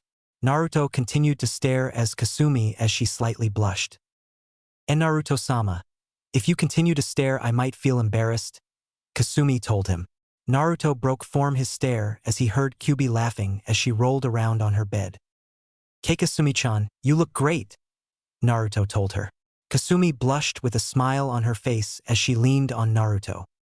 Naruto-sama, your face is red, Kasumi said to him. Naruto stuttered as he felt the soft fur-covered breasts on his chest. Naruto tried with his might to keep something down as Kasumi continued to assault his mind with her presence. Kasumi smirked as she licked Naruto's face lick she had always done, but Naruto's face got redder as his mind went into overdrive. Naruto-sama, are you okay? Kasumi asked him. Kyuubi continued to laugh as Naruto soon fell back with a slight nosebleed. Kasumi smirked as she laid on Naruto's stomach. You're so cute, Naruto-sama, Kasumi said as she fell asleep. Later that night, Naruto had woken up finally as his eyes settled on the human form of Kasumi. Naruto soon chuckled as he looked at her. Kyuubi couldn't help but interrupt. So are you going on half-humans now? Kyuubi asked him. Naruto blushed, but sighed. I doubt that would work out, Naruto told her. Kyuubi chuckled. It's not impossible, Naruto-kun. Demons and humans mate. They breed what are called Hanyu. Just think of her as a dog demon. A very, very sexy dog demon, Kyuubi told him. Naruto chuckled at the idea of having kids with Kasumi of all people, but he wondered if Tsum would allow that. Well, I will at least think about it. Right now, I have a mission tomorrow, Naruto said to her. Kyuubi nodded as she cut the connection and left. Naruto soon stared at the ceiling as he thought over Kyuubi's words. Sleep soon claimed him as he closed his eyes. Next morning, Naruto groggily got up as he looked around the room. Naruto soon saw that Kasumi was gone as he headed for the shower. Naruto opened the door to see Kasumi humming a sweet tune, as she turned to see Naruto looking at her with a blush. Good morning, Naruto-sama, Kasumi said to him. Naruto nodded with a smile as he stepped inside. Kasumi had finished her bath and left, leaving Naruto to wash himself. Naruto cleaned his body as he washed his blonde hair. He soon finished as he stepped out also. Naruto saw Kasumi form back into her dog form as she ate her breakfast. Naruto chuckled as he ate his breakfast also. Seeing the time, Naruto got dressed and packed his clothes. Kasumi soon climbed up his head as they ran out. Gates of Konoha. Naruto soon made it to the gates as he took in two forms at the gate. Naruto smiled as he saw Kiba along with the bridge builder. Hey Kiba, hey Tazuna-san, Naruto yelled. Both guys turned and waved as Naruto mingled with the two.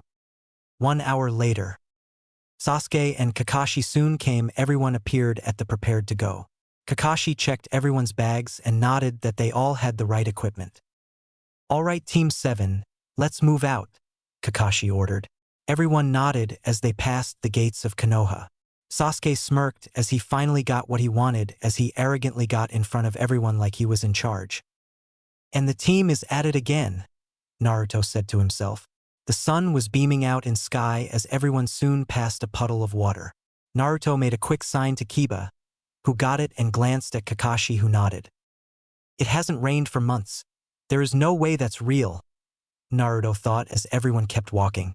After a few more minutes of walking, two chains suddenly came and trapped Kakashi as the two shinobi dashed forward. Kakashi was soon cut in half as the two shinobi smirked. Get the bridge builder, one of them said as the two dashed forward. Naruto smirked as he cracked his knuckles. Sasuke, guard the bridge builder. Kiba, you and Akamaru intercept the second one. Kasumi-chan and I will take the first, go! Naruto yelled as everyone took their positions. Sasuke, reluctantly, guarded Tazuna as Naruto and Kiba fought the enemy. Kiba and Akamaru were able to confuse the second man as they planted smoke bombs over the area. The Chunin ninja didn't have the time to react as Akamaru appeared behind him along with Kiba as they did their technique. Katsuga! Kiba yelled as he slammed into the man's back, sending him into a tree. The man was soon unconscious as Kiba turned to see Naruto and Kasumi fighting. Naruto managed to handle the man easily as he kicked the man into a tree. Naruto smirked as he pointed at the man. Kasumi soon charged as she began to spin violently. Naruto did a quick flash of hand signs as he took a breath of air. Katan! Gokaku no Jutsu! Naruto yelled as the fire engulfed Kasumi. Soon Kasumi emerged in a Katan-powered Tsuga, passing Fong, as she spiraled into the man. Both men were knocked out as Naruto smirked. All right, Kakashi-sensei, you can come out now, Naruto yelled. Kakashi chuckled as everyone turned to see him in a tree. Sorry about that. Just had to see how you would do in a situation like that, and I am proud to say you passed. Naruto, you gave the correct instructions as you set people to do specific jobs. You are in charge when I am out of commission, Kakashi told him. Naruto nodded with a smile which got a scowl from Sasuke. Kakashi soon turned to Tazuna and narrowed his eyes. It's obvious that you lied about the mission. This is well over a B-rank mission. So why did you lie? Kakashi asked as Tazuna sighed. Tazuna told the whole speech of Gato taking over the land of Wave. He also told how hard the people had it and how the bridge was their last hope. He didn't have the money to pay for a higher mission. After finishing his story, Tazuna checked everyone's reaction. Well, it just proves that the strong rule the weak, Sasuke said with a smirk. Naruto narrowed his eyes as he hit Sasuke into the ground, knocking him out. Naruto turned to the others and smiled. You all saw nothing right, Naruto told them. Kiba smirked as his eyes roamed a different place than where Naruto was along with Kakashi and Tazuna. Well, we don't have to complete this mission, but people being made to suffer isn't right, Kakashi-sensei.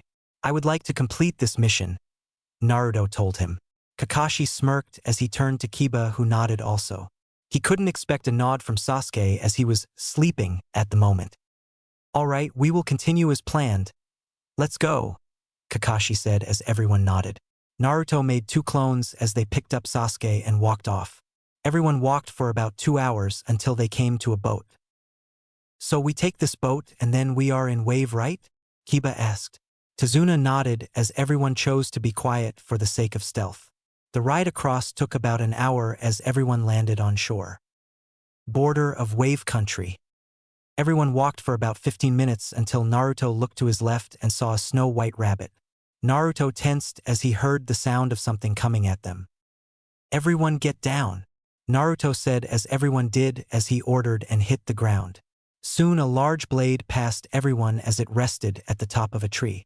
Soon a man with bandages over his mouth appeared as he stood on top of the sword. Well, it seems that I might have some amusement after all. No wonder the demon brothers lost to them, the man thought as everyone got up. Naruto analyzed the man and smirked.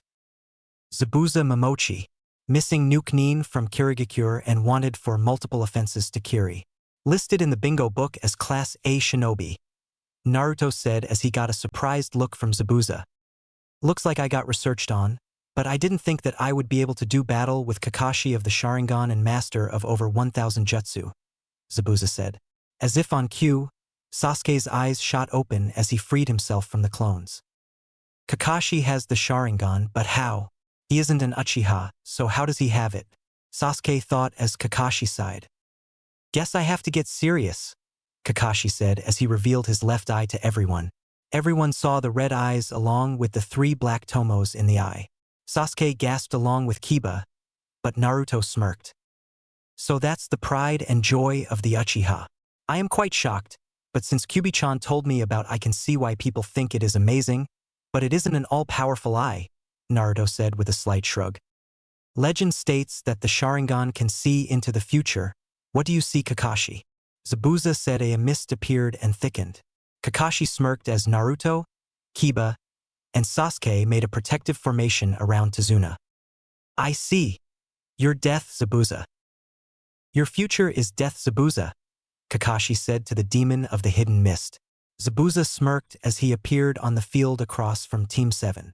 No, the standard drill, Naruto, Kiba, and Sasuke guarded Tazuna as Kakashi smirked. All right, they know how to protect him. Now I can fight without holding back, Kakashi muttered as he turned back to his target. Kakashi looked to see Zabuza go through his hand signs as he smirked.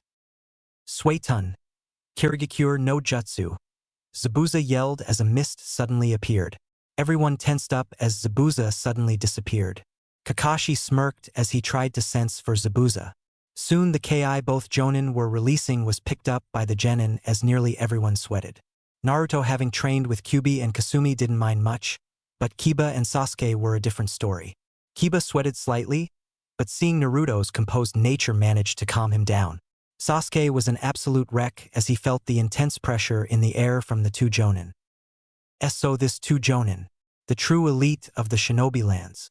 The pressure is heavy. Too heavy. I feel like my life is being choked off. If this is to continue, then I might as well dash. Hey Uchiha team, Naruto said, bringing Sasuke to him. Stand up and don't give up. You sure as hell better not, or I will show you a true Ki. You aren't going to die here, so trust in our sensei, Naruto told him. Sasuke smirked as he nodded, which caused Kakashi to smile. Soon the voice in the mist laughed as he stared at the Genin. Bold words, kid. Let's see if your sensei can back them up. Now then, which vital spot shall I attack? Zabuza said as he appeared between the trio and Tazuna. It's over, Zabuza said as he swung his sword at Tazuna. Naruto smirked as he drew his sword to parry Zabuza's attack, much to his and Kakashi's surprise. Sorry Zabuza, but it isn't that simple, Naruto said as he jumped and did a spin kick towards Zabuza's face, sending him onto the water. Kakashi appeared behind him with a kunai to his jugular as he narrowed his eye at him. Now it's over, Zabuza. Surrender now, Kakashi said to him.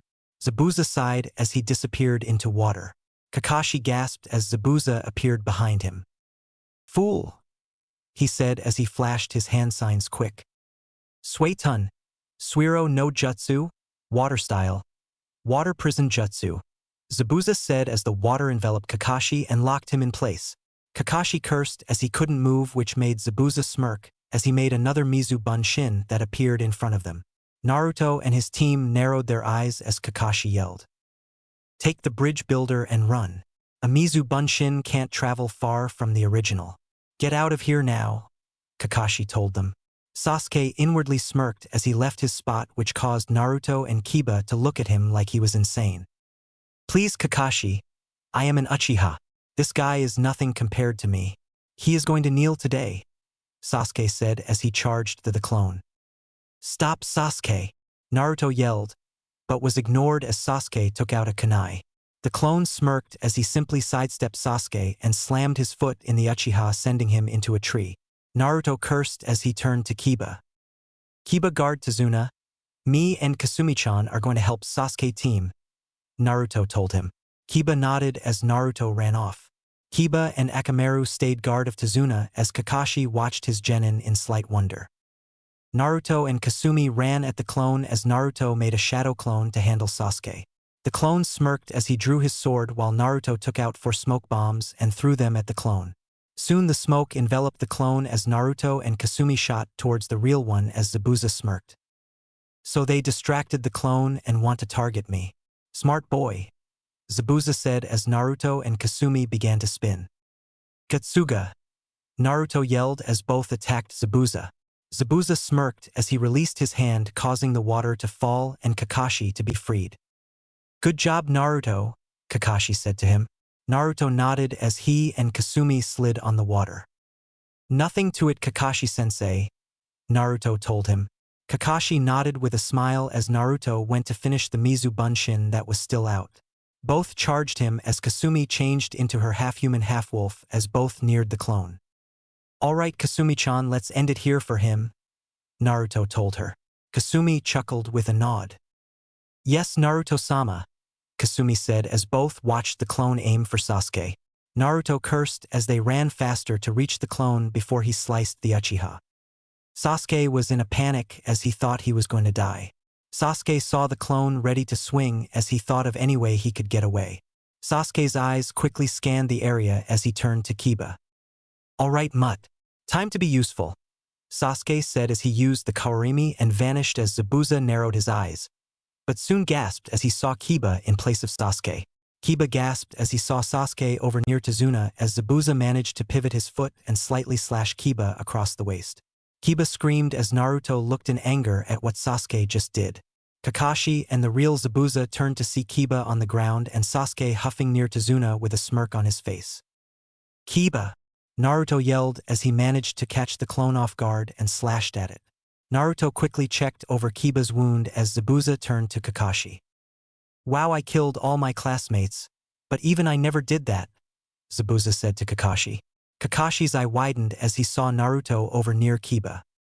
Kiba, are you all right? Naruto asked him. Kiba coughed up blood as Naruto looked over his friend.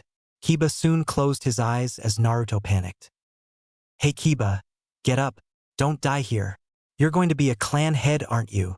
Naruto said as he turned to Sasuke in anger. Sasuke! Naruto yelled as he pinned Sasuke to the floor. Why the hell did you do that? He was our teammate, yet you disposed of him like he was nothing. Why damn it? Naruto asked him. Sasuke sucked his teeth as he looked at Naruto. He was lucky he could be used to save the last Uchiha, Sasuke said, to which Naruto started to leak red chakra. Naruto-kun, calm down. You have to stay calm, Kyuubi pleaded as she saw Naruto in anger over Sasuke's actions. Kyuubi gasped in horror as Naruto's teeth sharpened and his eyes narrowed. Kyuubi and Kasumi continued to watch as Naruto raised his hand at Sasuke. Sasuke! Naruto yelled as his hand reached lower, but stopped as he put a hand over his eyes. Naruto screamed in pain as he fell to the floor. Sasuke soon got up as he got away from Naruto. Kakashi and Zabuza turned from their fight to see Naruto on the floor. While Zabuza was distracted, Kakashi decided to end things now. Suetun. Daibakufu no Jutsu, water style. Giant vortex jutsu. Kakashi yelled as he sent the spiral of water at Zabuza. Zabuza cursed as he was swept away into a tree. Now it's over, Zabuza, Kakashi said as he stared at Zabuza's lifeless body. Soon 3 senbon needles struck him in the neck. Soon a person wearing a mask came out as they grabbed him. Thank you for dealing with him. I had trouble finding him. Now I can complete my job as a hunter nin. Goodbye. The shinobi said they left. Kakashi narrowed his eyes and sighed as he went back to the group. Kakashi saw Naruto passed out along with Kiba as Kakashi opened Naruto's eyes. Kakashi didn't know he still had his Sharingan activated as he looked at Naruto's eyes.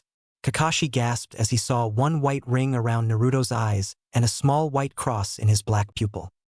Is this an unlocked Dojutsu? Kakashi wondered as he sighed. Too many things were happening today.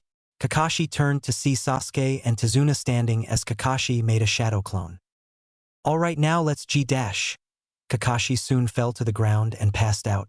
Tazuna sighed as he grabbed Kakashi while the clone grabbed Naruto and Kiba. Tazuna and the Kakashi clone turned to Sasuke and narrowed their eyes. We are going to have a serious talk when this is all over, Sasuke, Kakashi said as they all walked off with a sneering Sasuke behind them. Wave Country. Thanks to Tazuna, everyone managed to get to Tazuna's house without any interruptions as a woman came to the door.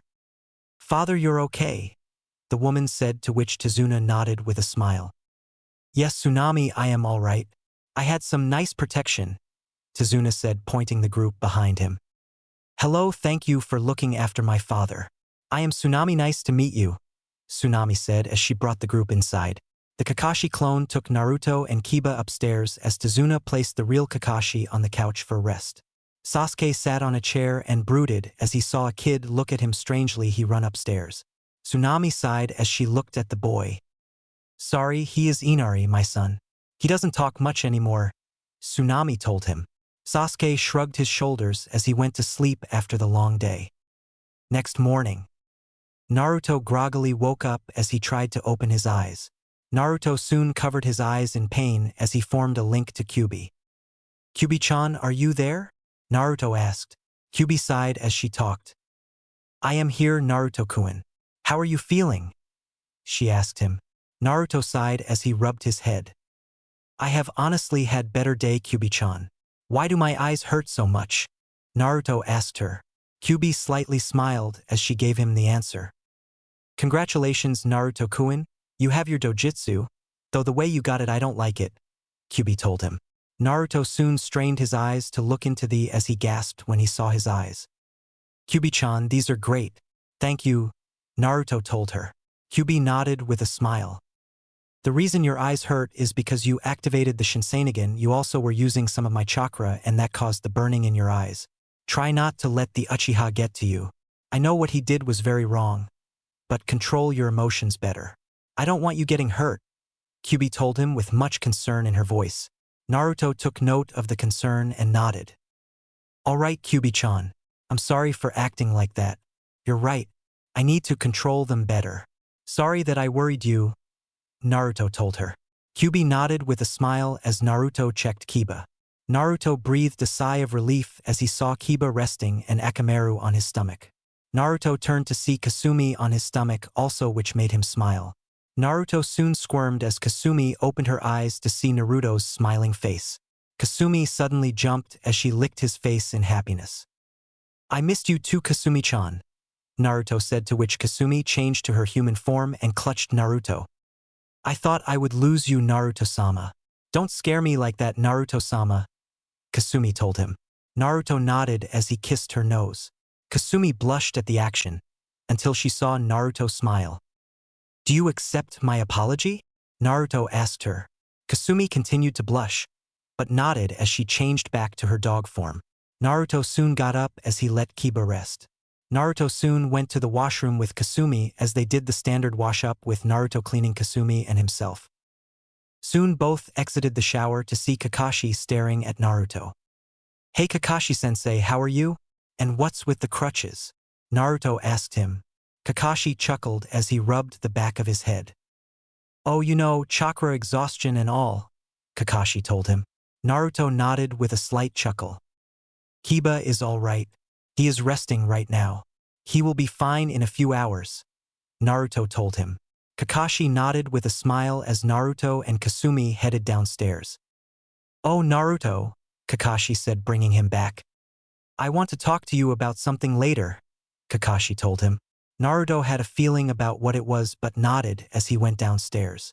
As Naruto and Kasumi appeared, both smiled as Tsunami greeted them. "Hello, I am Naruto Uzumaki. Thank you for taking care of us," Naruto told her. Tsunami nodded with a smile as she shook his hand. "Hello, I am Tsunami. Nice to meet you," she said to him. Naruto soon went to the table to eat until he saw Sasuke eating also. Naruto narrowed his eyes as he sat in his seat. He and Sasuke didn't utter any words as both slightly glanced at each other. Naruto ate his bowl of rice and soup as he sipped some tea. Sasuke did the same as Naruto fed Kasumi also. Naruto said a quick hello to Tazuna, who smiled and nodded. Naruto soon finished his breakfast along with Kasumi as both left. Tazuna soon breathed easily as the tension in the air lessened. Sasuke finished his food also as he was about to leave, but was stopped by Kakashi. "Now then, Sasuke, about that talk," Kakashi said, to which Sasuke groaned. "With Naruto and Kasumi." Naruto soon walked to a secluded area with Kasumi as she changed back to her human form. Naruto soon quirked up an eyebrow at her.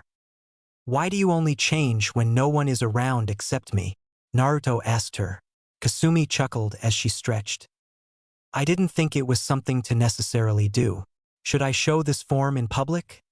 she asked him. Naruto looked at her for a moment, then thought for a second. Naruto went through all the possibilities of Kasumi walking around in public. "No, just keep doing what you're doing.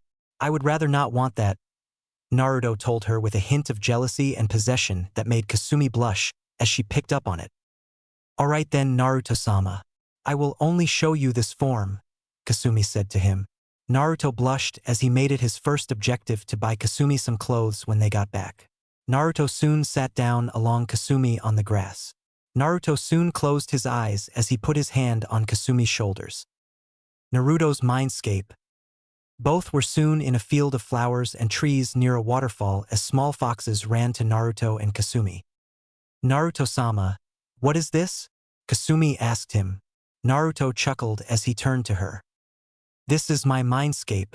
I wanted to see if I could bring you here, and it looks like I can," Naruto said as he walked to the house just a few feet from them. Naruto soon opened the door and smiled. "Kyuubi-chan, are you home?" Naruto yelled. After a few minutes, Kyuubi came down the stairs as she wore a red kimono that matched her hair. "Nice of you to visit, Naruto-kun, and I guess this is Kasumi-chan?" Kyuubi said, to which Kasumi nodded. "Hello, you must be Kyuubi-sama. Naruto-sama told me about you," Kasumi said to him. Kyuubi smiled at her as she shook her hand. Naruto smiled at the action as everyone left house. Soon they all sat in the field as Naruto and Kyuubi talked. "So what happened while I was out?" Naruto asked them. Kyuubi and Kasumi looked at each other and then looked at Naruto. "Well, you might have gotten the Sharingan by mistake from Kakashi," When Kakashi checked on you, he didn't deactivate his Sharingan, so I think that you might have it now, Kyuubi told him. Naruto nodded with a slight smile to his face. There was also a Hunter Nin who killed Zabuza after Kakashi defeated him, but I doubt that they did, Kasumi said to him. Naruto nodded as he was sure he would face Zabuza again. Alright, thank you for that information, Naruto told them. Both girls nodded as Naruto closed his eyes for a second. Naruto breathed deeply and exhaled as he opened his eyes to show the red color of the Sharingan with one tomo on his eye. Kasumi smiled at his new eyes as Kyuubi looked at them. Looks like a challenge completed if I must say so myself. Nice set of eyes, Naruto-kun, Kyuubi told him. Naruto nodded as they all talked about some other things. Naruto and Kasumi soon left as Kyuubi went to practice her fox dances and some light training. Outside the Mindscape, Naruto opened his eyes as he saw a woman looking to him as she picked some herbs. Kasumi tugged his clothes as Naruto looked at her. Kasumi whispered in his ear as Naruto looked at the woman. Naruto soon got up as Kasumi changed back to her dog form. Naruto soon walked up to the woman and smiled. What are you doing out here? Naruto asked her. The woman looked at him as she smiled. I am gathering herbs for my friend. He's in pretty bad shape and I need to help him, she told him. Naruto nodded with a smile. I see. Well, tell Zabuza to get better, Naruto told her. The woman quickly took out a kunai as she turned to see the shiny metal of Naruto's sword at her throat. Now, I don't want to fight if I don't have to, but I will if I have to, Naruto said as he withdrew his sword. The woman relaxed as Naruto sat back down. So what is your name? Naruto asked her. The woman slightly tensed, but calmed down. I am Haku. I am Zabuza's companion, or maybe tool is a better word, Haku said with the most straight smile Naruto had ever seen. And you are happy to be a tool? Naruto asked her. Haku nodded slightly like she was having some form of difficulty answering that question. I suppose I am. He saved my life and I am in his debt. He is my precious person. For him I am strong, Haku told him. So you get stronger for the sake of your precious person? Naruto asked her. Haku nodded with a smile on her face. That's right. Do you have someone who you consider precious? She asked him. Naruto chuckled as he thought over her question. Yes, I do. I have many precious people. I will fight to protect them, Naruto told her.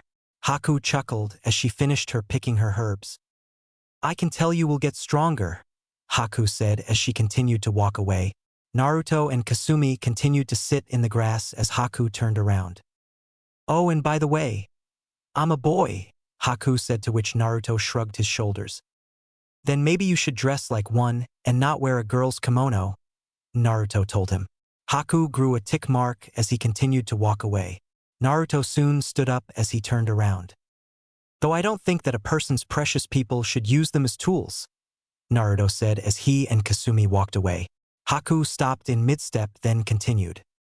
Maybe he's right, Haku thought as he walked away with his herbs in his basket. With Naruto and Kasumi soon showed up at the house as they saw Kakashi with Sasuke and surprisingly Kiba out near the trees. Kakashi soon turned as he looked to see Naruto coming. Oh Naruto, so nice of you to show up. I was just about to get you, Kakashi said with an eye smile. Naruto chuckled as he turned to Kiba. How are you up already? Naruto asked him. Kiba chuckled with a smile. Please, my mother has done worse to me. A slash like that does hurt, but I wouldn't die from it, Kiba told him. Naruto chuckled with a nod as he had received Tsum's training also. Kakashi soon brought everyone together. Alright, that enough talking. I believe that Zabuza is still alive, so we are going to start training, Kakashi told them. Everyone nodded as Kakashi smiled. Alright, we will begin with chakra control. You will be walking this tree, Kakashi. Naruto smirked along with Kiba while Sasuke quirked an eyebrow. Without the use of your hands, Kakashi told them. Sasuke narrowed his eyes in a disbelieving grin as Kakashi channeled chakra to his feet. Kakashi soon climbed up the tree with his crutches as he soon walked up to a branch and soon hung upside down. This is how it's done. Now until you learn to do this, I will stay in guard of Tazuna, Kakashi said with an eye smile as he waited for everyone. Soon 3 kunai hit the ground beneath them as they looked up. Use those as markers. You slash the tree and mark your progress and try to go higher. Remember to little chakra and you will fall. Too much and you will damage the tree, Kakashi said to them. Everyone nodded as they took a kunai. All right, Gyo, Kakashi yelled as everyone ran. Sasuke soon went up the tree as he got up for 15 seconds then fell back down. Kiba soon went higher as he neared the branch but soon fell also. Naruto smiled as he walked up and stood upside down on a branch. Well, that was easy, Naruto said with a shrug of his shoulders. Kiba smirked along with Kakashi while Sasuke cursed. Well, our Kitsune has the best chakra control, nice work Naruto. You are the bodyguard for Tazuna, Kakashi said with a smile as Naruto nodded. Naruto soon popped of the tree as he jumped to the ground. All right, Kakashi-sensei, well, I am going to train for the time being, Naruto said as he and Kasumi walked by Kiba. Naruto soon whispered in his ear as he walked off. Kiba smirked, he got the information. Sasuke narrowed his eyes as he wondered what they talked about. Hey Mutt, what did that idiot say to you? Sasuke asked. Kiba ignored Sasuke as he ran up the tree again. Kiba smirked as he made it up the tree. All right, Kiba, you are a guard also, Kakashi told him with a smile. Kiba nodded as he walked off in the direction that Naruto went in, leaving Sasuke to his unanswered question. Well, it seems that the Uchiha aren't as genius as everyone thinks they are, Kakashi said with a slight hint of happiness and truth in his teasing. Sasuke seethed as he tired to go up the tree again, but soon came back down. Damn it all, Sasuke said as he pounded the ground. With Naruto. Naruto soon came to a secluded area as he smirked. Was it that easy, Kiba? Naruto asked him. Kiba and Akamaru soon appeared as they looked at him. It was easy. I guess all that chakra training you shared with me before we became Genin paid off, Kiba told him. Naruto nodded with a smile as he turned to Kiba. Hey Kiba, I have a dojutsu. You want to see it? Naruto asked him. Kiba dropped his jaw, but nodded instantly. Naruto chuckled as he closed his eyes for a second. Naruto soon opened his eyes as he showed Kiba their features. Kiba gasped at the wonder of them. So what do they do? Kiba asked. Naruto smiled as he turned to Kiba. They allow me to copy bloodline limits and other dojutsu as well as copy ninjutsu and genjutsu, Naruto told him. Kiba smirked, but quirked up an eyebrow. So it's like an even better version of Sharingan? Kiba asked him. Naruto nodded. Nice Naruto. So have you copied anyone yet and what's it called? Kiba asked him. Naruto smiled at his questions, but soon responded. I have copied one dojutsu, but that was by accident and it is called the shinsenigan, Naruto told him. Kiba nodded with a smile. So what dojutsu have you copied? Kiba asked. Naruto smirked as he looked at him. Naruto closed his eyes as he channeled chakra into them. Naruto soon opened his eyes to reveal the Sharingan, to which Kiba nearly gasped. You copied the Sharingan? Kiba asked him. Naruto nodded with a smile. Kiba chuckled as he looked at the one tomo in his eye. I wonder how Sasuke is going to react when he sees that. I hope to have a clean look at it, Kiba said, to which Naruto chuckled. Naruto soon deactivated the eye as they turned back to cerulean blue. I still have to perfect it. I wish I didn't have to, but no way around it. It might be fun though, Naruto told him. Kiba soon smirked as Naruto narrowed his eyes. What are you thinking? Naruto asked him. Kiba turned to him.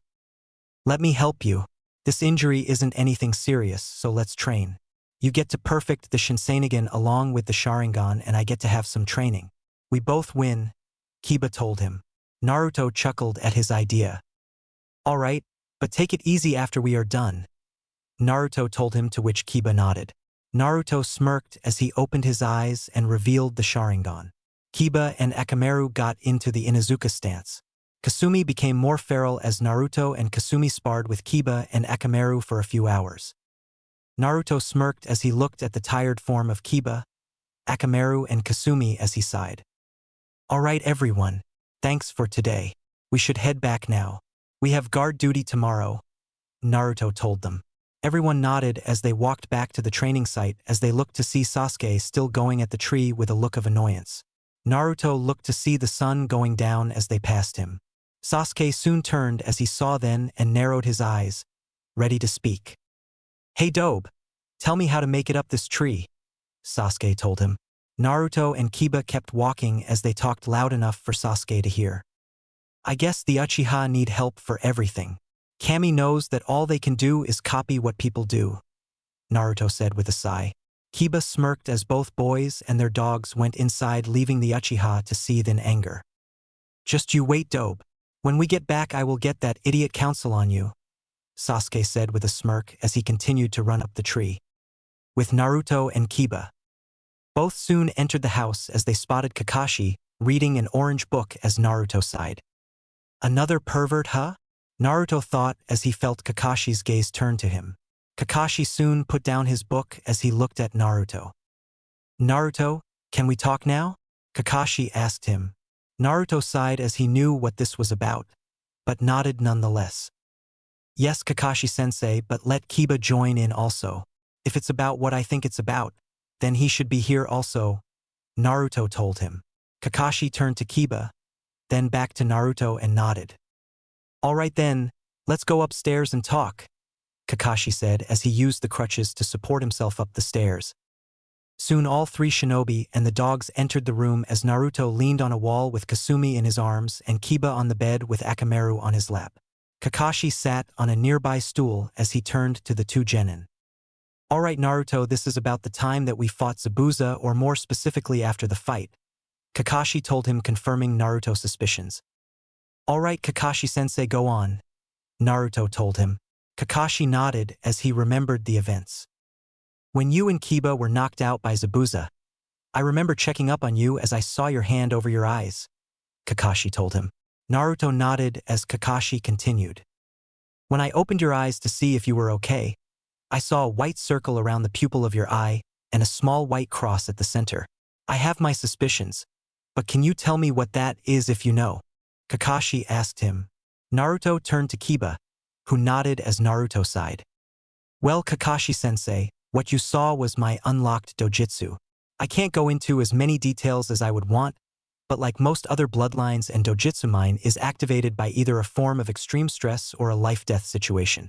I didn't have a life or death situation, but to me Kiba did," Naruto said as he and Kakashi turned to Kiba as said boy rubbed the side on his waist. Naruto soon continued as he brought the attention back to him. "I guess the sight of seeing Kiba that was put stress on me along with arguing with Sasuke about what he did. I think my eyes activated to that stress, so that's why I have them right now," Naruto told him. Kakashi nodded in slight wonder and awe as he spoke. "I can definitely see how that would cause such a thing. Seeing the sight of your precious people nearly die does tend to have that effect on people," Kakashi said, to which Naruto and Kiba nodded. "So Naruto, do you know what your Dojutsu does?" Kakashi asked with interest that Naruto and Kiba picked up on. Naruto hesitated slightly, but soon heard a familiar voice. "Why not tell him, Naruto-kun? He seems like a good person. I think you should tell him. It might make your life a little less difficult," Kyuubi told him with her sultry voice. Naruto sighed and soon smiled. "All right then. Thank you, Kyuubi-chan," Naruto said, to which Kyuubi nodded with a smile and cut the connection. Naruto soon turned back to Kakashi and smiled. "First, Kakashi-sensei, I should tell you how I got this Dojutsu at all," Naruto said, to which Kakashi nodded. "Kyuubi gave me this Dojutsu, so I thank her for it," Naruto said, to which Kakashi's eye widened. "Wait, Kyuubi is female?" Kakashi asked, to which Naruto chuckled with a nod. Kakashi turned to Kiba, who nodded that he knew about it as Naruto continued. "Kyuubi-chan changed my genetic map over the years so that my body could accommodate the Dojutsu," Naruto explained. Kakashi absorbed all of the information as Naruto continued. "My Dojutsu is quite unique, Kakashi-sensei, as it is probably the newest one in the world," Naruto said with a hint of pride. Kakashi and Kiba chuckled as Kakashi soon spoke. "All right, Naruto. I understand all of that. Now can you tell me what it is and what it does?" Kakashi asked. Naruto nodded as he chuckled. "I was about to answer those questions, Kakashi-sensei. My dojutsu is called the shinsenigan or divine light eye. It is pretty much similar to the Sharingan, but is quite an improvement over it, Naruto said, to which Kakashi raised an eyebrow. The shinsenigan allows me to copy genjutsu and ninjutsu just like the Sharingan, but it's better because I can also copy the Kekkei Genkai and Dojutsu of others, Naruto told him. Kakashi chuckled at Naruto, which caused him to look at Kakashi in confusion. Naruto, no Dojutsu allows such a thing. Dojutsu and Kekkei Genkai are unique to every person as it runs in the person's blood. There is no way you can copy things like that, Kakashi said, to which Kiba and Naruto chuckled. Naruto nearly laughed as he heard Kyuubi yell about Kakashi underestimating her power at doing things. Naruto turned to Kiba, who nodded with a smile as Naruto closed his eyes, to which Kakashi turned to him. Naruto soon opened his eyes as he revealed his shinsenigan. I wish I could activate them without activating my shinsenigan first, but I guess it doesn't work that way, Naruto said as he closed his eyes again. Kakashi continued to look at Naruto as he opened his eyes to reveal the red Sharingan with 2 tomo in his eyes. Kakashi's eye widened as he stood up. That's not possible, Kakashi said as he looked at Naruto's eyes. He looked to see it was a genuine Sharingan with 2 tomo as Naruto smiled. That's my dojutsu, Kakashi-sensei, Naruto said to him. Kakashi gasped as he looked at Naruto. You copied a Sharingan, but how? Kakashi asked. Naruto smirked as he pointed at his sensei. When you opened my eyes, apparently my dojutsu was active and you didn't deactivate your Sharingan, so I know have it. And before you ask, yes, transplanted dojutsu count also. That isn't really your eye, I can tell. My dojutsu just copied the previous user's genetic map and acquired it, Naruto told him. Kakashi nodded in amazement as he decided to bring up a point. Wait, when we fought in the training field for the bell test, you didn't have your dojutsu, so how could you do the Getsuga technique of the Inuzuka clan? Kakashi asked. Naruto sighed at the never-ending questions as he smiled. Well, I have been friends with Kiba and his family for years. Tsum trained me along Kiba and I was able to acquire the Inuzuka techniques, Naruto said to him. Kakashi turned to Kiba, who nodded as Kakashi turned to another question. So, if you just copied my Sharingan, why do you only have 2 where I have 3? Kakashi asked him. Naruto smirked at the question, but explained. Originally, I had 1 today, but having trained with Kiba, Kasumi-chan, Akamaru, and a multitude of shadow clones, I was able to get the second one. I still have to master a dojutsu that I copy. I just can't get it right away after copying it, Naruto told him. Kakashi nodded as he seemed to be finished. Alright, that's all for today, Naruto, but I have to tell Hokage-sama about this when we return, Kakashi said to him. Naruto sighed with a nod as everyone sat in the room. Unknown to them, an Uchiha had heard the conversation, and the fact that Naruto had the Sharingan pissed him off. Naruto had seemingly stole the Sharingan, the rightful birthright to an Uchiha, and he got it even before Sasuke got his. Humph, so the Dobe thinks that he is important now. Well, let's just see what the council thinks when this is over, Sasuke said with a smirk of arrogance as he left. With Zabuza and Haku. Zabuza laid in the bed as Haku tended to his wounds. Haku, we will attack again in a week. Be ready, Zabuza told him, to which Haku nodded. Yes, Zabuza-sama, Haku said, though he had a lot on his mind after what Naruto said to him. Soon a small man in a suit came in as he smiled.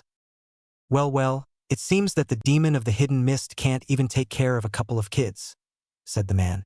Zabuza sighed as he turned to him. Shut it, Gato. I will take care of them soon. Don't worry about it, Zabuza said as Gato neared him. You better. I am paying you top dollar for this mission. So get it done, Gato said. Zabuza smirked as a tick mark grew on Gato's head as he lunged at Zabuza. Haku soon grabbed his wrist and squeezed it as he looked at Gato. Don't try it, Gato. Now leave us alone, Haku said as he released Gato with a small amount of Ki, making the man shiver. Fine, Gato said as he left. Zabuza turned to Haku and sighed. You didn't have to do that, he said as he revealed a hidden kunai. Haku smiled as he looked at Zabuza. You can't kill him, Zabuza-san. We still need him for a little while, Haku said as he continued to treat Zabuza's wounds. Next week. Naruto and Kiba continued guard duty with Tazuna as he and his workers did the bridge. Soon most people quit due to being too scared, but Naruto and his shadow clones made quick replacements as Tazuna was able to move ahead. Sasuke had managed to get up the tree and perfect the method as he was put on guard duty, though he constantly told Kakashi to teach him something better. Naruto in his free time was taught by Kakashi to handle the Sharingan, to which he was grateful, but asked Kakashi not to play favorites with them. Kakashi taught Kiba some more chakra control exercises as he tried his hand at kunai spinning. Kiba seemed frustrated with the exercise, but proved to be quite good at it after a while. Soon the week passed as Kakashi, Sasuke, and Kiba went to the bridge. Naruto decided to stay behind for a few hours in case something happened to Inari and Tsunami as he saw his group leave. Naruto soon walked around as he looked at Inari. "Why?" he asked. Naruto turned to him, confused. "Why what?" Naruto asked him. Inari soon looked at Naruto, dead set into his eyes. "Why do you try too hard? You can't stand up to Gato. He will just kill everyone. Just 'cause you're shinobi you think that you are all-powerful, well guess what, you aren't. I bet you haven't had a single bad day in your life," Inari said to him. Naruto narrowed his eyes at Inari and sighed. "I know about you, Inari. Your mother told me what happened to you and the man you admired. I am sorry, but I do know a terrible life. I have probably have more lives than a cat. What story would you like to hear? I have one about having my body burned. I have one about being nearly slashed apart. Oh, I have one about nearly being slashed while I was being burned. Don't give me your depression crap story, kid. I know that life. The only reason I didn't lose to it is because I had my precious people, and I know that you and this village still do. So God of you, no one knows my troubles ass, and do something about this situation," Naruto told him. Inari soon cried as Naruto felt the presence of two people outside. "Look, Inari, it's easy to give up and fall into depression, but it's hard to survive and fight for what you believe in. Inari, trust me to end this Gato person and save your village." "Inari, will you trust me?" Naruto asked him. Inari soon locked eyes with Naruto as he felt an unbridled warmth from them. "How do I know you won't die?" Inari asked him. Naruto smiled as he opened the door. "Because I won't dare die. If I did, then my precious people would be sad, and I don't want that," Naruto said to him. Inari stared in shock as Naruto closed the door behind him. Naruto smiled as he looked to see two samurai in front of him. Well, it seems that the decision to remain behind for a bit was a good one," Naruto said as both laughed at him. "Look, kid, give us the woman and kid in the house and get lost before you die," one of them told him. Naruto chuckled as he offered a thinking pose. "Now see, that doesn't work out for me. I have an obligation to protect them. So here is what we do. Either you two leave and live or act stupid and attack me only to be beaten senseless," Naruto told them. Both turned to each other and nodded as they drew their swords and charged at him. Naruto smirked as he did his signature hand sign. "Kage Bunshin no Jutsu," Naruto yelled. Inari soon heard multiple punches and screams as he remembered Naruto's words. Inari soon ran outside with his eyes closed and yelled, "Naruto, I trust you. Please free this village and put an end to Gato." Inari yelled as he opened his eyes in shock. He saw Naruto staring at him with a smile as he saw two thoroughly beaten-up men as they were tied up. Naruto soon walked up to Inari and put his hand on his hand. "Very well, Inari. I won't let you down. You are a good kid," Naruto said to him as he ran off, but not before leaving a shadow clone with Inari and Tsunami. Naruto soon raced through the trees and saw the bridge as he smirked. Naruto soon opened his black jacket as Kasumi poked her head out of the clothing and smiled. "Ready to fight, Kasumi-chan?" Naruto asked her. Kasumi smirked as she licked the top of his chin. "Anytime you are, Naruto-sama," Kasumi said as Naruto looked to see Kakashi and Zabuza fighting. Sasuke looked battered as he was in a dome of ice mirrors along with Kiba. Naruto smirked as he decided to join the fun with Kakashi and the others. Kakashi and Zabuza fought each other on equal ground as Tazuna stayed out of the way. Meanwhile, Haku was busy dealing with Sasuke and Kiba as they tried to get out of the dome of ice mirrors. Sasuke smirked as he finally got his Sharingan as he was able to dodge Haku movements with precision. Kiba did a simple tsuga as he drilled into a mirror of ice, but was repelled back. Damn it, this ice is harder than steel, Kiba said as he rubbed his head. You need more power than that to beat me. I am sorry, I don't want to kill you, but I must, Haku said as he charged Kiba. Sasuke tried to take the chance to attack, but missed Haku as he neared Kiba. Haku soon gasped as he was flung out into the field as smoke appeared. Everyone turned to see Naruto with a smirk on his face as Kakashi smiled. Well, Naruto, is everything okay with Tezuna's family? Kakashi asked him. Naruto smirked with a nod as he turned to Haku. Looks like I got here in time, Naruto said as Haku got up. Naruto turned to Kiba and Sasuke. Well, looks like the team has his gifted eyes now. Kiba, guard Tezuna. Let me deal with this, Naruto told him. Kiba nodded in a quick fashion as he and Akamaru got up and ran to leave the ice dome. Haku soon gasped as he quickened his speed to reach Kiba to keep him from leaving. Useless, Haku said as he moved to strike. Kiba gasped, but Naruto managed to grab Haku's wrist as he looked eyes with the boy. I said you are my opponent. I will not be ignored, Naruto said as his eyes glowed with the shinsenigan. Haku nearly gasped, but steeled his gaze as he saw Kiba leave and run to Tezuna. Haku sighed as he turned back to Naruto. Looks like our paths cross again, Naruto-san, Haku said to him. Naruto chuckled as he nodded. It sure is, Haku-san. I hope you thought about my statement, Naruto told him. Both soon broke their grip as Haku looked at Naruto, then at the ground. I have, and I can't betray the person who saved my life, Haku said as he did a quick flash of hand signs. Naruto soon memorized the hand signs with his eyes as Haku stomped the ground. Hisatsu Hyoso, certain kill ice spears, Haku yelled as giant ice spikes emerged from the ground. Naruto soon backflipped as he avoided the spikes one by one, but cursed as he dodged a fireball that destroyed the spears. Naruto turned to see Sasuke smirked. Damn it, Sasuke. Stop trying to kill me along with the enemy, Naruto told him. Sasuke ignored him as he lunged at Haku, but soon the familiar mirrors formed as Naruto and Sasuke were encased inside.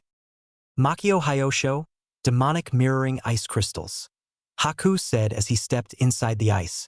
Naruto smirked as he looked around.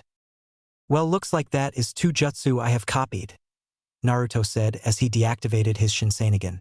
Naruto soon closed his eyes as he revealed the Sharingan, to which Haku gasped and Sasuke seethed.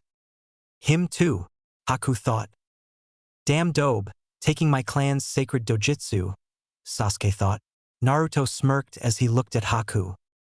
Haku, tools break eventually, and if you were a tool as you say, then you wouldn't care whether Zabuza lived or died. You wouldn't value life the way you do either, Naruto told him. Haku studied Naruto, silently cursed as he found himself listening to Naruto. Tell me the truth, Haku, you only call yourself his tool because you couldn't or rather can't make decisions for yourself, so you have Zabuza do them for you, right? Naruto asked him. Haku widened his eyes at Naruto as he thought. Was it true?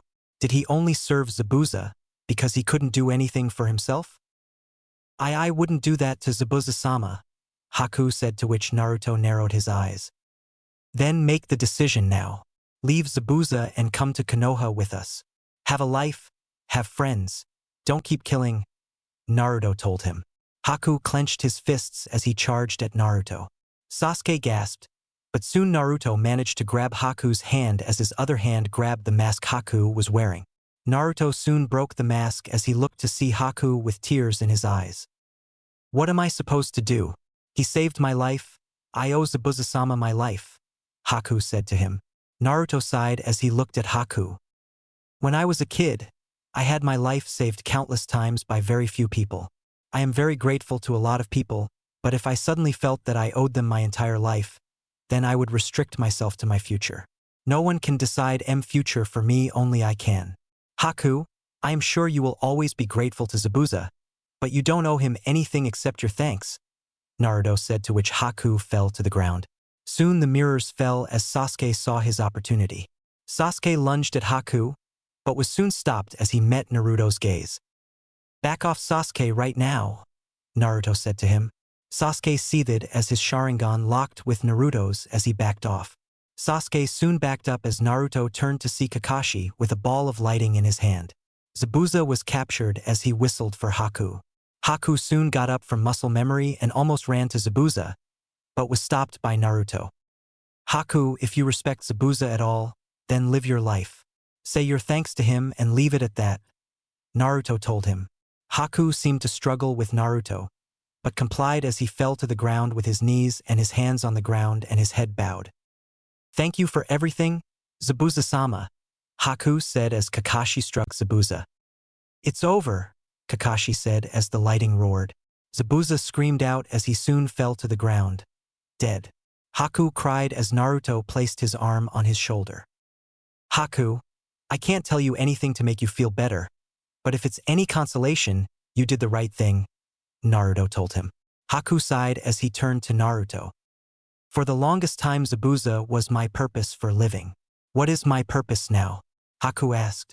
Naruto shrugged his shoulders. I don't know, Haku, but you will know one day, Naruto told him. Haku slowly nodded as he got up. Naruto and Haku soon walked to the group as Haku came up to Kiba and bowed. I am sorry for all the harm and trouble I put you through, Haku said to Kiba. Kiba turned to Haku and smirked.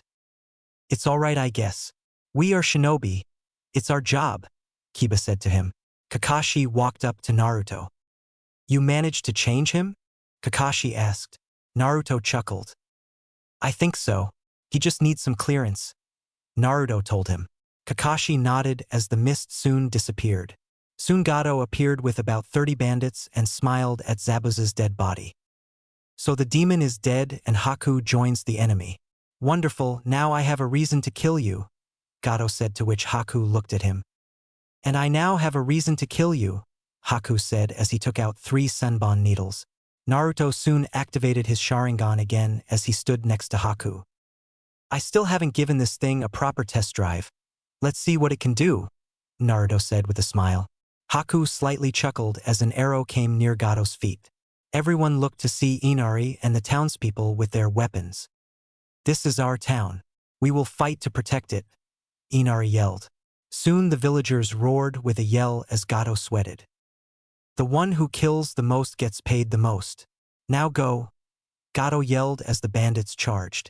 Naruto and Kakashi made the same hand sign as they smirked.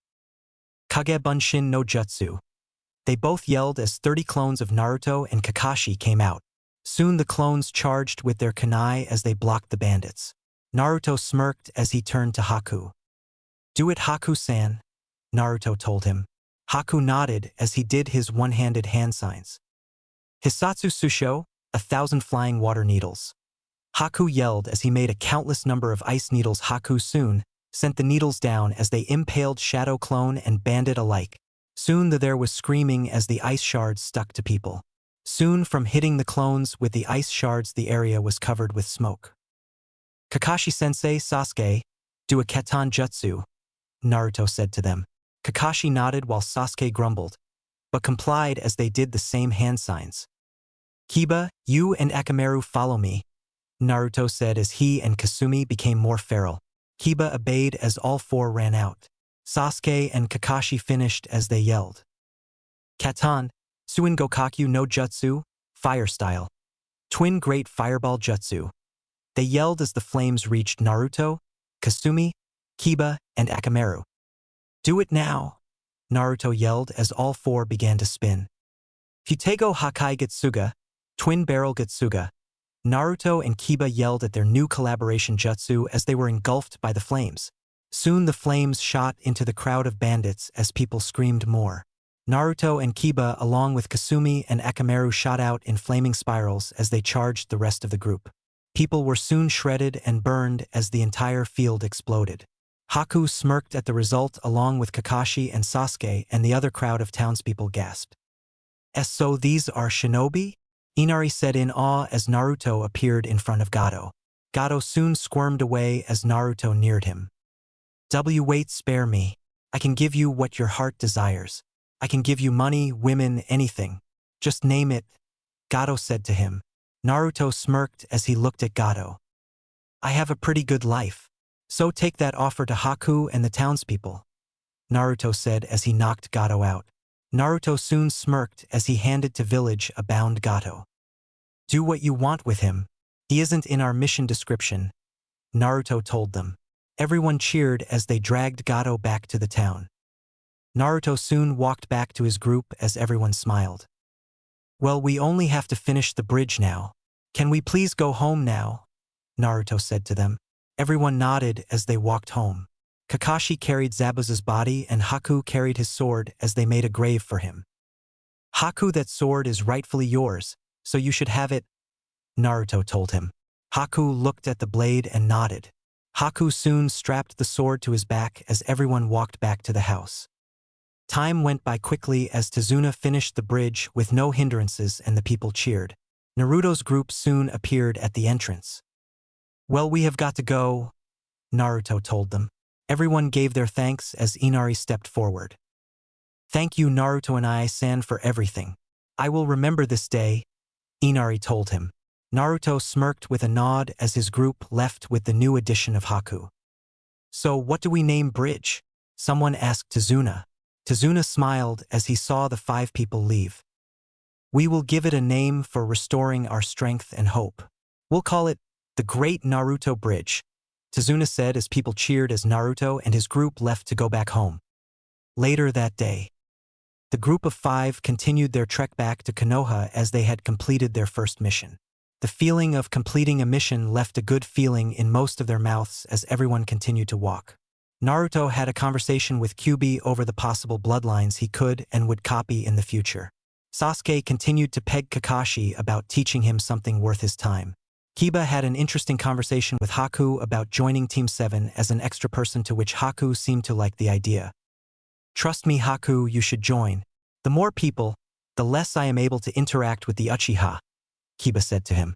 Haku chuckled with a nod as he turned to see Kakashi ignoring Sasuke as he read his book. I see your point. If your Hokage allows it, then I see no problem with it, Haku said, to which Kiba nodded. All right, Haku, you are going to like Konoha. Somewhat, Kiba said to him, to which Haku raised an eyebrow. What do you mean by somewhat, Kiba-san? Haku asked him. Kiba sighed as he turned to Naruto, who seemed to have things on his mind, to which Kiba knew. If you hear people talking or giving Naruto weird looks, you will want to know later, Kiba told him. Haku slowly nodded in confusion over what this had to do with Naruto. With Naruto. Naruto continued to talk to Kyuubi as she went over his dojutsu with him as he needed to figure some things out. So I don't need to close my eyes every time to switch between dojutsu? Naruto asked her. Kyuubi chuckled in the field as she patted a kid's head softly. No, Naruto-kun, though it helps, you don't need to do it. You should be able to switch between the dojutsu quite easily. Also, I know something that you will find out later, and trust me, you will like it about your dojutsu, Kyuubi said, piquing his interest. Ah, Kyuubi-chan, I thought we had a special no-secrets relationship going on here, Naruto told, to which Kyuubi chuckled. Can't spoil the surprise, Naruto-kun, but you'll like it. I wouldn't keep a secret that would harm you, Kyuubi responded. Naruto sighed softly with a nod as he cut the connection. Naruto soon walked up to Haku and Kiba as he brought the attention to him. Hey Haku, can you help me with something? Naruto asked him. Haku looked at Naruto and could only wonder what he wanted. Sure, Naruto-san. What would you like me to do? Haku asked him. Naruto smiled as Kiba wondered what Naruto wanted also. Naruto soon opened his hand as he brought Haku and Kiba's attention to it. Naruto concentrated a little as it was his first time doing this. Naruto soon formed an ice senbon as Haku nearly gasped. Naruto-san, how do you have my bloodline? Haku asked him. Naruto soon looked at Haku as he sighed. Remember the fight back on the bridge? Naruto asked him. Haku nodded as he slightly looked down depressed, but decided to move on and continue to listen to Naruto. Yes, I remember it. What about it? Haku asked him. Naruto chuckled. Well, when we crossed, I managed to copy 2 of your jutsu before you joined us, Naruto said, surprising Haku. But how? My Hutin is in my blood. You can't have it unless we are related in some way, Haku told him. Naruto nodded as he closed his eyes. Naruto soon revealed the shinsenigan as Haku gasped. This is Dojutsu. It allows me to copy any jutsu, even blood limit jutsu. That's how I have your Hutin. I'm sorry if I stole this, but I wondered if you would teach me to use it, Naruto asked him. Haku looked at Naruto, then thought for a few minutes over his question. Haku was the only ice user, and seeing Naruto use it was slightly comforting in some way for him.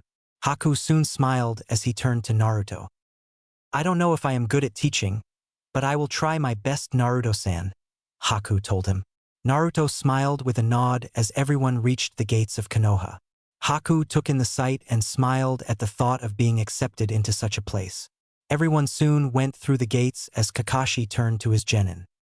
"Alright, we are back now. Let's do our mission briefing with Hokage-sama," Kakashi said as everyone nodded. Soon the five walked off to the Hokage mansion as Naruto and Kiba decided to have a conversation on going to the Inuzuka compound. Naruto smiled at the thought of seeing Tsum after nearly a month away from the village. Haku looked around, and sure enough, what Kiba told him was happening. Haku could see some people look at Naruto with hate in their eyes and sneer at him. Haku could also see some of the people smile at Sasuke, who arrogantly soaked up the silent praise. Haku soon walked up to Kiba and Naruto as he leaned in slightly.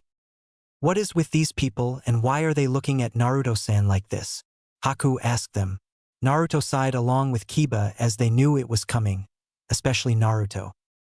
"I might tell you later, Haku-san. The group of people I trust to know this is small, and I kinda prefer that for right now," Naruto told him. Haku nodded as he wondered about Naruto's past. Everyone soon made it to the Hokage mansion as they walked past the mansion guards. Hokage mansion. Everyone walked up the stairs as they reached the main office. Kakashi knocked on the door as he waited for a reply. "Come in," said the voice as Kakashi opened the door.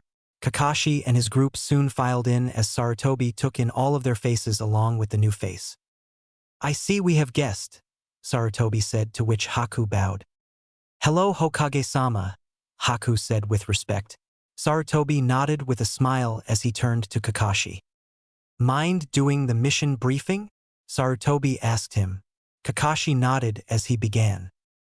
"After leaving Konoha, my group walked along the road as we went to our destination in Wave with our client. After about 10 minutes, I along with Naruto and Kiba noticed 2 puddles and engaged 2 Chunin-level shinobi in battle. I wanted to see how my group would do in a real situation, and everyone performed well," Kakashi said, taking a breath.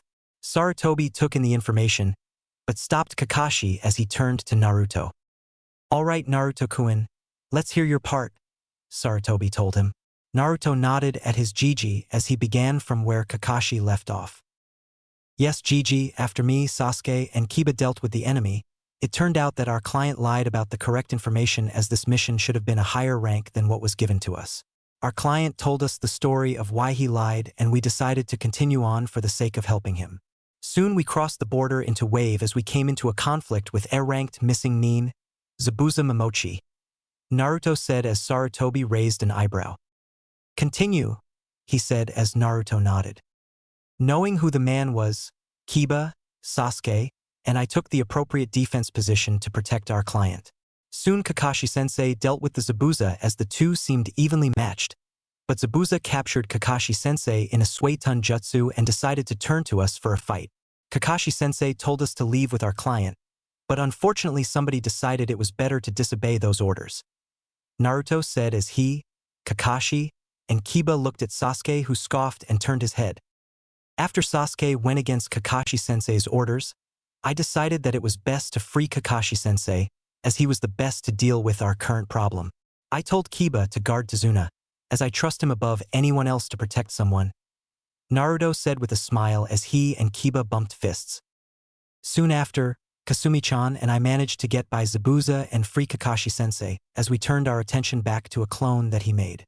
Sasuke arrogantly fought the clone, but was soon in trouble as me and Kasumi-chan tried to save him. But then Sasuke did something unthinkable, Naruto said as Sarutobi steeled his gaze towards Sasuke. "And what did Sasuke do?" Sarutobi asked. Naruto sighed as he felt some of his chakra raise, but Kyuubi managed to calm him down. "He did the Kawarimi jutsu and made Kiba take the blow," Naruto said as Sarutobi turned to Kakashi and Kiba, who nodded. Sasuke suddenly trembled as Sarutobi raised his Ki towards the last Uchiha as he started to shake. Sarutobi soon took a large puff of smoke as he wanted Kakashi to continue. Having seen the act that Sasuke pulled on Kiba, Naruto soon ran to Kiba's side and looked to see Kiba in a bit of danger. Naruto soon lunged at Sasuke as he demanded an explanation from him. Sasuke scoffed with an arrogant reply as Naruto nearly attacked Sasuke. Soon Naruto screamed, then slipped into unconsciousness as I finished the battle with Zabuza. However, he got away as I turned to the aid of Kiba and Naruto. Thankfully, both were fine with Kiba having a slash across his waist. I checked Naruto over and he seems to have unlocked a new Dojutsu, Kakashi said, to which Sarutobi nearly gasped. Sarutobi turned to Naruto, who nodded as he wanted Kakashi to continue. Soon we arrived at the client's house, where we all rested for a few days. Soon I decided to start everyone on their training as I wanted to teach them how to control their chakra. I decided to have everyone do tree walking as I waited to see the results. Naruto got it perfectly as he made it up the tree on his first try. Kiba took a while, but with some help from Naruto he got it also. Sasuke too the longest as he worked up until late nighttime to finish. Soon Naruto, Kiba, and I had a talk about Naruto's new Dojutsu, which you will hear later, Kakashi told him. Sarutobi nodded and looked at Naruto, then turned back. Everyone then acted as bodyguards for Tazuna as the week passed. Naruto opted to stay behind and look after the family as Kiba, Sasuke, and I went on, Kakashi said. Sarutobi went on as he turned to Sasuke and took a smoke as he was sure he would need it. Proceed, Sasuke, Sarutobi told him. Naruto, Kiba, and Kakashi sighed along with Haku as Sasuke smirked. After Kakashi left the dope behind, we went to the bridge and battled with Zabuza and his accomplice, Sasuke said, pointing to Haku as Naruto's chakra flared again. Soon the mutt and I were dealing with him, to which I was about to win, but the dope soon interfered and soon told the mutt to guard Tazuna. He soon held Haku back as I saw that opportunity to deal with the enemy, but the dope got in my way as he tried to talk to the enemy and offer him sanctuary in Konoha. Soon Haku stopped attacking and Kakashi-sensei ended Zabuza. We then went home and spent the days watching over the villagers. Soon the bridge was finished as we all walked back and came here to see you, Sasuke said to him. Having that explanation, Sarutobi turned to see Kakashi sigh as Naruto and Kiba narrowed their eyes at Sasuke. Sarutobi soon took a puff of smoke as he sighed. Alright, good work everyone. You will be getting a higher mission pay for this. So Sasuke, you may leave, Sarutobi said as the Uchiha shrugged and walked out. Sarutobi soon turned to everyone else. Alright Kakashi, later I want to know what really happened on the bridge, Sarutobi said, to which Kakashi nodded. Yes, Hokage-sama, Kakashi replied. Sarutobi nodded as he turned to Haku. So you want to join Konoha? He asked him. Haku nodded with a bow as Sarutobi smiled. You were a missing Nin, so they will have to update the bingo book. You are a rogue, so you really have no prior record, so it's easy to instate you here. Just continue to be a shinobi, Sarutobi told him. Haku nodded with a smile as Sarutobi took out a headband. Here you go, Haku-san. I will fill out the paperwork later. Now as for a place you will live. Is Naruto-kun's apartment okay? He asked. Haku nodded with a smile along with Naruto. Sarutobi soon turned to Kakashi. I'm going to place him on your team. He's too far above the academy students but not necessarily a Chunin. So he will be a part of Team 7 also, Sarutobi told Kakashi. Kakashi nodded as Sarutobi went back to another issue. So Naruto-kun, where did you get a dojutsu?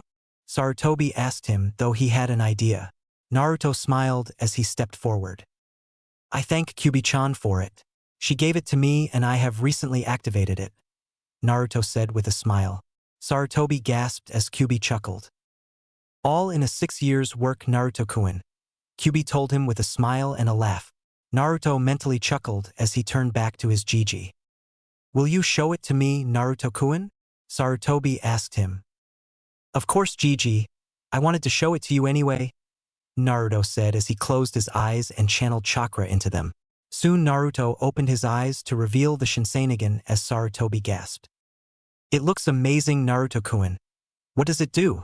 Sarutobi asked him, to which Kakashi slightly chuckled as he waited for Sarutobi's reaction. Naruto chuckled along with Kiba as he smiled. Well, it acts like the Sharingan. It allows me to copy ninjutsu and jinjutsu, but it is a better improvement over it, Naruto said as Sarutobi widened his eyes and wondered what made this eye more special than the Sharingan. So what else does it do? He asked in all curiosity. Naruto smiled as he looked at Sarutobi. It allows me to copy the blood limits and dojutsu of others, Naruto told him.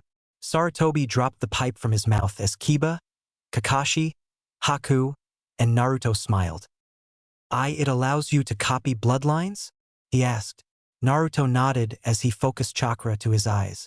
Soon his eyes strained a bit, but soon changed color as the Sharingan came into view. I got the Sharingan from Kakashi-sensei by accident, Naruto said as he chuckled sheepishly.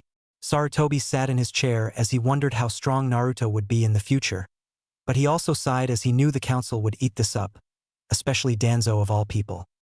All right, Naruto-kun, you and everyone can go, but trust me, I think that you will be called later, Sarutobi said as Naruto, Kiba, and Kakashi nodded as the four left. Sarutobi sat in his chair as he could only smile at the council's reaction to this new event as he filled out Haku's information. With Naruto and his group. Everyone continued to walk as Kakashi bid them a farewell with a slight giggle that Naruto caught and sighed. Naruto soon made a shadow clone and smiled at Haku. All right, Haku, he will take you to the apartment. Go get settled in and unpack though, we might be called out later, Naruto said with a sigh. Haku nodded as he and the clone walked off. Naruto and Kiba soon smirked as they walked to the Inuzuka compound. Inuzuka compound. Kiba soon opened the door and he took in the familiar smell of his house. I'm home and I have a guest, Kiba yelled as Hana appeared. Well, hello little bro and Naruto-kun, Hana said with a smile. Naruto smiled as Kasumi appeared from his black jacket where she was sleeping. I miss anything Naruto-sama? Kasumi asked with a yawn. Not really, Kasumi-chan, you can go back to sleep, Naruto told her. Kasumi nodded as she decided to get a more comfortable position. Kasumi soon jumped down as she walked up Naruto's shoulder. Soon she rested on his head as she curled into a ball and went to sleep. Hana chuckled at the action as Tsum soon appeared. Well, everyone is here again, Tsum said as Naruto walked up to her. Hey Tsum-chan, beautiful as ever, Naruto said as Tsum blushed. Thank you, Naruto-kun. So how was your mission? She asked him. Naruto chuckled as he and Kiba regaled the two women with their mission. Both were surprised that Naruto had a dojutsu, but were happy for him. Tsum soon made an insane amount of Ki as she heard that the Uchiha sacrificed her son for his own hide. Naruto managed to calm Tsum down, but she was going to have a talk about this. Both continued on with the mission details as they soon finished. And that's pretty much it, Naruto said. Tsum growled as she looked out the window. Sacrifice my son, will you? Oh, I can't wait to see you, Uchiha, Tsum said as she looked out the window. Naruto soon smiled as he placed a hand on Tsum's shoulder. Don't worry, Tsum-chan. I won't let the team do that again. I swear, Naruto said as he gave her a kiss on the cheek. Tsum chuckled with a nod as she and Hana gathered. All right, show us the dojutsu, Naruto-kun, both said as Naruto wondered how many times he activated it in this one day. Naruto closed his eyes as he soon opened them to reveal the shinsenigan. Both gasped at the beauty and power of it as Naruto soon deactivated it. Though I think the council might find some way to ruin my life with this, Naruto said as Tsum nodded. Yeah, they will. No doubt they will enact the CRA on you, Tsum said as Naruto quirked up an eyebrow. What is that? Naruto asked. It's called the Clan Restoration Act. It makes a person take multiple partners to secure the chance of children inheriting your bloodline for the good of the village, Tsum said, to which Naruto shrugged his shoulders. It doesn't sound so bad, Naruto said, to which Tsum and Hana looked at him. Why not? Hana asked him. Naruto chuckled as he looked at Tsum. 'Cause it seems that only the Inuzuka clan will be getting it, Naruto said to her. Tsum chuckled with a slight blush as she smiled. So what is the minimum of girls? Naruto asked them. 4. Tsum told him. Naruto nodded as he had 3. He already had feelings for Kyuubi, Tsum, and oddly enough Kasumi. He just needed one more woman to love. And Naruto, if you do get the CRA, would you pick me also? Hana asked him. Naruto and Kiba widened their eyes at a blushing Hana. Hana-chan, you like me? Naruto asked her.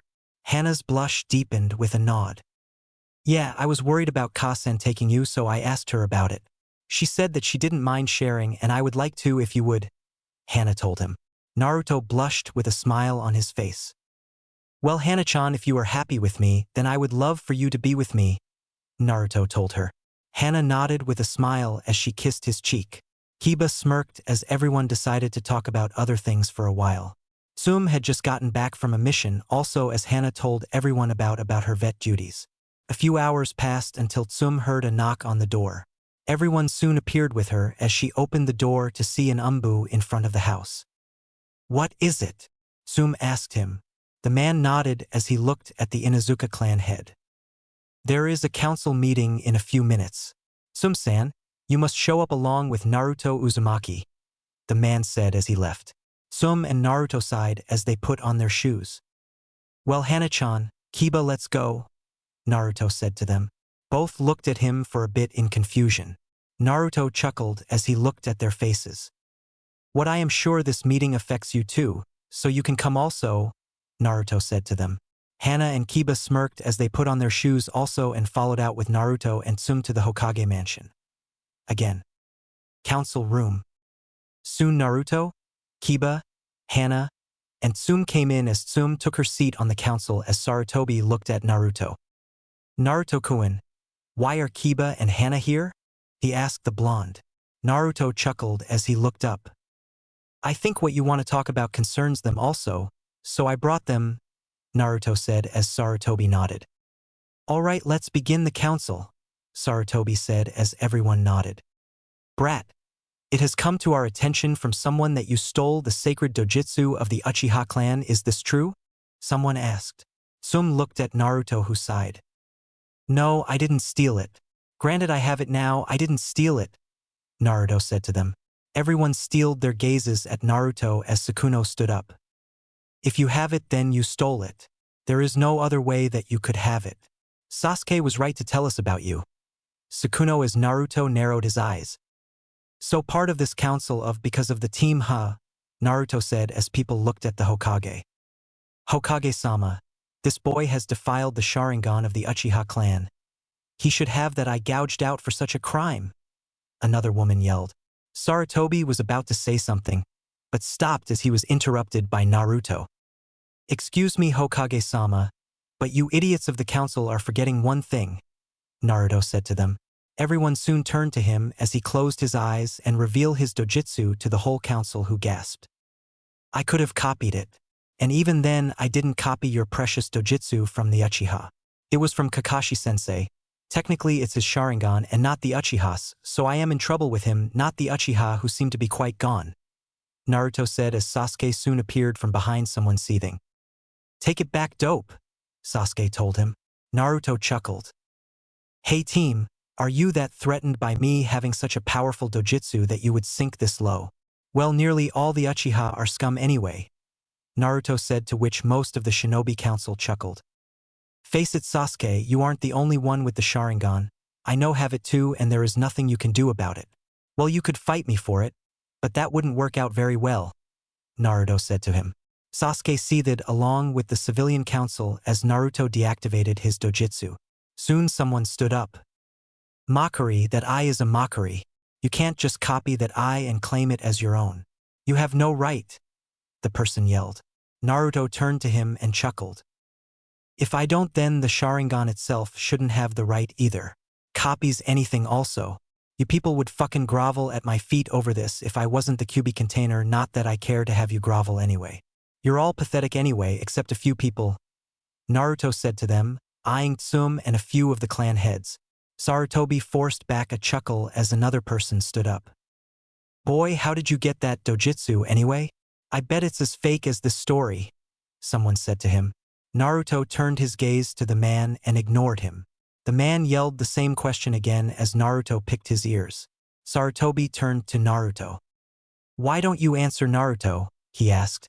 Naruto chuckled as he looked up. I don't have the breath to waste on answering him, and I don't need to. They might have been able to control my life as a kid, But I am a shinobi and I don't need to answer any of their questions. Naruto said as Ino's father. Inoichi got up. Alright then I will ask. Where did you get that dojutsu? He asked. Everyone turned to him as Naruto sighed. Must be a latent ability. I don't know much. Naruto lied though it seemed to work. Sasuke cursed as he charged at Naruto. You don't have the right to use that eye of yours. Sasuke yelled as he ran at Naruto. Before he could attack, Naruto slammed his fist into Sasuke's stomach as the Uchiha fell to the ground. Naruto soon picked Sasuke up by his neck as he turned to the council. Why can't you jackasses keep your boy toy on a leash? Naruto asked. People demanded that Naruto put their Sasuke-sama down. Naruto rubbed the bridge on his nose as he looked at them. Are you sure I should put him down? Naruto asked them. People seethed with a nod as Naruto chuckled. All right, Naruto said as slammed Sasuke's face to the ground much to people's horror. All right, I put him down, now what? Naruto asked, to which Hana and Kiba chuckled. Most of the shinobi council chuckled also along with Sarutobi. Everyone soon felt some ki be released as Tsum appeared from her seat in front of Sasuke and picked him up. And if I ever hear about you using my son for a substitution ever again, then I will make the Uchiha massacre look like the greatest day in your life compared to what I am going to do to you, Tsum said as she snarled at him but let him down. Tsum soon returned to her seat and went on with the meeting. Now that we are done with that, is there anything else? Naruto asked them. Sarutobi nodded. As a matter of fact there is. Since this is quite a powerful dojutsu along with being a new one, I am afraid that you must have the CRA put on you. That way the security of the dojutsu will be in place, Sarutobi said. Naruto nodded in simple agreement. Hayashi smirked at the thought of having a dojutsu like Naruto's. Inoichi, Chuza, Shibi, and Shikaku didn't really care, but were intrigued by Naruto's dojutsu. What happens if I said no though? Naruto asked them. Some people smirked as a merchant got up. Well, you would be forced to marry anyone or we could do other things, he said with a sly smirk. Naruto sighed as he looked up at Sarutobi. What is the minimum amount of women? Naruto asked one more time to be sure from Tsum. For Naruto-kun, Sarutobi said to him. Naruto nodded with a smile. All right then, I don't mind, Naruto said as most people smirked as they thought they got him. But dash, Naruto said, bringing all attention back to him. I chose who I am going to be with. I am not marrying any of your daughters or any other woman in Konoha. You will back off and will let me choose those I love. And before you get happy, I have already chosen my 4, Naruto said, to which people quirked up an eyebrow. 2 of these women aren't here right now, but 2 are, Naruto said. I chose Hana-chan and Tsum-chan, Naruto said with a smile. Hana blushed with a nod, but everyone turned to Tsum for her answer. You still have to make Chunin Naruto-kun, Tsum said to him. Naruto smirked as he looked at her. Don't worry, Tsum-chan. I wouldn't make you wait, Naruto told her. Tsum nodded as Sakuno stood up. Why are we discussing this? I don't want some demon's offspring running around the village. I would be the end of us, Sakuno said before she felt the immense pressure of Ki. Naruto soon appeared in front of her as he grabbed her clothes and forced her to look into his eyes. With the damn way you're acting, I just might become a demon and kill you. Now shut your mouth. My life isn't any of your damn business anymore. I am not the same brat who couldn't do anything, but take whatever the hell you gave me. But now I can do a lot more, Naruto said as he opened his and focused the Sharingan into her eyes, /N. Not the Manjikyu Sharingan.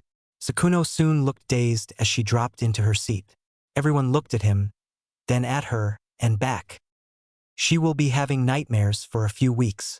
And I promise, no I swear that if any of you do anything to me or them I will hurt all of you, Naruto said to them, mostly to the civilian council. Naruto soon, thanks to Kyuubi and her suggestion, flooded the entire room in Ki as people nearly passed out.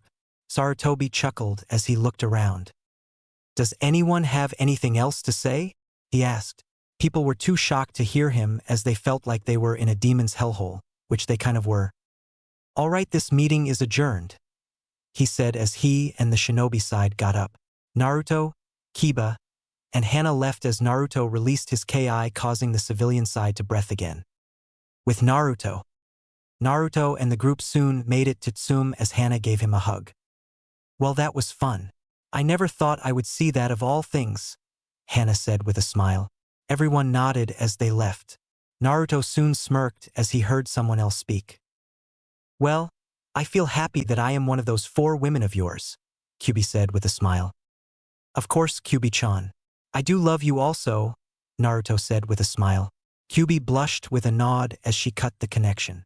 Soon Kasumi woke up as she looked at Naruto. So who is the 4th woman? She asked him. Naruto chuckled as he looked up. You were listening? Naruto asked her. Kasumi smirked as she yawned. With all the yelling it was hard not to. So who is it, Naruto-sama? Kasumi asked him. Naruto smirked as he looked up. Why, it's you, Kasumi-chan, Naruto said, effectively causing Kasumi to blush and pass out. Wow, never thought that would happen. Well, I will tell her later, Naruto said as everyone walked out to go home. Naruto and the Inuzuka family continued to walk as they came to the Inuzuka compound. Well, I am going to go. I have to train with Haku, Naruto said to them. Everyone nodded with a smile as they went inside. See you tomorrow, Naruto, Kiba said to him. Naruto nodded with a smile as he and an unconscious Kasumi left the compound. As Naruto walked, Kasumi soon woke up as she realized she was on top of his head. Wow, Naruto-sama. I had the best dream of my life. You said I was the 4th woman in a harem, Kasumi said as she rubbed her eyes. Naruto chuckled as he covered his mouth. That wasn't a dream, Kasumi-chan. You are, Naruto told her.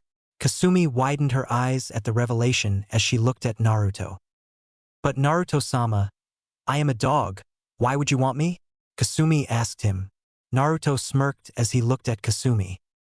I also love a giant fox woman. I think you're fine, Kasumi-chan, Naruto told her. Kasumi blushed slightly, but smiled as she stayed on Naruto's head. Naruto soon made it to his apartment complex as he came to the room that Haku was in. Naruto knocked on the door as he waited for a reply, but didn't get one. The door slowly leaned open as Naruto peered through the door. Haku, you in here? Naruto asked as he looked around. Naruto looked around the house as he saw various clothes on the bed.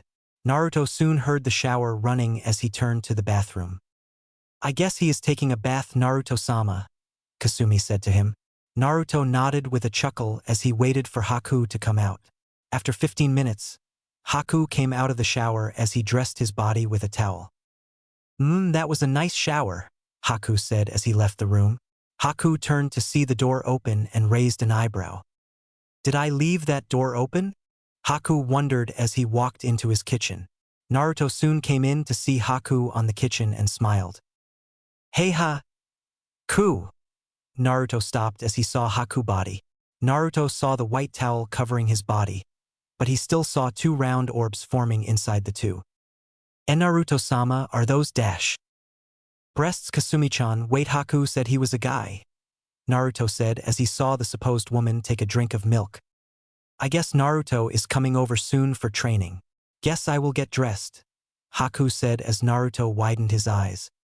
That's really Haku. He's a she, Naruto said as his mouth began to hang. Naruto backed away slowly as he could, but cursed as the floor creaked. Haku turned her head and gasped. And Naruto? Haku said as she looked at the guest. Naruto gasped as he turned around fast. Hey Haku, Naruto said as Haku stared at the boy who was in her room. Why are you here so early? The early bird gets the worm? Haku continued to stare, but then her eyes rolled back as she slipped into unconsciousness. Naruto soon ran to Haku as he placed her on the bed. Naruto sighed as he wondered how weird of a day this was. Haku soon woke up as she rubbed her eyes to see that she was on her bed. Haku turned her head and gasped as she saw Naruto looking at her. So many questions right now, Haku, Naruto said to her. Haku sighed as she raised her head from her bed. I guess you would have some. First, yes, I am a girl. I lied, because I saw how Gato treated women, and needless to say, I didn't need the added attention on me, Haku said, already answering Naruto's question. So that's it. Well, what are you going to do now? Naruto asked her. Haku sighed again as she looked at Naruto. Well, I still want to be a part of Team 7. Since Gato is gone, I don't see the need to hide the fact that I am a woman, Haku told him. Naruto nodded with a smile as he got up. Well, you can tell everyone. I won't spill your secret, Naruto said with a shrug of his shoulders. Haku chuckled with a smile and nodded as Naruto left the room for her to get dressed. After putting on some new clothes, Haku and Naruto exited the building as they took to the streets of Konoha. Haku narrowed her eyes as she felt the hard gazes of the civilians on them, but she could tell they were mostly directed at Naruto. Naruto-san, can you please tell me why everyone is looking at you like this? Haku said to him. Naruto sighed as they left the busy portion of the village and made it to a random training ground. Both took in a fresh air. I will tell you, Haku, but maybe later tonight, Naruto said to her. Haku could see he didn't want to be pressured into the issue and left it alone. All right, Naruto-san. Well, shall we begin your Huten training? Haku asked with a smile. Naruto soon perked up with a smile as he turned to her. All right, Haku. I am in your care, Naruto told her. Haku smiled with a nod as she went over the style. Ice release is basically the combination of the Futon nature and Suiton nature. I don't know about, for anyone even Jonin, it is tough to combine two natures, but my body naturally combines these natures for me. Now, since you seem to already have ice manipulation down from when you saw me, I guess your body can combine them also. You simply have to practice the different forms of manipulation that you want, Haku told him. Naruto nodded in understanding as he stood. Haku took out a scroll as she taught him the various hand signs for certain jutsus that she and her clan had. Some of the jutsus she didn't even know yet. Naruto scanned the scroll as he looked at Haku. So where did you get this scroll anyway? Naruto asked her. Haku smirked as she looked at the sky. Zabuza-sama gave it to me. He said it was the only thing he found when he searched my home, Haku said with a sad smile. Naruto sighed as he made 10 shadow clones to practice the various hand signs on the scroll, along with doing some random kenjutsu practice and some katan jutsu. Haku saw the clones train as she went over the scroll herself. Haku went over the scroll as she took out the heavy sword that she took from Zabuza as she tried to get used to the weight of it, though it was proving to be very difficult. Naruto decided to spend time with his Raiton nature as he went over Kyuubi's instructions. So I have to change my chakra nature into lightning and channel it through my body? Naruto asked. That's right, Naruto-kun. Raiton is quite unique to Konoha, but is almost as common as the Katan nature, Kyuubi said to him. Naruto nodded in some agreement as he continued to practice along with Haku. With Sasuke. Sasuke sat in a chair, nursing his pride, as he mulled over the fact that he couldn't get the council to get rid of Naruto. Sasuke seethed at the thought of Naruto have his prized Dojutsu and seemed to handle it better than he ever could. Sasuke soon walked up to the council and slammed his hands on the table. Why can't I have a private sensei? Why am I teaming up with these weaklings? Give me someone who won't waste my time. I can unlock the secrets of the Sharingan faster and prove my power, Sasuke said to them. Like a sponge, most of the council sucked in his words as smiles graced their faces. Most of the council nodded in agreement as Sasuke smirked. Just you wait, dope. I am going to show you what it feels like to have true power, Sasuke said with an arrogant smirk. Back with Naruto. The sun was starting to set as the field changed to a orangish glow around it. Naruto fell to his knees in exhaustion from the training as he turned to see Haku nearly asleep. Naruto chuckled slightly as he dispelled the clones as their memories transferred to him. Naruto shook his head slightly from the overflow of memories, but got up as he rubbed his temples. Gotta remember those troublesome memories, Naruto said as he shook Haku awake. Come on, Haku, let's go. You look dead tired, Naruto said to her. Haku chuckled with a smile as she got up slowly. Haku soon looked at the damaged field and whistled. Do I want to know the type of training you do? Haku asked him. Naruto chuckled as he shook his head. No, you probably don't, Naruto told her. Haku chuckled with a nod as they picked up their stuff and left the training field. As the two entered the business district of Konoha as they made it to their apartment complex. Naruto sighed as he saw various people outside his apartment as he looked at them. Is there a reason you're in front of my apartment? Naruto asked them. Soon the people turned to him and sneered at him as Naruto sighed. Haku, go inside, Naruto told her. Haku turned to him, then the villagers. Haku smirked as she placed her hand on Naruto's shoulder. Sorry, no can do, Naruto-san. I may not know what's going on, but I can't lose my friend and student to a misunderstanding, Haku told him. Naruto chuckled with a smile as he stepped forward. So what do you want? Naruto asked them. One man stood as he held up a kunai. We want you gone. You shouldn't even be here, you demon brat. We are going to end you today, he said to Naruto. Haku narrowed her eyes as Naruto smirked. Sorry, but 1, you're not killing me. 2, you can't kill me, and 3, if you try you will fail. Badly, Naruto said to them. Everyone narrowed their eyes at Naruto as some people yelled at him to leave. Naruto smirked as he revealed the Sharingan, to which people gasped and seethed. You wouldn't hurt a bearer of the Sharingan, would you? Naruto said with a smile as he simply passed through the people along with Haku. Naruto soon turned back to the people as Kasumi growled at them. And I am a shinobi of Konoha. You try to hurt me and I have every right to stop you. Hell, you try to kill me, I have every right to kill you, Naruto said as he released a Ki that made the mob freeze in their tracks. Naruto smirked as he and Haku went to their separate rooms and closed their doors. The mob could do nothing as they watched the demon humiliate them. Soon the mob dispersed as Naruto sighed. Trying to kill me never gets old, does it? Naruto wondered as he sat on his bed. I'm sorry, Kyuubi said to him. Naruto chuckled as he closed his eyes and meditated. Naruto appeared in his mindscape as he saw Kyuubi leaning on a tree softly crying.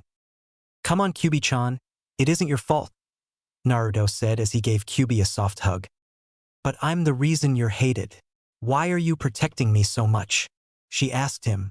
Naruto smiled as he looked at her. Well, I do love you, after said you're sorry and explained what happened. So I guess those are my reasons, Naruto said to her. Kyuubi slightly blushed with a chuckle as she kissed the side of Naruto's cheek, causing the blonde to blush. You so sweet, Naruto-kun. Here, activate your shinsenigan. I want you to have one of my personal katan techniques, Kyuubi told him with a smile. Naruto smiled as he squeezed her tighter as a thank you. Naruto soon gave Kyuubi a quick kiss as both got up. Naruto showed his dojutsu as Kyuubi went through the various hand signs. Naruto managed to copy everything perfectly along with the required chakra amount as Kyuubi slammed her hands on the ground. Katan, Kitsune Jigaku no Funka, Fire Style. Fox Hell Eruption. Kyuubi yelled as various towers of fire erupted from the ground, causing the place to burn. Naruto smirked at the destruction she caused, but turned to see Kyuubi frown at destroying the mindscape he made for her. Naruto chuckled as he repaired the fire-engulfed place and made it new, much to Kyuubi's joy. Very destructive, Kyuubi-chan. Thank you, Naruto told her. Kyuubi chuckled as she turned to him. No, Naruto-kun. Thank you for accepting me despite the life that I put on you, Kyuubi told him. Naruto chuckled as he gave her another quick kiss. Not your fault, Kyuubi-chan, but anything for you, Naruto said as he left a blushing Kyuubi in the field. Naruto soon opened his eyes as he saw Kasumi on his stomach. Naruto soon got up as Kasumi opened her eyes to see her blonde wake up. Have a nice talk with Kyuubi? Kasumi asked him. Naruto smiled as he got up. Yes, I did, Kasumi-chan, Naruto said as he heated up some ramen from his cupboard for dinner. Naruto soon poured Kasumi her food as she ate blissfully. Naruto finished his food as he threw the ramen away. Kasumi soon finished her food only to see Naruto staring at her. What's wrong, Naruto-sama? Kasumi asked him. Naruto smirked as he stood up. Kasumi, change to your half-human form for a second, Naruto said to her. Kasumi nodded as smoke covered her form. Kasumi appeared in her illustrious form as Naruto had to blush again. Naruto smirked as he neared Kasumi, causing the girl to blush. Naruto smirked as he put a finger to her lips. You have some food on your lip, right? About here, Naruto said as he gave her a kiss. Kasumi gasped while she felt Naruto's soft lips over hers. Naruto soon brought his arms around Kasumi as he brought her closer to him. Naruto soon separated from her as Kasumi continued to hang her mouth open. Naruto smiled as he looked at her. "And Naruto-sama, did you just dash? Kiss you?" "Yes, I did," Naruto said to her. Kasumi soon touched her lips as she looked at him. "Naruto-sama, your lips are quite soft and ramen-flavored," Kasumi said as she slowly formed a smile. Naruto chuckled as he looked at her. Kasumi smiled as she soon crashed into Naruto as both fell to the floor. "Naruto-sama, you tease," Kasumi said with a slight pout. Naruto chuckled as he kissed her again, to which Kasumi returned it this time. Kasumi felt the ramen flavor as she savored the taste of Naruto's lips. Both soon parted as Kasumi stayed on Naruto for a little. "Naruto-sama." "Yes, Kasumi-chan? I love you so much," Kasumi confessed.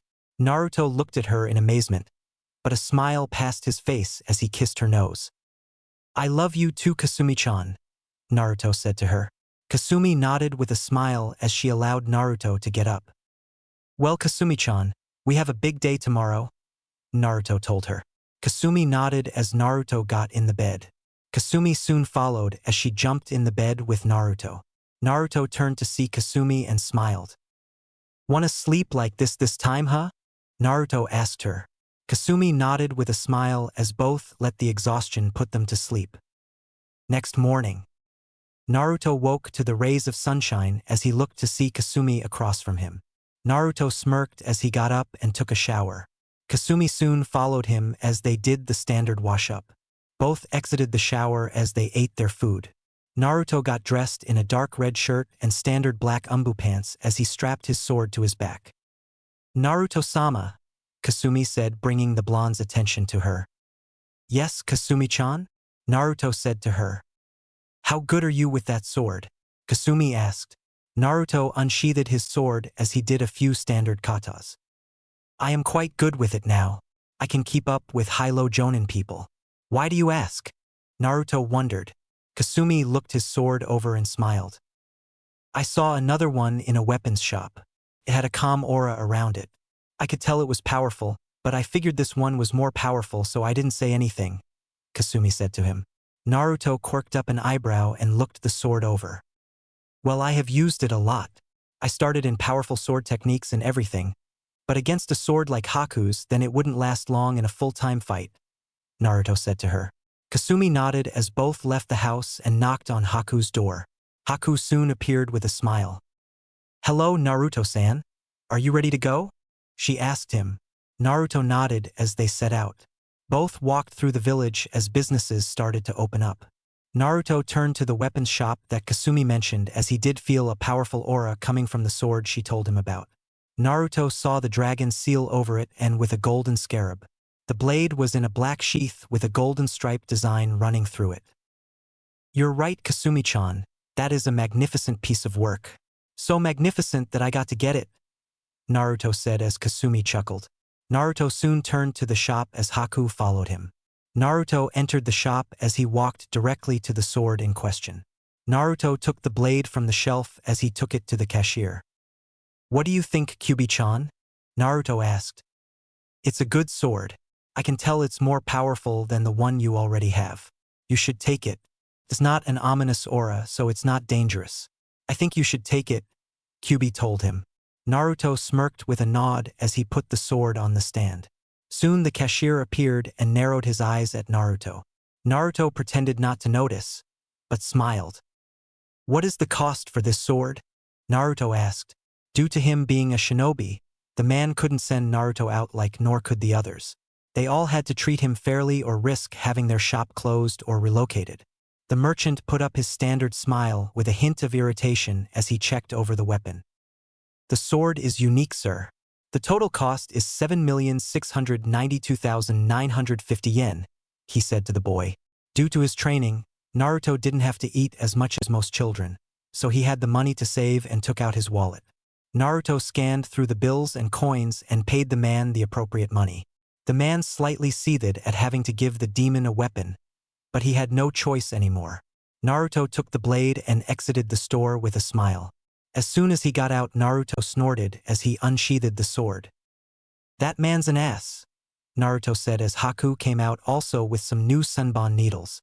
Haku soon added them to her pouch as they walked away. Naruto looked at the blade and smiled. "It's fantastic," Naruto said as he viewed the features. The metal of the sword was black with a red stripe design. The blade was slightly curved into a katana form. Naruto smirked as he turned to Kasumi. "Thank you, Kasumi-chan. I love it," Naruto said as he picked Kasumi up and kissed her nose. Kasumi smiled with a yip as she licked his cheek.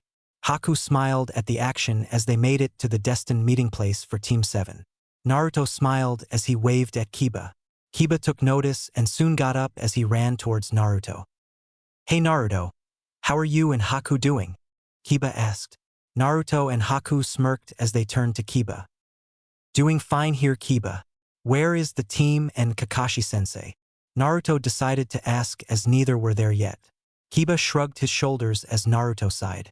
Everyone soon sat down on the training posts as they waited for their fourth member and their sensei to arrive. 2 hours passed as Haku sighed. "Is he always this late?" Haku asked. Naruto and Kiba turned to each other and sighed. "Yeah, get used to that, though the team isn't. I wonder where he is," Naruto said as Kiba smirked. "Probably went to the Konoha hospital to get the enormous stick out of his ass," Kiba said as Naruto and Haku stifled a laugh.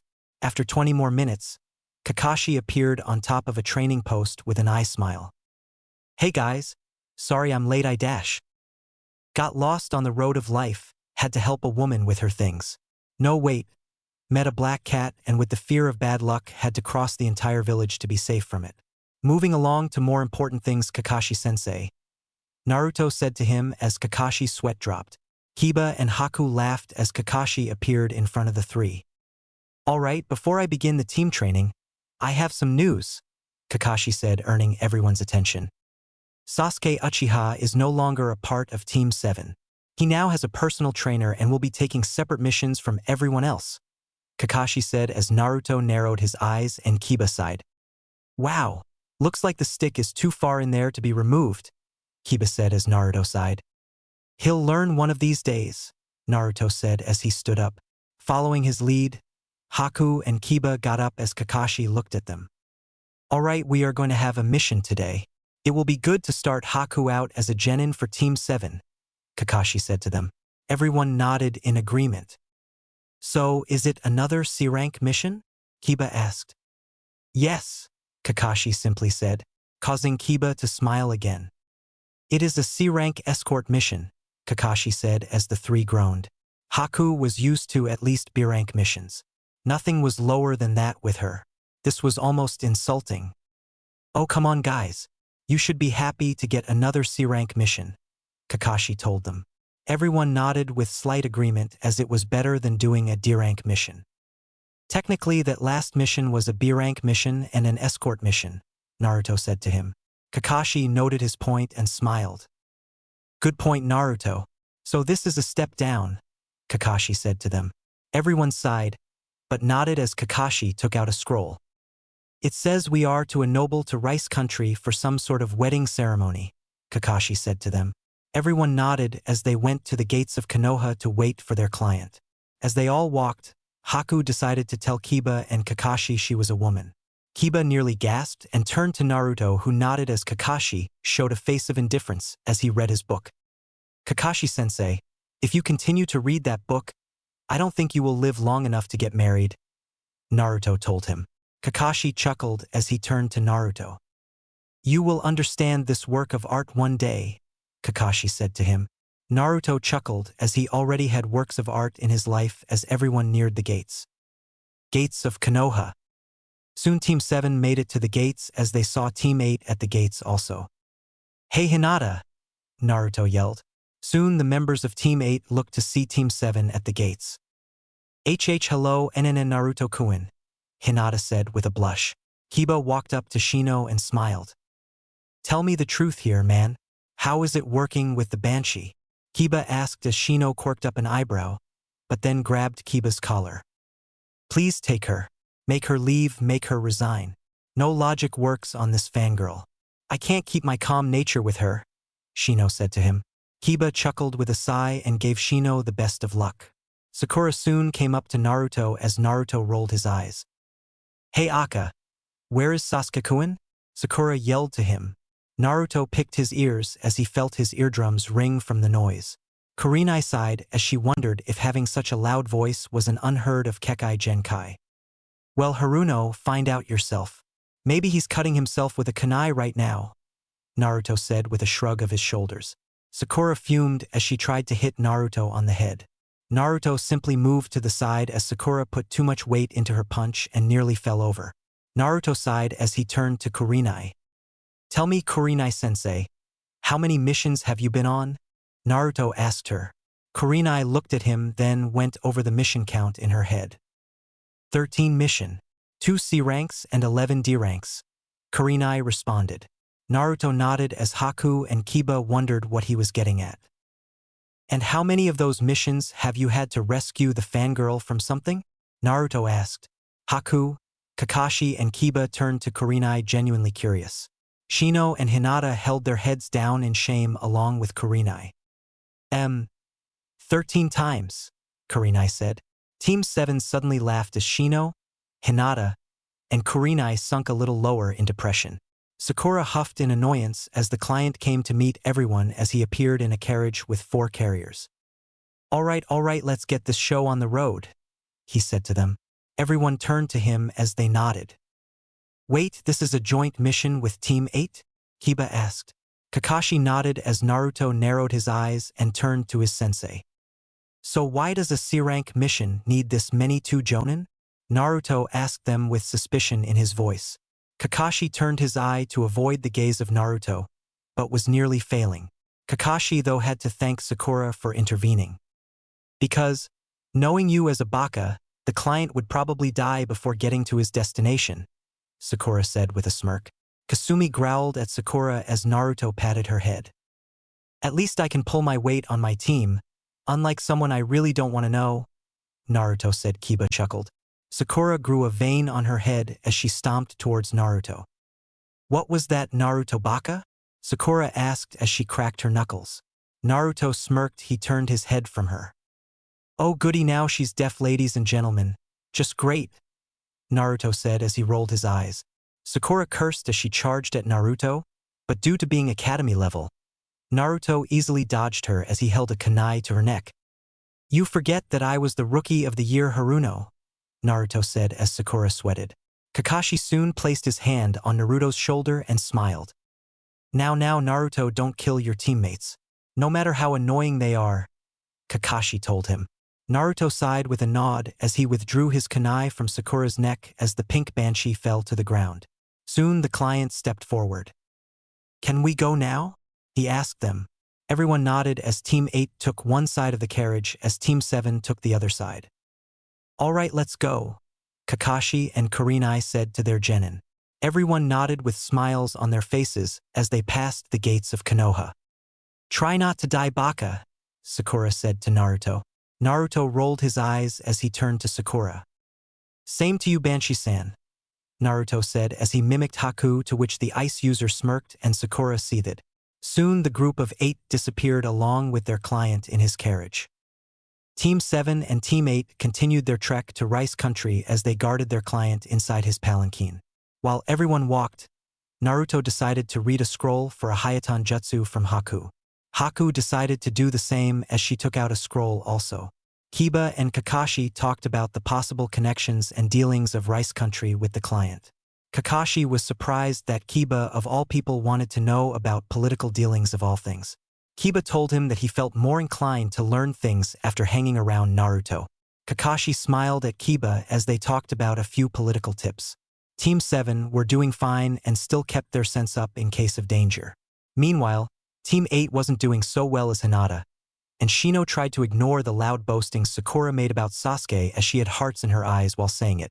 Kurenai sighed as she wondered if Kami was evil or just the natural prankster. Soon everyone made it to a small pond as decided to stop for a break. "All right, we will rest here for about 10 minutes, then we will set off again," Kakashi said to everyone. The palanquin men set the man down as he climbed out of the seat. Naruto, Kiba, and Haku walked off somewhere as Team 8 filled up on water from the pond. "Man, my feet hurt," Sakura said as Shino adjusted his glasses and Hinata sighed. Kurenai began to wonder how in hell the academy passed someone like Sakura. Sakura, we have only been walking for 3 hours. Calm down, Kurenai said, to which Sakura huffed. Kurenai decided to find Kakashi as they went over the map given to them. Kurenai looked to see Naruto, Haku, and Kiba gone as she turned to Kakashi, who could only smile. I guess they want to try some new jutsu. It's amazing, without Sasuke they seem much happier. I can tell they really wanted this to happen, though they don't show it, Kakashi said to her. Kurenai chuckled with a nod as Naruto, Kiba, and Haku returned from the woods. Everyone finished the rest of the break in silence as they soon set off again. Naruto smirked as he walked up to Kiba and placed his hand on his shoulder. Hey Kiba, want to meet Kyuubi? Naruto asked him. Kiba turned to him and made a small smile with a nod. Kiba had always wanted to meet Kyuubi, but Naruto seemed reluctant in the past years until today. Naruto closed his eyes along with Kiba. Naruto focused on his mindscape and Kiba as both entered the beautiful scenery of Naruto's mind. Wow Naruto, what is this place? Kiba asked him as Naruto chuckled. Naruto could see Kiba fascinated with the place as they looked to see a house off in the distance. It's my mindscape Kiba, and that house is the house I made for Kyuubi, Naruto told him. Kiba gasped as they heard barking next to them. Both turned to see Kasumi and Akamaru next to them. How did they get here? Kiba wondered. Naruto shrugged his shoulders as Kasumi climbed to her second favorite spot and settled into Naruto's blue jacket shirt. Kiba chuckled as both walked to the house and knocked on the door. Naruto opened the slid door as both came into the simple-looking house. Kiba walked around for a while as he saw multiple foxes around the house. Kiba took notice of the simple things. He even saw a place that Kyuubi used for training along with a bath and bedroom. Hello Naruto-kun, Kyuubi said, making her presence known to the two. Kiba turned fast to see a red-haired woman with slitted eyes and a black kimono that made him blush. Naruto, that's Kyuubi? Kiba asked as he pointed his finger at the woman. Kyuubi chuckled along with Naruto as he nodded. Kiba, meet the famous and sexy Kyuubi no Yoko, Naruto said as Kyuubi took out her hand. Nice to meet you, Kiba Inuzuka, Kyuubi said as Kiba shook her hand. Kiba had his mouth slightly hanged as Naruto closed it. Yes, you're not dead. Now please stop staring at my mate, Naruto said as Kiba's eyes widened and turned to Naruto. Wait, she's one of the women you said couldn't be at the council meeting? Kiba asked him. Naruto nodded with a smile as he gave Kyuubi a kiss on the cheek, to which she blushed. Kiba dropped his jaw as he slowly walked towards Naruto and placed his hands on Naruto's shoulders. Why is it always you? Kiba asked as Naruto laughed. Naruto seriously didn't know either, but he wasn't one to complain about such things. Kyuubi certainly didn't mind it either. Kiba soon let go as he chuckled. So have you decided? Kiba asked him. Naruto folded his arms and quirked up an eyebrow. Decided on what? Naruto asked him. Kiba suddenly chuckled, which turned into a full-blown laugh as Naruto wondered what he meant, but Kyuubi had an idea. Naruto-kun, he means is Tsum-chan or me, the alpha female, Kyuubi told him. Naruto slammed his fist into his hand in realization. Oh, so that's what he means. Well, I am not really sure, but knowing Tsum-chan, she might want to be the alpha female, Naruto said, to which Kiba and Kyuubi nodded. Kiba knew his mother was that kind of woman. Kyuubi shrugged her shoulders in and smiled. She didn't really care if she was or wasn't. She was just happy to be with Naruto. Everyone exchanged some more pleasant conversations as Kiba and Naruto decided it was time to go. Both left Kyuubi as she changed to her training clothes and went to train with Naruto and Kiba. Both soon left Naruto's mind as they opened their eyes to see that they were already in Rice Country as they saw that the sun was going down. Naruto, how long were we with Kyuubi anyway? Kiba asked him. Naruto chuckled as he turned to Kiba. Oh, I forgot to tell you that time moves differently in the mind than the actual world. It seems we were in there for about 3 hours. So we were probably walking for about 5 hours, Naruto said to him. Kiba nodded in agreement as they turned to see Haku and Kakashi slightly ahead of them.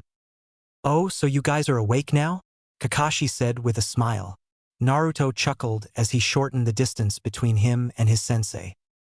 Not really, just getting my friend to know someone else, Naruto said to Kakashi. Kakashi chuckled with a nod as he knew Naruto and Kiba were talking to Kyuubi. Haku wondered about it but was too into her scroll to care too much. Well, I am glad you had a conversation. There wasn't much to go on, other than Sakura talking about Sasuke and how great he is, Haku said as she rolled her eyes. Naruto and Kiba chuckled as they turned to see their client gone. Did we complete the mission? Kiba wondered. Kakashi nodded as they turned to see the client meet with some important people. Naruto smirked as they didn't have any trouble from the mission. Having completed the mission, Naruto decided to make some shadow clones as they walked off into the forest area to practice more Hayatan techniques. Kakashi had set up a hotel for everyone along with Kurenai, as Team 7 and 8 entered the exquisite place. Kakashi set up the rooms as Hinata, and Sakura slept in one room, Shino and Kakashi had the another, Kurenai and Haku had the next, Kiba and Naruto had the last. No one complained about the arrangements as Naruto left the room and followed his clones, leaving everyone to do their own thing. Haku noticed Naruto leaving and decided to follow him as she left, also causing Kiba and Kakashi to smile. Naruto managed to find an open space as he smirked, knowing that Haku was following him. Naruto spotted his clones doing the standard Hayatan practices as they were able to come through quite well in the practice. Naruto took this opportunity to perform the standard katas with his new katana as he chose to get a feel for it. Naruto even made some clones to work on the katan techniques Kyuubi had taught him. Naruto remembered the theory behind the techniques, but putting theory to the test was harder than the theory itself. Naruto went through the katan hand signs as he took a deep breath. Katan. Ryu no Jigaku Akari, Fire Release, Dragon Hell Rage. Naruto yelled as he shot a giant dragon of fire at some nearby trees, causing a giant fire to sweep the forest. Seeing the impending destruction of the forest if he didn't do something, Naruto made a quick flash of futon hand signs as he created a gust of wind that blew out the flames before they started to rise. The wind was quite strong as Haku was blown back slightly. Haku managed to apply chakra to her feet as she saw Naruto looking at her. Enjoy the performance? Naruto asked her. Haku smiled as she tried to straighten her hair after Naruto wind hit her. Haku chuckled as she took out a senbon. I can only wonder if you didn't make this a performance, Haku said as Naruto smiled. Then it wouldn't be any fun at all, Haku-chan, Naruto said with the intent of making Haku blush. And what a blush it was as Haku's face turned red from the affectionate name. Haku was never called that, but being called that by Naruto made her heart a little. Naruto seemed to notice as a smile came across his face. Haku stuttered slightly trying to respond, but her words left her for a minute as she tried to calm herself down, which wasn't working. You okay, Haku-chan? You're beet red? Naruto said as he placed his hand on top of Haku's head. Haku's head shot up as she saw Naruto's face in front of hers. Naruto chuckled as he took his hand off her head and sat back against a tree. Well, I didn't tell you yesterday, so I guess I can tell you now, Naruto said as Haku forgot her blush for a second and turned serious. Haku took a seat next to him. Do you know about the Kyuubi no Yoko? Naruto asked her. Haku nodded that she did. Haku remembered the rumors about the attack on Konoha. Haku continued to listen to Naruto's story as he continued. It was controlled to somebody and attacked Konoha. The yondaime at the time could only stop the Kyuubi by sealing it in a child. That child became the container of the Kyuubi. It grew up hated for something that was out of its and the Kyuubi's control, Naruto explained. Haku started to piece everything together and turned to Naruto. And you're the child, Haku said in realization. Naruto nodded as he turned to Haku. That's right. Now you know why people hate me, Naruto said looking down at the ground. Naruto soon gasped as he felt Haku give him a tight hug.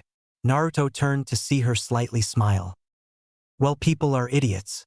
You've been alone a lot longer than me and can still smile. I am sure you have precious people now. I at least think you're one of mine, Haku said, causing Naruto to blush. Naruto gave a soft smile as he returned to hug. Thank you, Haku-chan, Naruto said to her. Haku nodded as both stood up. Both stood up slowly until Naruto turned his head sharp to the left. Naruto grabbed Haku as both barely dodged a kunai from hitting them. Naruto immediately took out his sword as Haku took out 3 senbon and faced the direction of the kunai. Soon a man appeared with Kumo headband with a slash across it as he faced the 2 genin. Well, looks like I found something good, he said to them. Naruto nearly cursed their luck right now as they were facing an A-rank missing Nin. Naruto learned from Kyuubi all about the nations and some of their elites. This man was considered the second best in Raitun manipulation, only being topped by the Raikage. So to what do I owe the storm of Kumo's presence today? Naruto asked as Haku widened her eyes at the man. Knowing about the bingo book since Zabuza was in it also, Haku had to know about potential targets. Haku read about him. His name was Raimin Hichatsi, more formally known. No one had been able to beat him, not even most experienced futon users. Haku, this guy is very dangerous. We need to get Kakashi-sensei and Kurenai right now, Naruto told her.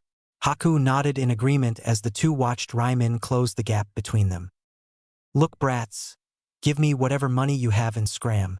I don't feel like killing, but I will if I should, he said to them. Naruto soon flashed the Sharingan as Raimin smirked. Ah, Nachiha, I haven't faced one for quite a long time. I remember when I had to kill some simply because of their cocky attitude, he said as Naruto smirked. Naruto made his hand signs fast and yelled.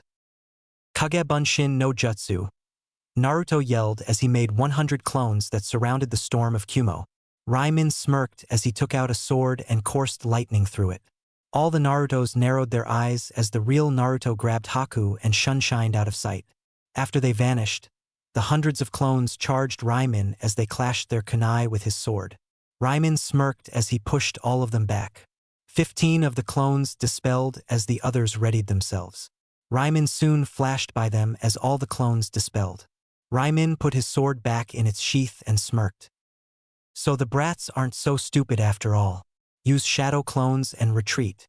Not bad, he said as he gave chase after Naruto and Haku. With Haku and Naruto, both continued to rush through the trees and could see the town in sight as they hurried back to the hotel where Kakashi and the rest of the group were. Naruto cursed as he felt Raimin's chakra signature coming at them and fast. Naruto soon turned to Haku and grabbed her arm. Haku, get Kakashi-sensei and the rest of the group. I'll try to hold him off, Naruto told her. Haku looked at him like he was insane. Naruto, you can't beat him. He's too strong, Haku told him. Naruto chuckled as he grabbed her arm.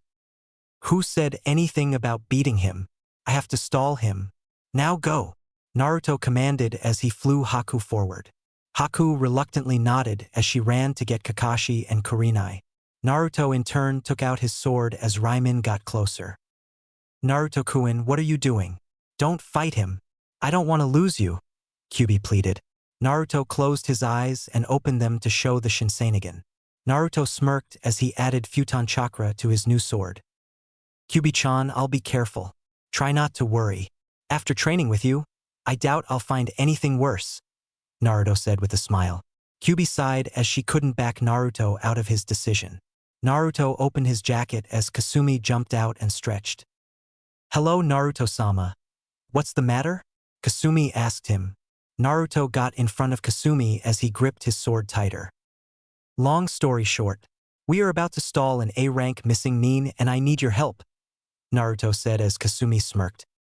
Anything for my Naruto-sama, Kasumi said as she became more feral. Naruto, thanks to Kyuubi, got his nails bigger. Naruto's whiskers grew more defined as red churka swirled around him.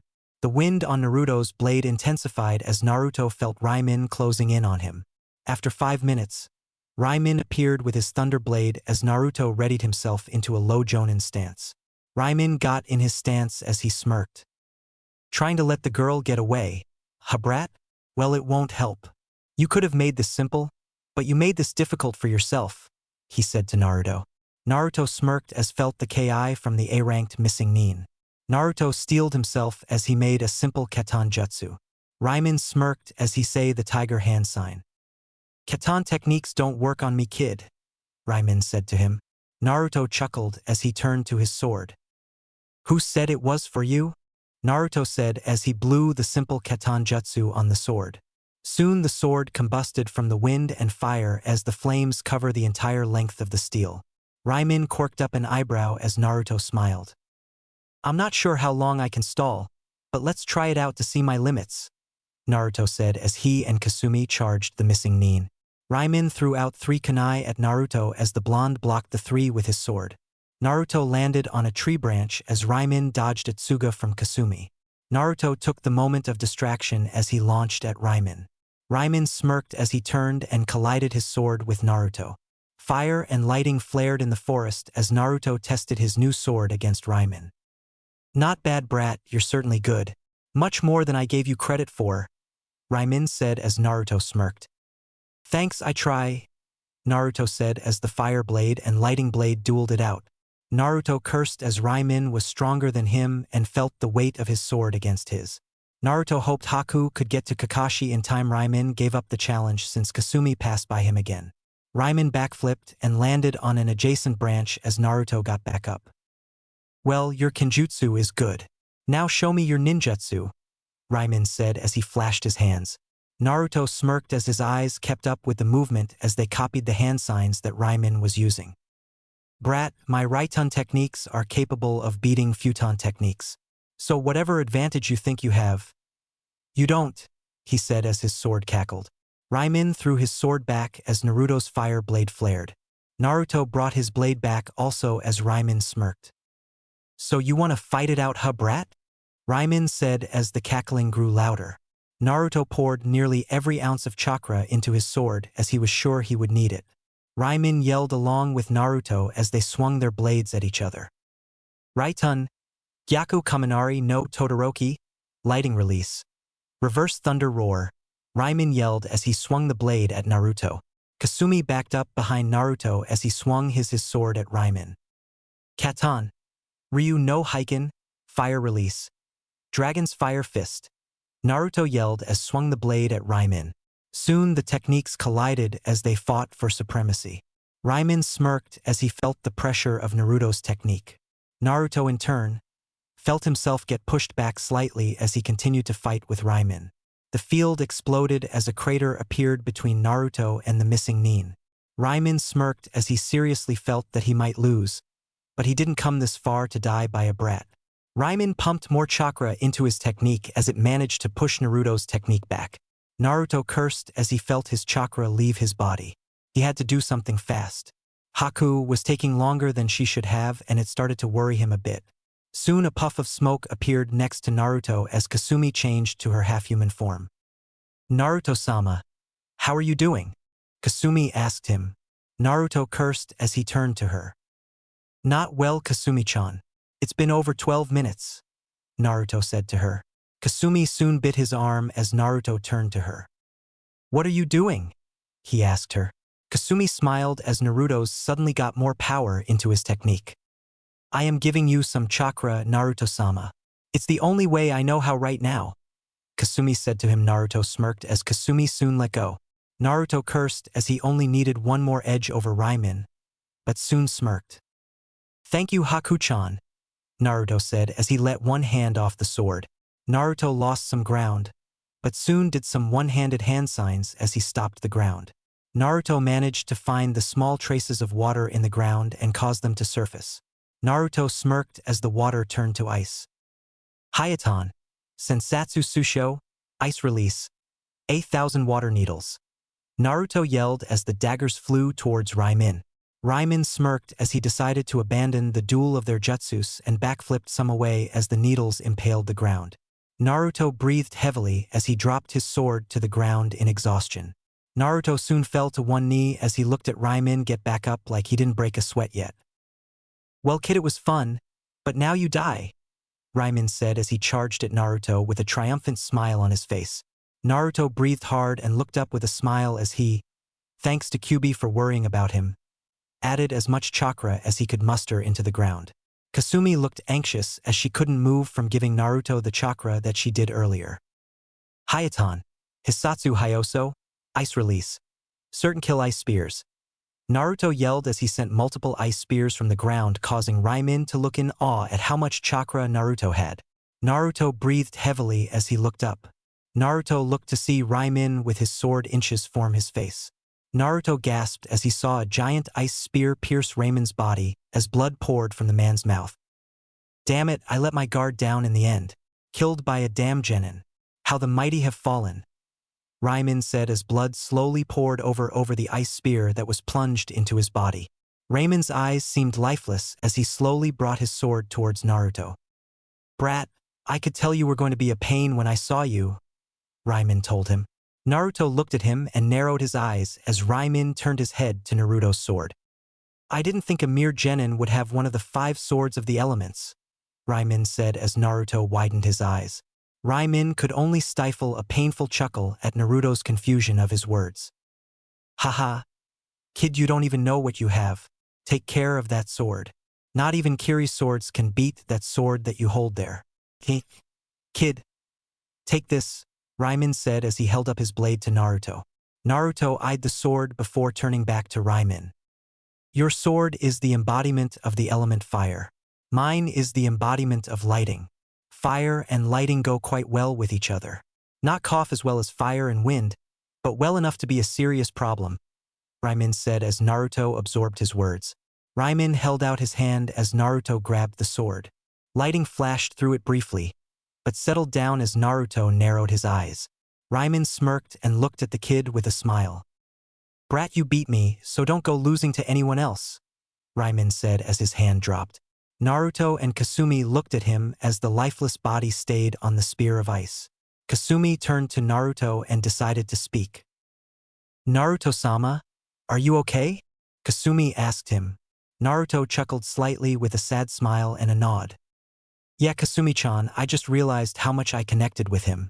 He may have been after me and Haku-chan, but I don't think that he was all that bad as he seemed, Naruto said as he picked up his sword. Naruto looked over the lighting sword as he took in the features. The sword was curved like his own blade, but the stripes on it were blue and in a zigzag. The handle was yellowish gold and the metal of the blade was silver. Naruto compared the 2 swords and saw they were the same length and weight. Naruto soon took the sheath Raimin had and placed it on his back in an X shape. Naruto took his old sword, that he used as a kid, and looked it over. Naruto-kun, what's wrong? Kyuubi asked him. Naruto sighed as he sheathed his sword. Nothing, Kyuubi-chan, just thinking a little too much, Naruto said to her. Kyuubi nodded as she could tell that Naruto was on the verge of passing out. Naruto smirked as he felt Team 8's chakra signature, along with Team 7's chakra signature as he passed out. Damn, you guys are late.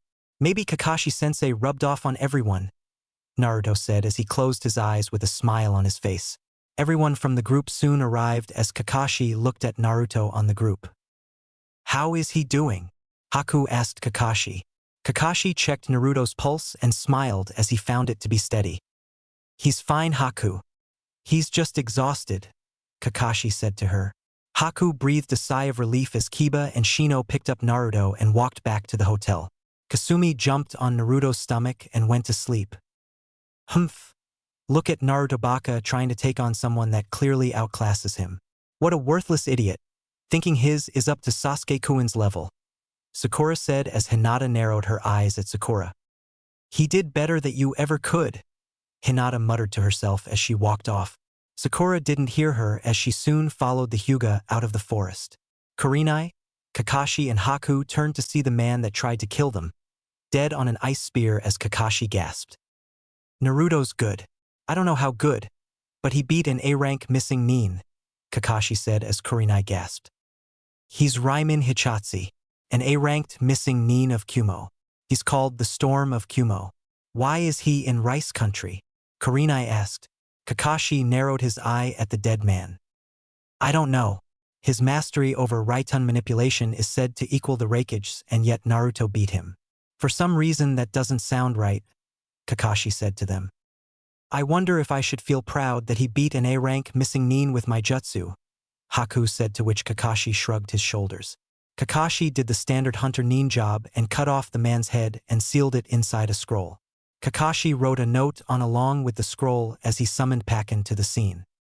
What can I do for you, Kakashi? Pakken asked him. Kakashi smiled as he looked at his dog. Pakken, give the scroll to Hokage-sama for me, Kakashi said to him.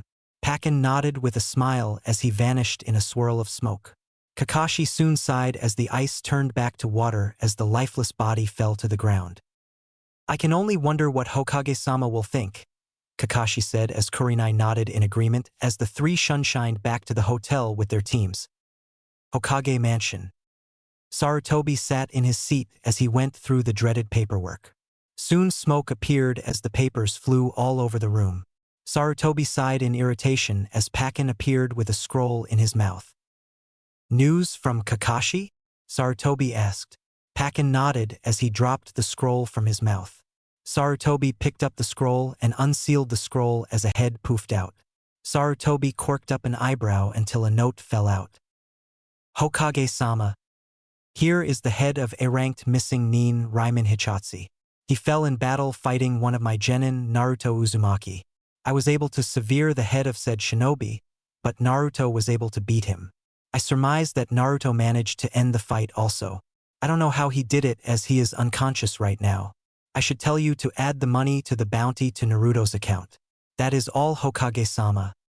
Kakashi Hatake. Sarutobi read the letter as shock appeared on his face.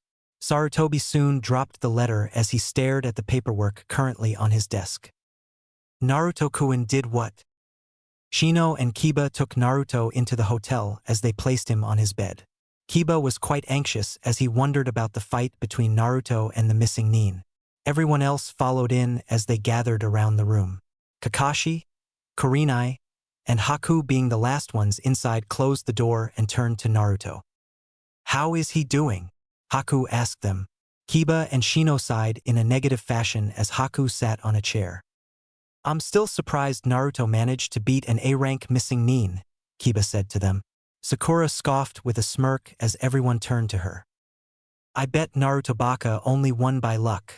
Had it been Sasuke-kun, he would have beaten that guy without breaking a sweat, Sakura said as everyone rolled their eyes. Haku slowly formed an ice senbon as she wondered if anyone would miss the loudmouth girl. Well, regardless of the case, it doesn't change the fact Naruto did beat him. It seems it took a toll on his body though, Shino said, to which Kakashi nodded in agreement. I sent a message to Hokage-sama.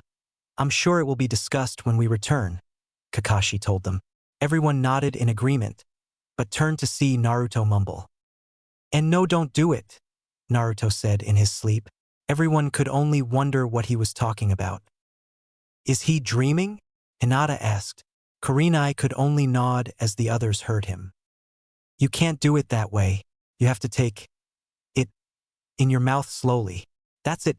Calmly feel it on your tongue, Naruto said as he continued to dream. Haku, Kurenai, and Hinata blushed a deep red as Kiba slammed his head on the bed with a laugh as he held his stomach. Kakashi and Shino raised an eyebrow at him, but if one looked close enough, they could see a smile appear on each of their faces. Sakura didn't know what to make of the situation at all, as she had a blank look on her face. Kakashi, you should stop reading that smut in front of your genin, Kurenai said, to which Kakashi's sweat dropped. Why does everything come back to my book? Kakashi asked as Kiba turned to his sensei. Kiba still held his stomach as he tried to calm down. Kakashi-sensei, we should all go now. If I stay here, I am going to die from the laughter, Kiba told him. Kakashi's sweat dropped again along with everyone else. Kiba, you're Naruto's roommate, Kakashi said simply. Kiba stopped laughed, but soon started laughing again with a nod as Naruto continued. Ah, the ramen was nice and good, just like always, Naruto said as he went back to silent. Everyone's mouths hanged slightly as they got the wrong impression from Naruto. It was about ramen? Hinata asked in massive shock. Kakashi chuckled while Shino twitched an eyebrow. The Aburame turned to leave as he closed the door. Well everyone, we completed our mission. Let's get some sleep. We will leave in the afternoon, Kakashi said to them. Everyone nodded as they all filed out, leaving only Kiba and Naruto in the room. Well, Naruto, you were full of surprises, Kiba said as he started to go to bed. Sleep claimed Team 7 and 8 laid in the soft beds prepared for them. Next morning, Naruto opened his eyes to the rays of sunshine as he turned his head to see Kiba sleeping. Naruto chuckled slightly, but got up as he stretched his arms. Naruto winced at some sudden pain as he turned to his left arm. I don't remember taking that much damage, Naruto said as Kyuubi stirred from the light sleep she was having. That's the price you pay for making your left arm handle that technique while you did the one-handed hand signs with your right hand. Kyuubi told him with a slight chuckle in her voice. Naruto pouted with a huff as he took out his new sword. Naruto glanced over the features of the sword again as he remembered his fight with the missing Nin. I wonder if there are more swords like these too, Naruto said as Kyuubi went into a thinking pose. She had heard about the swords of the elements, but had never seen them herself. This was her first time actually seeing them with her own eyes, but she wondered if Ryman was right. If that missing Nin was right, then there are 3 other swords out there, Kyuubi told him. Naruto nodded in agreement as he put on the clothes he had and exited the room. Naruto exited the hotel as he stood in the field where he had the fight. Naruto looked to see that the body was gone and the ice spikes melted. Naruto sighed as he made some shadow clones and took out his fire sword and his lightning sword. Naruto smirked as the flames covered the sword in his right hand and the lightning cackled in the sword on his left. Naruto turned to his shadow clones as he gave his trademark grin. Alright, come at me with all the styles of taijutsu that we learned. I might as well get a dual sword style down, Naruto told his clones. Everyone nodded in agreement, but smirked as Naruto turned his head. And why couldn't you ask us to help you? Someone asked. Naruto turned around and smiled as he saw Kiba and Haku appear from the trees. Well, I thought you two were sleeping and girls need their beauty sleep, don't they? Naruto asked as Kiba stifled a chuckle and turned to Haku. Haku twitched as she looked at Naruto with an innocent smile. Please, Naruto-kun, don't mistake me for someone else. I might take offense to it, Haku told him. Naruto nodded with smile as he took a basic stance that he knew on dual swords. Naruto turned to see Haku unsheathed her sword as she had managed to get used to the weight of it in a sense. Kiba took out Akamaru as the dog took the minute to run around the field.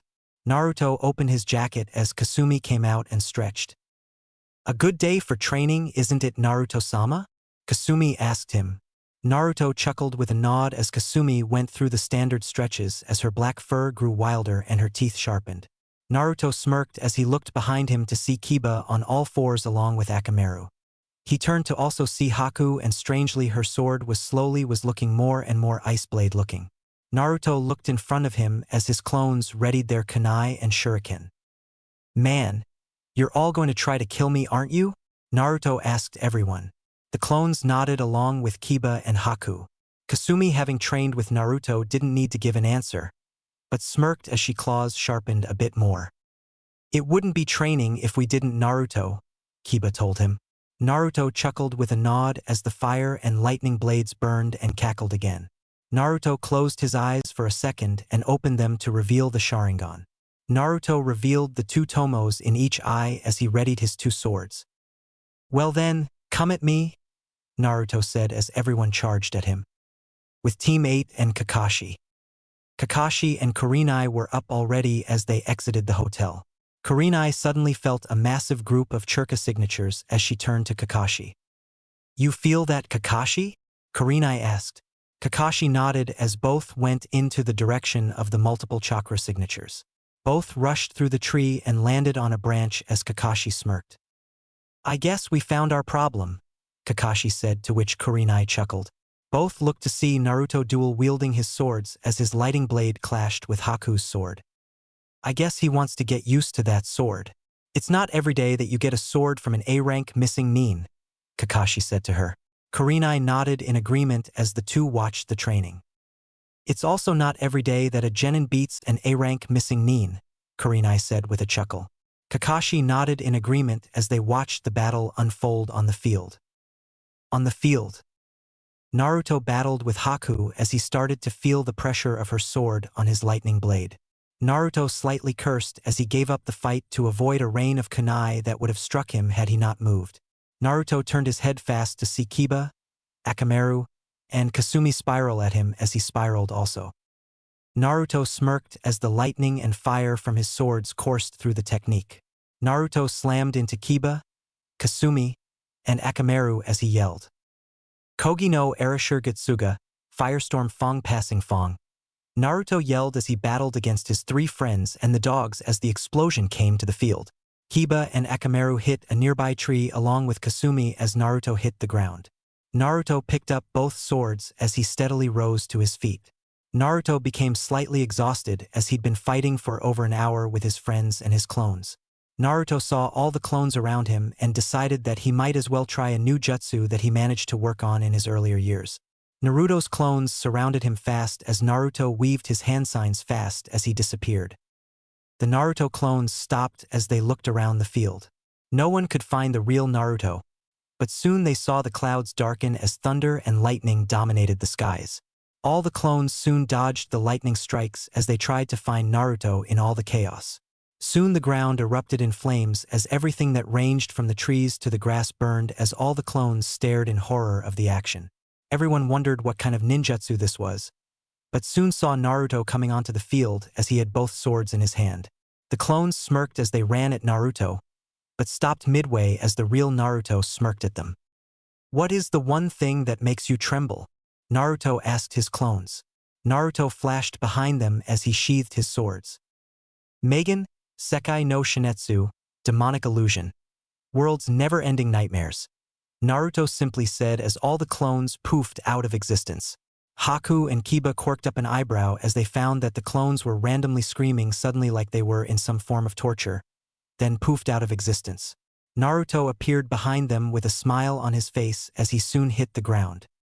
"I think that's enough training, guys," Naruto said to them. Haku and Kiba nodded as Kasumi ran to Naruto. Naruto breathed heavily as Haku and Kiba ran to Naruto. "Kakashi-sensei, Kurenai-sensei, you can come out now," Naruto said to them. Haku and Kiba turned around to see the two Jonin walking towards them as everyone smiled.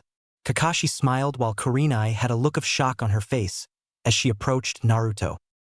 "Naruto, how did you do that?" Kurenai asked him. Haku and Kiba were confused at what he did as Naruto smirked.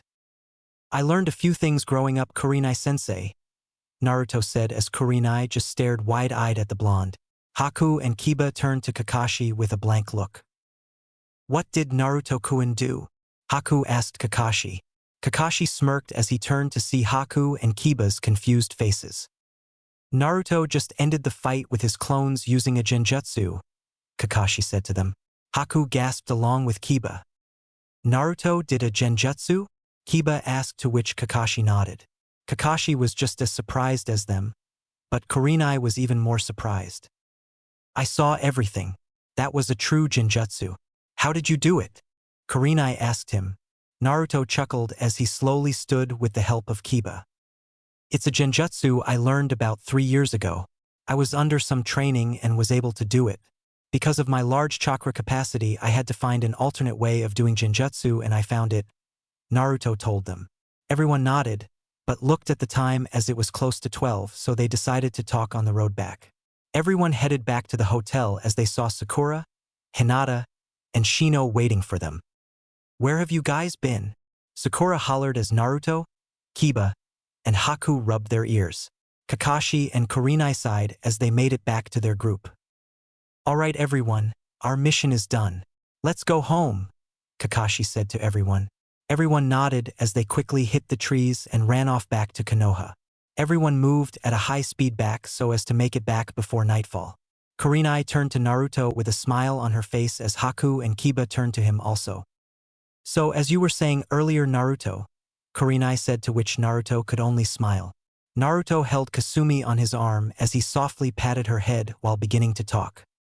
"Well, the genjutsu basically shows the target a picture of the world around them bursting into a sea of lightning and fire.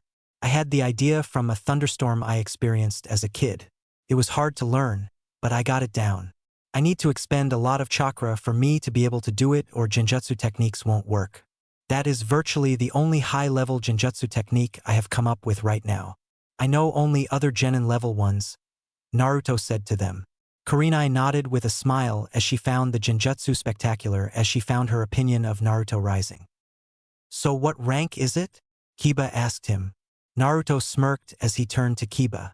Naruto wasn't sure, but based on how much of a nightmare his clones experienced and the amount of chakra to influence their minds, Naruto had to say that it's an B-rank genjutsu, Naruto told Kiba. Kiba nodded as everyone raced back to Konoha for a needed break. Everyone decided to have their own chat while they traveled back. Kurenai gave Naruto some helpful tips on the genjutsu field while Kakashi gave Haku a scroll for an advanced Suetun jutsu. Haku gratefully accepted the scroll while she read up on the requirements of the scroll. Hinata and Shino kept to themselves while Sakura dreamed about asking her beloved Uchiha on another date. Kiba decided to ask Kakashi on the better ways of improving his chakra control so that he would be able to use more of his clan's techniques to become stronger. Gates of Konoha 7 hours later. Team 7 and Team 8 finally appeared in front of the gates and smiled as they hit the dirt road and decided to walk. The sun was just about to go down as everyone began to walk, but stopped when they saw Sakura on the ground huffing. "Did we have to move so fast? Man, I'm tired," Sakura said, wiping the beads of sweat that continued to drop from her face. Naruto groaned slightly along with Kiba and Haku as everyone waited for Sakura to catch her breath. Naruto turned to Kurenai with a smile on his face as he walked up to her. "Thank you for the genjutsu tips, Kurenai-sensei. I'll put them to good use," Naruto told her. Kurenai chuckled with a nod as she turned her attention to Naruto. "You're welcome, Naruto. Come talk to me again if you need anything else," Kurenai told him. Naruto nodded with a chuckle as Sakura soon got up and the group continued to walk. Upon reaching the gate, everyone flashed their identification to the guards as they made it into their home. Everyone gave a sigh of relief like they got back from a tough mission, which in the case of Naruto did. Everyone began to walk through the village as they made it to the Hokage mansion to give their report. Upon entering, they all saw Sasuke along with his new sensei as the two turned to see the group. "Hey Sasuke-kun," Sakura yelled as the group winced while they covered their ears. Sasuke narrowed his eyes as they met Naruto. "Well, dope. How was the mission? I bet you didn't get anything done, did you?"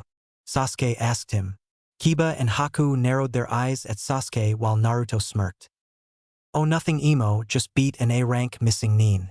"Yeah, nothing too hard," Naruto said with an innocent smile. Sasuke gritted his teeth as Naruto smirked. "I also got a new sword. Isn't it wonderful?" Naruto said as he pulled out his lightning sword.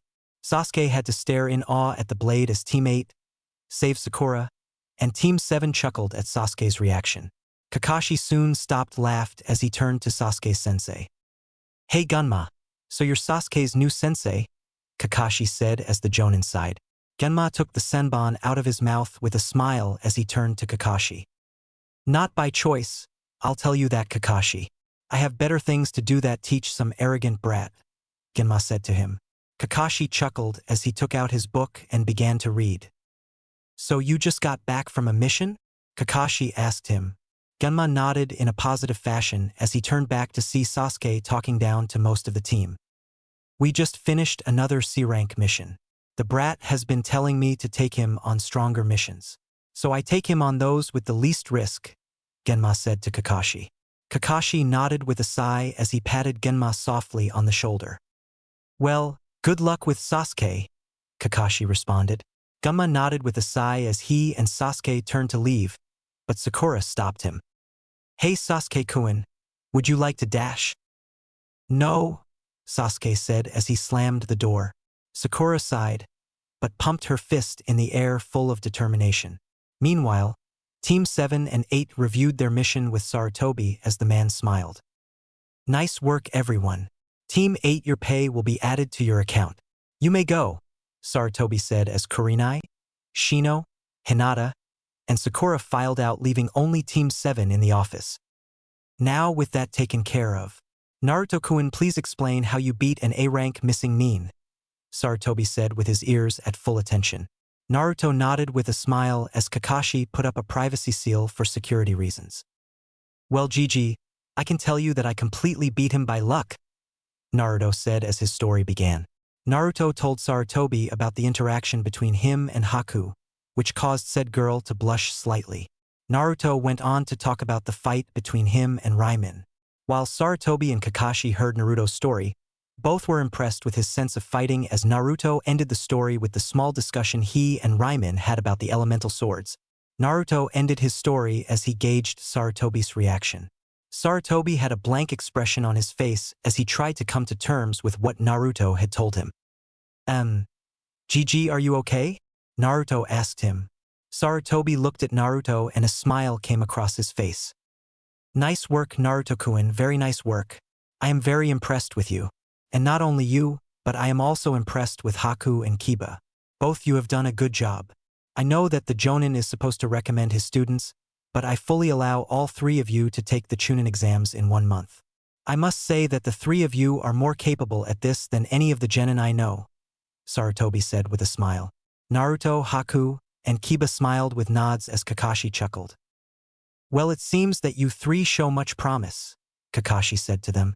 All three nodded as they turned to leave, but Naruto was stopped by Sarutobi. And Naruto-kun, the money for the bounty of Raimin has been added to your account, Sarutobi told him. Naruto smirked with a nod as Team 7 left the mansion. Everyone walked home as they decided to talk. So we only have a month to prepare for the Chunin exams. Sounds interesting, Kiba said, to which Haku and Naruto nodded with smiles on their faces.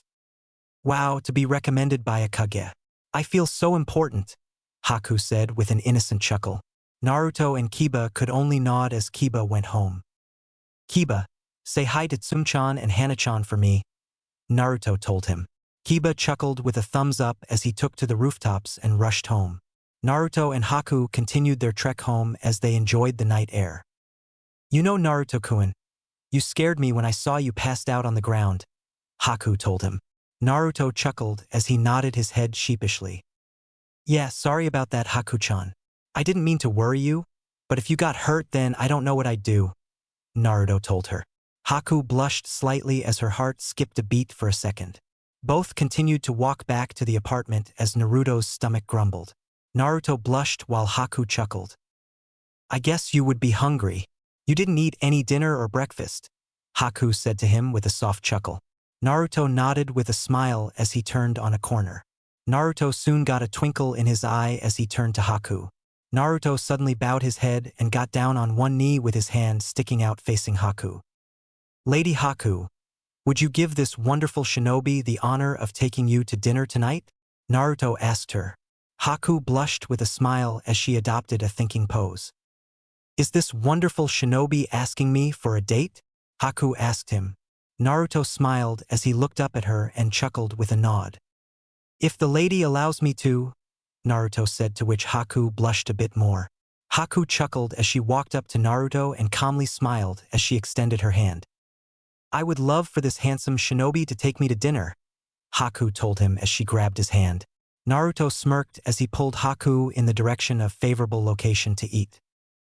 After a bit of walking, Naruto brought Haku to the small stand. Naruto held up the curtain as he took Haku inside. Haku smelled the warm scent of noodles as her stomach grumbled also. Sounds like I'm not the only one, Naruto said to her. Haku blushed with a slight nod and smile on her face as she took a seat next to Naruto. Soon an old man came out behind the counter as he and his daughter smiled at their two customers. Well, it's been quite a while, Naruto. How have you been? The man asked him. Naruto chuckled as he looked the man over along with his daughter. Hey Tsuchijiji. Hey Ayam-chan, I'm fine. How have you been? Naruto asked him. Tsuchi smiled as he turned around. Business has been the usual. And who is this? Ayam asked him while eyeing the person with him. Naruto smiled as he turned to Haku. This is one of my friends. He is Haku, Naruto said, deciding not to spill the secret that she was a woman without her approval. Haku smiled as Naruto did indeed keep his promise. Haku smiled as she shook Ayam's hand. Hello? Nice to meet you, Ayam-san, Haku said, showing her acting skills. Naruto stifled a chuckle at the interaction as Ayam turned to Naruto. So Naruto, what are your orders? Ayam asked him.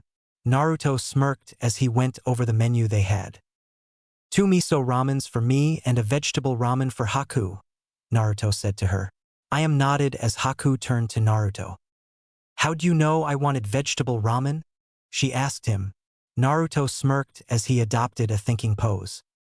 Well, I figured that women like to watch their figure, Naruto said, to which Haku's eyebrow twitched slightly in a slight annoyance. But she had to admit that Naruto was right. Both talked over the mission they had as they awaited their food. Haku went through some of her life as a runaway shinobi and Naruto told of most of his life in Konoha. Well, the pleasant memories anyway. Both soon had their food made as Naruto took a whiff of the food. Naruto gave Haku her chopsticks as they each broke them and brought their hands together. Ita de Kamasu, both said as Naruto took the noodles in his mouth, but made it careful not to slurp like he usually did since he was in the presence of a woman. Haku took note of the politeness Naruto was using with his food and smiled, then whispered, "Are you trying make an impression on me?" Haku softly asked him. Naruto chuckled as he took another tiny slurp of ramen. "I wasn't aware that I was doing that, but is it working?" Naruto asked her. Haku chuckled as she nodded with a soft smile. "I must say that you are. You're still eating faster than me," Haku told Naruto, to which the blonde looked down to see more than half of his first ramen bowl done. Naruto blushed from the embarrassment and sheepishly chuckled as he rubbed the back of his head. "Sorry about that. I'm just very hungry right now," Naruto said, to which Haku chuckled with a nod. Haku took another mouthful of the delicious noodles as she took some of the broth with it also. Haku smiled as she never had such delicious noodles in her life, though she was happy to not have to eat in a hurry like most of the former times of her life. Naruto soon finished his first bowl as Haku finished half of hers. Ayam gave Naruto the second bowl as Naruto took the noodles into his mouth at a slightly faster pace than the last one. Haku could hear the slurping, but it didn't bother her much. Haku soon finished her bowl as she continued to stare at Naruto as he calmly finished the second bowl. "Good as always, Tsuchijiji. What's the cost?" Naruto asked them. Both turned to each other and smiled. "It's no cost, Naruto," the both said. But Naruto chuckled at them, which raised a few eyebrows from the father-daughter pair and Haku. Naruto simply took out his wallet and smiled. "Let me pay this time. I have the money for it now," Naruto said to them. Ayam and Tsuchi glanced at each other and chuckled with a nod as they knew that Naruto wouldn't take a no. "All right then, Naruto-kun, your total cost is 806 yen, Ayam said to him. Naruto nodded as he paid the bill and took Haku to go home. Both enjoyed the quiet of the village as they walked home. "So are you ready to start training tomorrow?" Haku asked him. Naruto chuckled with a smile as he turned to Haku. "You gonna help me with my training?" Naruto asked her. Haku chuckled as she looked up at the stars and softly smiled. "If you okay with me, then I don't mind. We still need to finish that collaboration jutsu with Kiba," Haku said to him. Naruto nodded as he remembered when he, Haku, and Kiba walked off to a small spot in the 10-minute break period that Kakashi gave them on their mission. "True, it does revolve a lot around your use of the ice mirrors," Naruto told her. Haku nodded with a chuckle as they soon appeared in front of the apartment. Naruto walked Haku to the door as she slowly opened it. "Thank you for the dinner, Naruto-kun," Haku told him. Naruto nodded with a smile and turned to leave, but stopped as he turned back to Haku. "I might be dense, but I just noticed that you said, Naruto-kun," Naruto told her. Haku blushed with a slight smile and nod as she turned back to Naruto. Haku felt her heart beat rapidly as she looked into Naruto's deep cerulean eyes as she blushed deeply. I did say that to you. I am just grateful for the life that you allowed me to have. I can only wonder where my life would be if I ran to Zabuza-sama at the time that you stopped me. So I just want to say dash." Haku suddenly looked at the ground as Naruto quirked up an eyebrow. Haku soon slammed her lips into Naruto's lips for a quick kiss as Naruto widened his eyes. Naruto continued to be emotionless as Haku soon let go. "Good night, Naruto-kun," Haku said in a quick fashion as she slammed the door. Naruto continued to stare at the door a little while longer until he heard the voice of someone. "Hello, Earth to Naruto-kun. Are you alive, or do I have to restart your heart after that little act?" Kyuubi asked him with her soft voice. Naruto soon snapped out of his daze as he walked to his door. "And where have you been?" Naruto asked her. Kyuubi chuckled as she did some stretching. "Oh, doing some things. I had my private training time and private bath time. Then I had a nap on the soft silk sheets you made me. And you were going to tell me when you learned such a genjutsu too," Kyuubi told him. Naruto sweat dropped as he instantly nodded and told her how he managed to make the technique up 3 years ago. Kyuubi smiled that he was able to use genjutsu despite his chakra capacity. She felt a sense pride from the proclamation, but wasn't sure why. Naruto soon closed the door to his room as Kasumi came out of his jacket. ***, hello Naruto-sama. Anything happen while I was asleep?" Kasumi asked him. Naruto chuckled as he sat on his bed. No, Kasumi-chan, other than the fact that we are competing in the Chunin exams in a month, Naruto said to her. Kasumi smiled as she ran around the room in a happy fashion, to which Naruto chuckled. Kyuubi quirked up an eyebrow at Naruto's statement, but soon smiled. Well, looks like you are going to have more training now for me, Kyuubi told him. Naruto chuckled with a nod as he fed Kasumi. So what are you going to teach me now over the month? Naruto asked her. Kyuubi adopted a thinking pose as she laid on the bed. Well, since you have a genjutsu technique now, then we will start you on some genjutsu training. I will now teach you the fuinjutsu that I know also. Then you will develop that dual sword style that I saw you doing earlier.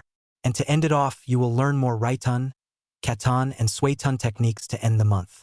That enough for you? Kyuubi asked him. Naruto nodded with a smirk as he changed to his pajama clothes. Sure, Kyuubi-chan. Top that with the training Kakashi-sensei will have us do, and I will be thoroughly exhausted by the end of the day, Naruto said as he knew that he was going to have a long month ahead of him. That's my Naruto-sama, but don't worry. I will training with Naruto-sama also, Kasumi said to him. Naruto chuckled as he gave Kasumi a slight kiss on the nose and smiled. Thank you, Kasumi-chan, Naruto said to her. Kasumi nodded with a smile as Kyuubi's eyes twinkled. So Naruto is almost meeting the requirement to that promise, eh? Kyuubi said to him. Naruto blushed with a nod as he remembered his promise to Tsum. That's right, Kyuubi-chan, Naruto said as he turned off the lights to his room. Naruto soon laid on the bed as Kasumi jumped on his stomach. Kyuubi got in her own bed as she turned off the lights also. Naruto looked up at the dark ceiling and smiled. Haku's lips are quite soft, Naruto simply said as he let the sleep claim him. Naruto sighed as he knew that the next 4 weeks till the Chunin exams would be hectic for him, Haku and Kiba as he went to sleep. Next morning, Naruto woke up to the bright sunshine as he stretched himself awake. Naruto smirked as he looked down to see Kasumi still curled into a ball on his stomach. Naruto ruffled her soft black hair slightly as Kasumi opened her eyes to see Naruto's soft and pleasant smile. Kasumi gave a quick yawn as she jumped off her mate's stomach and onto the bed. Good morning, Naruto-sama. Good day for training, isn't it? Kasumi asked him. Naruto smirked with a nod as he got up and walked to the bathroom. Kasumi followed after him as she changed to her half-human form. Naruto ran the water as he saw Kasumi appear with a towel. Naruto instantly blushed as he backed up to the wall and pointed his finger at Kasumi, who could only smile at Naruto's reaction each time she did this. Hey Kasumi-chan. Why are you coming in here like that? Naruto asked her with a slight nosebleed. Kasumi smiled as she put a sway into her hips as she moved closer to Naruto. Naruto-sama, don't you like this? Kasumi asked him. Naruto stuttered as he saw Kasumi's face just inches from his own. Kasumi's tail swayed slightly at the entertainment she was getting, but gasped as she felt Naruto's lips over hers. Kasumi felt her legs go numb as she fell to the ground. Naruto smirked as he pulled her a little closer as he deepened the kiss with her. Naruto soon chuckled as he let go of Kasumi as he watched her gasp for air. And no fair, Naruto-sama, Kasumi said with a slight blush as Naruto got up and ran the warm water over Kasumi's back. Sorry, Kasumi-chan, but you started this and I just had to finish it. That's the way it works, Naruto told her. Kasumi chuckled with a confused nod as Naruto scrubbed her back down to her tail. Kasumi in turn did Naruto's back with her gentle hands, as both enjoyed the relaxation of the bathroom. Naruto and Kasumi soon exited the bathroom as Naruto went to the closet to get some clothes. Kasumi sat on the bed as she watched Naruto rummage through his clothes closet. Naruto smirked as he pulled his black shirt with the red swirl and black umbu pants. Naruto grabbed his 2 elemental swords, he put them in an X shape on his back. Satisfied with what he had, Naruto closed the closet and went to the kitchen and took out some vegetable ramen. Naruto smirked as he figured he found the way to have healthy food and it being delicious at the same time. Naruto took out Kasumi's food as he put it in a bowl on the table. Kasumi walked over to the table as she ate her food along with Naruto. Naruto slurped his noodles as he turned to the clock to see it was almost the meeting time for Team 7. Naruto quickly finished his noodles as Kasumi finished her food also. Ready to go, Kasumi-chan? Naruto asked her. Kasumi smiled as she kissed his cheek before changing back to her dog form. Ready whenever you are, Naruto-sama, Kasumi said as she took her spot on Naruto's head as the two exited the room. Naruto locked the door as he ran down the stairs and stood in front of Haku's room. Naruto smirked as he remembered their encounter last night as it still made him blush from the action. After 3 minutes of waiting, Haku appeared out as she closed her door. Naruto smirked as he noticed the slight blush on Haku's face as he placed his hand on Haku's shoulder. You ready to go, Haku-chan? Naruto asked her.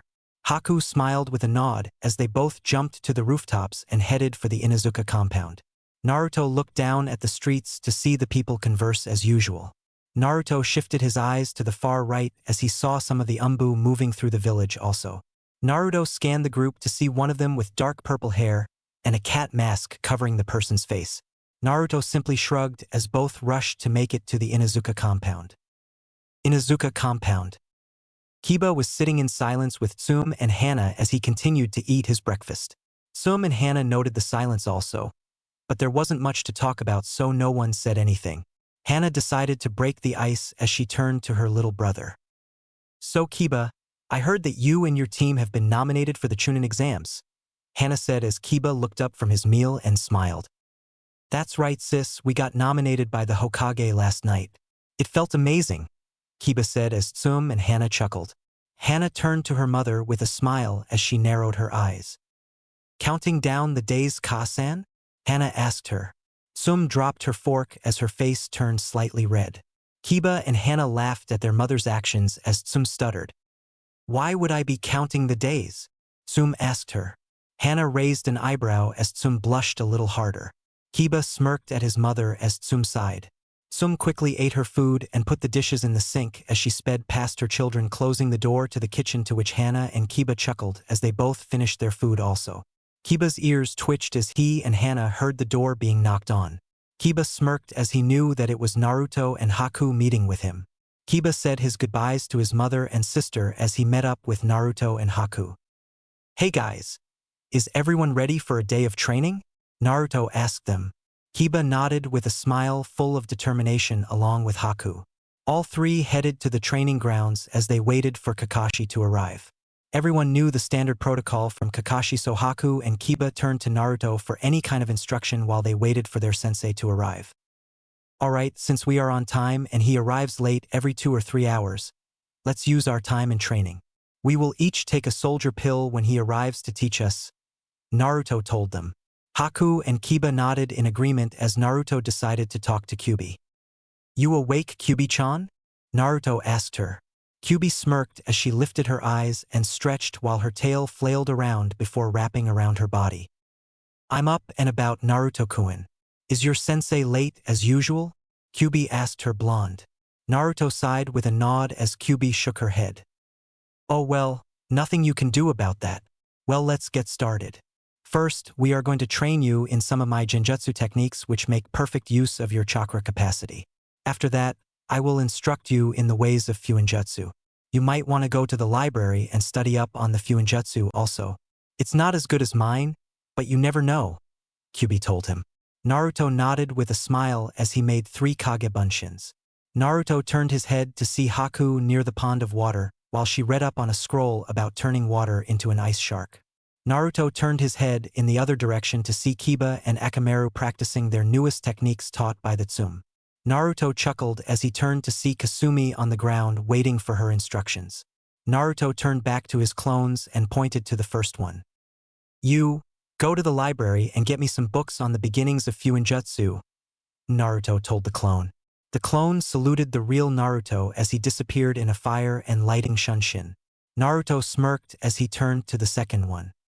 You are going to practice the genjutsu techniques taught by Kyuubi-chan with some other clones, Naruto said to him. The clone nodded as it made 3 more clones as ran off into the trees, leaving the real Naruto, 1 more clone, and Kasumi in the clearing. Naruto turned to Kasumi and his clone as he drew his fire and lighting sword. You and Kasumi-chan are going to help me develop my twin sword kenjutsu, Naruto told his clone. The clone nodded with a smile as they paired off and backed away from Haku and Kiba a bit more to be safe. Naruto smirked as his clone took out a kunai and covered it in futon chakra. Kasumi changed to her half-human form as Naruto flashed his Sharingan.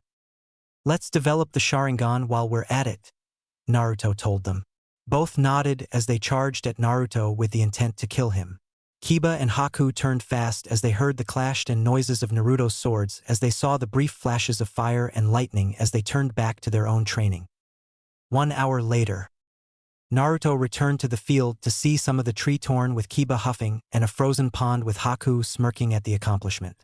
Naruto breathed heavily as he sheathed his swords as he saw his clone return with the Fuinjutsu book. Naruto smirked as he dispelled the clone. Kasumi took the time to improve her stamina as she ran around the training field doing some tiring laps. Naruto sat on a tree as he opened the book. Naruto soon called Kyuubi as she took a look at the book through Naruto's eyes. Kyuubi sighed as she saw enough. "Naruto-kun, return the book. These people know nothing about true Fuinjutsu. Come to your Mindscape. I will teach the real way to you," Kyuubi told him. Naruto nodded as he sat in a meditative pose and closed his eyes. Naruto appeared in his Mindscape as he saw Kyuubi sitting under a branch as she looked over the scenery. Naruto walked over to her as he sat down next to her. "Nice to see you, Kyuubi-chan," Naruto said to her. Kyuubi chuckled with a nod as she gave Naruto a quick kiss on his cheek. "Nice to see you too, Naruto-kun. Now let's begin," Kyuubi told him. Naruto's eyes immediately burned with determination as he and Kyuubi sat under the cherry blossom tree. "Alright, Naruto-kun. Fuinjutsu is definitely the hardest thing for a shinobi to master as it takes careful concentration and effort that not many people want to put into. That's why there aren't many seal masters. Your father was one of them as he was considered the greatest seal master of his time. Alright, Naruto-kun. Channel first you must write a precise kanji on the paper in front of you. It takes careful strokes to do so. Penmanship is important," Kyuubi told him.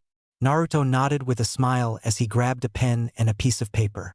Kyuubi looked over his shoulder as he tried to make the precise kanji that she told him about.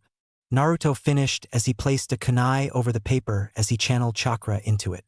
Naruto and Kyuubi covered their eyes as they saw a small poof and noticed that the kunai was gone. Kyuubi smiled at the act while Naruto turned to Kyuubi for an answer on the matter. "Not bad, Naruto-kun.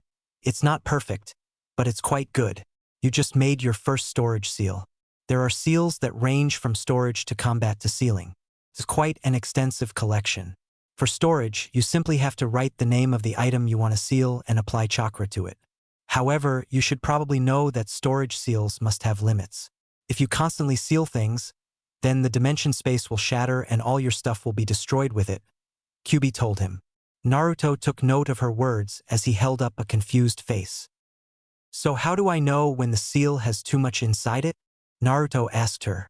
Kyuubi chuckled as she pointed towards the paper. Naruto looked to see a small tear on the paper as he got a confused face again. "Each time you seal something into the paper will eventually tear into smaller pieces until it is destroyed. Of course, this also depends on the type of ink and paper you use. You simply used a single stand of paper. Ordinary paper can hold only 15 things inside it until it tears. There is paper made for shinobi who use seals. That type of paper can hold countless things, but it's better for you to just buy the blank scrolls instead of trying to make your own," Kyuubi said to him. Naruto nodded at the new information as he exited his Mindscape for a second. Naruto opened his eyes and squinted them slightly due to the sudden brightness of sunlight as he stood up. Naruto made a quick Kage Bunshin and told it to go to the store and buy some storage seals along with kunai that had seals on them also. The clone nodded as it shunshined to the appropriate store. Naruto turned to see Haku resting on the ground along with Kiba, but suddenly gripped his head as the memories of the Genjutsu training came into view. Naruto widened his eyes as he mentally chuckled to Kyuubi. "Your Genjutsu techniques are scary, Kyuubi-chan," Naruto told her. Kyuubi chuckled as she decided to train in the dojo Naruto made for her. "It comes with the title of strongest Bijou Naruto-kun," Kyuubi told him with an innocent chuckle. Naruto sighed with a nod as he saw his clone appear and handed him a ton of scrolls that it got from the store. Naruto thanked the clone as he dispelled it and tried his hand at the various sealing techniques that Kyuubi taught him currently. Naruto soon turned his head as he saw Kasumi finish her run as she slowly climbed onto Naruto's lap and went to sleep. Overexerted yourself, didn't you? Naruto asked as Kasumi smacked his side with her tail, much to Naruto's amusement. I sure did, Naruto-sama. But don't worry. I'll be ready when your sensei arrives, Kasumi said as she went to sleep. Naruto chuckled as he went over the seals that he got. Kyuubi began her lengthy introduction into the different type of scrolls along with the type of seals that would best suit Naruto. Needless to say, Naruto was nearly getting a headache from the information. 1 hour later, Kakashi appeared on top of one of the 3 log posts as he looked to see his team on the ground exhausted. Kakashi's sweat dropped as he saw Haku struggle to open her eyes. Kakashi gave her an eye smile, but stopped as he met her gaze. You're late, Haku said in a threatening tone.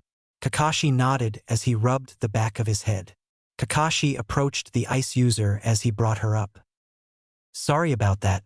I saw a strange bird and…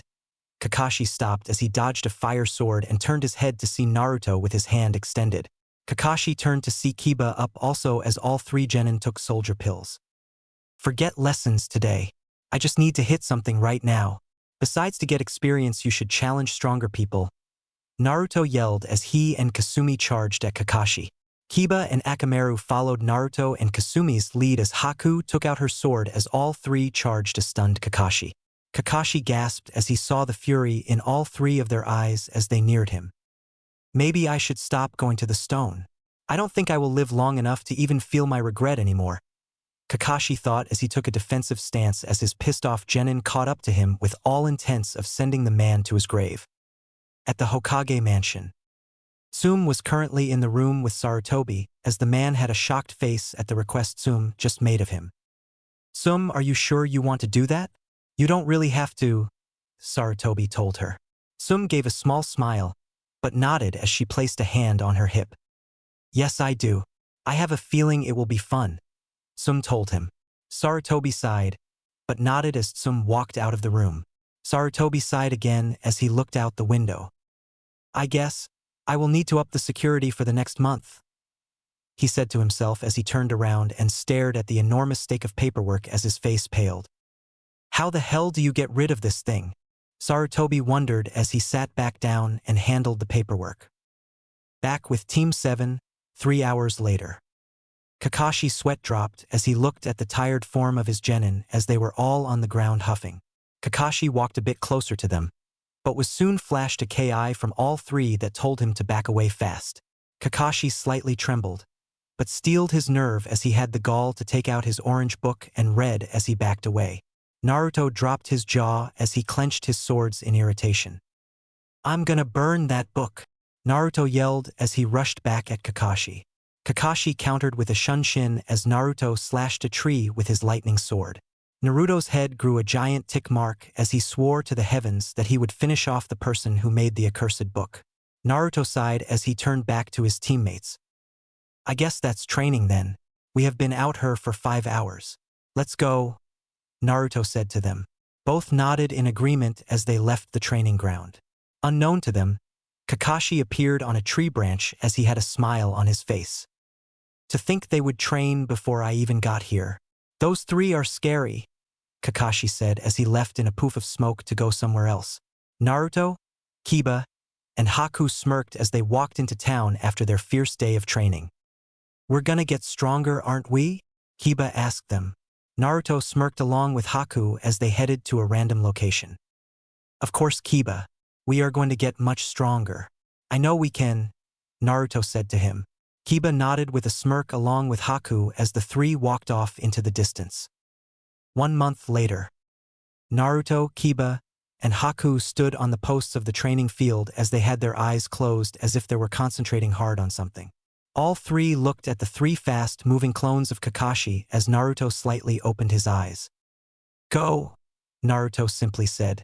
Haku smirked as she opened her eyes and charged at one of the 3 clones while doing a quick flash of hand signs. Hayatan. Hyaru Hyo no Haka. Ice release. Chilling ice graves. Haku yelled as she slammed the ground, causing multiple ice spikes to erupt around the field. All Kakashi clones gasped as they avoided the random ice spikes. One clone was unfortunate as it was decapitated by the ice. Haku smirked as the other clones charged at her. Haku did more hand signs as the ice shattered, causing a thick cloud of mist to envelop the field. Haku went through the hand signs again as her mirrors formed. Hayatan. Makio Hyoso. Ice release. Demonic ice mirrors. Haku yelled as she trapped the entire field in several giant ice mirrors, trapping the 2 remaining clones inside. Haku slightly huffed at the extended use of jutsus, but smirked as Naruto and Kiba jumped into the mirrors as Haku did the last of her hand signs. Hayatan. Hyero no Jutsu. Ice release. Ice prison. Haku yelled as the mirrors grew smaller and clung together, leaving no escape at all for the clones.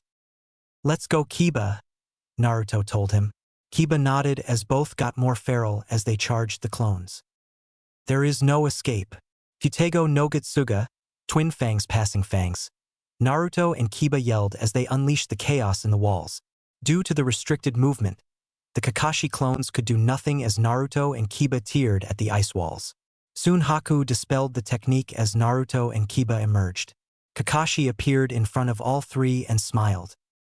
Well, it appears that the collaboration jutsu between all of you worked out after all, Kakashi said to them.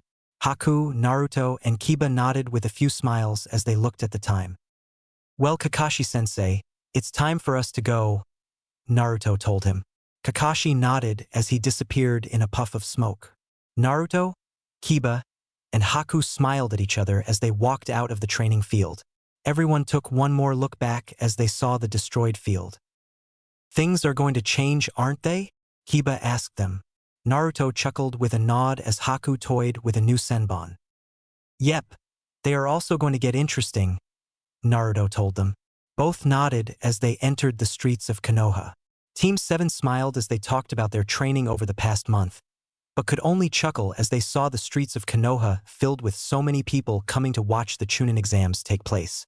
Naruto turned his head to see some Genin shinobi along with their Jonin sensei as they looked over the village and its features. Hey, put me down! Someone yelled as Team 7 turned their heads to see a person who looked like a clown along with a girl with a fan on her back as the team walked over to the situation. Kankuro, put the damn kid down. Don't get us in trouble already. We aren't in Suna, the girl said to the clown boy. Shut it, Temari. I'm going to teach this brat to respect his superiors, Kankuro said as he swung his fist at the kid, but stopped as a rock hit his head. Kankuro turned his head to see Sasuke in a tree with a smile as Naruto and his group came into view. Nice shot, Sasuke-chan, your accuracy has improved over the month, Naruto told him. Sasuke narrowed his eyes at Naruto, but turned back to the 2 Suna Genin. What are you doing here in Konoha? Answer me, Sasuke demanded. Kankuro and Temari smirked while Naruto, Haku, and Kiba facepalmed themselves. It's the Chunin exams, Uchiha. I'm sure you're taking it also, aren't you? Naruto told him. Sasuke narrowed his eyes, but nodded as Naruto shifted his eyes. I think your chakra detection might need some work though, Naruto said as Sasuke turned his head to see a red-haired boy with a gourd on the tree with him. Kankuro stopped this nonsense at once. You're a disgrace to Suna, the boy said to him. Kankuro suddenly flinched as he dropped the kid to the ground. But Gaara, he dash. Shut up or I'll kill you, Gaara said to him. Sasuke soon let out a punch, but missed as the Suna kid shunshined in an array of sand only to appear at the bottom between his 2 teammates. Sorry for the trouble. What's your name? Gaara asked. Sasuke smirked as he stepped forward. I am Sasuke, you dash. I wasn't talking to you. I mean the blonde whose blood mother craves, Gaara said as Naruto smirked while he stepped forward. It's a sign of politeness to give your own name before asking for someone else's, Naruto told him. Gaara narrowed his eyes at Naruto, but got back to his emotionless face. I am Sabaku no Gaara. Now who are you? Gaara asked him. Naruto sighed as he rubbed the back of his head. I am Naruto Uzumaki, Naruto told him. Gaara nodded as he turned to leave with his teammates. Mother will have your blood, Naruto Uzumaki, Gaara said as he walked away. Naruto corked up an eyebrow as he formed a link to his beloved Kyuubi. Kyuubi-chan, you know anything about him at all? Naruto asked her. Kyuubi adopted a thinking pose, but nodded soon enough. I don't know the kid personally, Naruto-kun, but I know he's the Jinchuriki of the Ichibi no Shikaku. Man, Shikaku always was a crazy bastard. Kyuubi told him with a smile. Naruto chuckled as he knew that these Chunin exams would start to get interesting. Sasuke, meanwhile, seethed at being ignored as he stomped off to go register for the exams. Haku and Kiba walked up to Naruto as they broke him from his daze. "Ready to go, Naruto-kun?" Haku asked him. Naruto turned to her and smiled with a nod as the three genin walked off. All three made it to the building as they saw a bunch of kids lined up at the door. Naruto looked at the number and sighed as he and his team passed all the kids unnoticed. Soon a boy wearing a green spandex outfit with big eyebrows got pushed to the ground as his female teammate helped him. "Please let us through, we have to take the exams," the girl said to the two kids blocking the door. Both kids smirked as they looked at the girl and her teammate. "Get out of here, weakling. We are saving all you genin from the terror of the Chunin exams," a kid said as he blocked the door along with his partner. Said partner smirked as he looked at Naruto's group pass by everyone. "Finally someone gets it," he said as both looked to see Sasuke with two random teammates approach. "Drop the damn genjutsu. This is the second floor, everyone still needs to go up a floor," Sasuke said with an arrogant smirk as he heard the understood nods from nearly all the genin.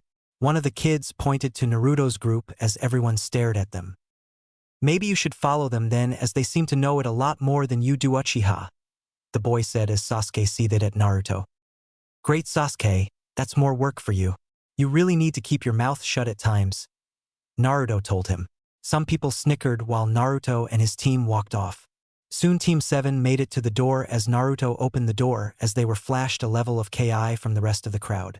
Naruto had a bored expression on his face along with his teammates as they looked to see the others walking towards them. "Hey Naruto, you're here," Shikamaru said as he patted Naruto on the shoulder. "Of course I'm here, Shikamaru, but to you that might be troublesome," Naruto told him. Shikamaru scratched the back of his head with a sigh and a nod as Team 8 came into the room. Sakura instantly glared at Ino as the two girls dueled against each other as they butted their heads at each other.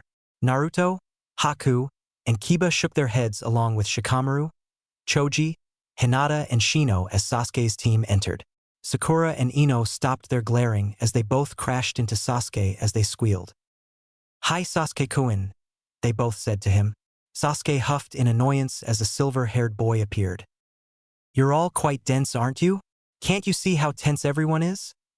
he asked them as everyone chilled from the looks of frustrated genin, except for Naruto's team. "Who the hell are you?" Sasuke said to him. Kabuto smirked as he adjusted his glasses. "I am Kabuto Yakushi. I'm also entering the Chunin exams. I have information on nearly everyone here. I thought I might help the rookies out a bit," Kabuto said to them. Sasuke's eyes gleamed while Naruto glared at the man. Naruto turned to his teammates and brought their attention to him. "Something's not right here. Haku-chan, Kiba, keep your eyes open. That guy is hiding something, but I don't know what," Naruto told them. Haku and Kiba nodded as they turned back to see Sasuke talking to the man. "I want to see Sabaku no Gaara, Rock Lee, and Naruto Uzumaki," Sasuke said to him. Naruto quirked up an eyebrow at Sasuke's mention of his name, but settled for nothing else. "Ah, you know their names. That's no fun," Kabuto said as he drew the three cards. Naruto and his team moved in a bit closer as they tried to hear. "Let's see Sabaku no Gaara. His teammates are Sabaku no Temari and Sabaku no Kankuro. He has completed 11 D ranks, 3 C ranks, 2 B ranks, and, wow, 3 A ranks. Apparently he hasn't gotten a scratch on him in any of his missions," Kabuto said, surprising all the genin, while Team 7 raised their eyebrows slightly. "Next is Rock Lee. His teammates are Tenten Higurashi and Neji Hyuga. He has completed 11 D rank missions and 3 C rank missions. His taijutsu is considered the best out of any genin," Kabuto told them. Sasuke smirked as he now found the reason behind something that seemed important to him. "Next is Naruto Uzumaki," Kabuto said. Naruto sighed as he stepped forward for this one. "His teammates dash." Kabuto stopped as Naruto took the card from his hand. Naruto scanned the information as he found nearly a good percentage of it to be true. Naruto narrowed his eyes as he ripped the card into pieces and threw the card in the trash, much to Sasuke's irritation. "Why did you do that, dope?" Sasuke asked him. Naruto smirked as he turned to Sasuke. It's none of your business what my stats are, Uchiha. And you, Kabuto, tell me, how did you find out about such secret information that only our Hokage should know? Naruto asked him. Kabuto faltered for a second, but smirked as a guy in a bandana appeared in the room. Alright, sit your asses down and shut the hell up. I am Ibiki, your proctor, and welcome to the gates of hell, Ibiki said, startling most of the genin. Naruto smirked as his team turned to Ibiki. Soon everyone sat down as they all awaited his answers. Alright, we will now begin the written test. There is to be no cheating. If you are caught cheating, you will be deducted points from your score. Anyone who is caught 5 times with fail automatically, Ibiki told them. What, how the hell is that fair? Sakura yelled. Ibiki's ki flared as he turned to her. Nothing in life is fair. Now shut your damn mouth and sit back down. After the written test, there will be a 10th question. I suggest you try to stay alive until that time, Ibiki told them. Naruto smirked as he made a small ice mirror and reflected the light at Kiba and Haku. Both saw Naruto moved his hands in a code that both caught. Understood, Naruto. They both thought as they got his message. Ibiki stared at everyone as he smirked. Begin, he yelled as the clock ticked. Everyone began as Naruto looked to his right to see Sasuke flash his Sharingan as he obviously followed the stroking pattern of the person in front of him. Naruto smirked as he used his ice mirror to see Haku using her ice release to make mirrors as she copied the answers from people onto her paper. Kiba used Akamaru to spot the answers off of other people. Naruto smirked as he called for Kyuubi. Kyuubi-chan, mind helping me cheat? Naruto asked her. Kyuubi smirked with a nod as she shrugged her shoulders. Sure, Naruto-kun. It's for a good cause anyway, Kyuubi said to him with a soft smile. Naruto chuckled with a nod as Kyuubi gave him the required answers to the problems on his paper. Time passed as Ibiki smirked. Number 65 fail. Numbers 45 and 23 fail, Ibiki said as the team left. 5 more teams were caught as the time was up. Alright, stop writing. Now is the time for the 10th question. But first I want to know if you want to attempt to answer the question or not, Ibiki said, which raised a few eyebrows. What happens if we don't answer the question? Temari asked him. Well, you fail, but should you answer the question and get it wrong? Well, you will never make it past Genin, Ibiki told them. Naruto narrowed his eyes while Sakura slammed her hands on the table. That's insanity. You can't decide that, Sakura yelled. Ibiki threw a kunai as it passed her hair, startling the pink banshee. I said shut up.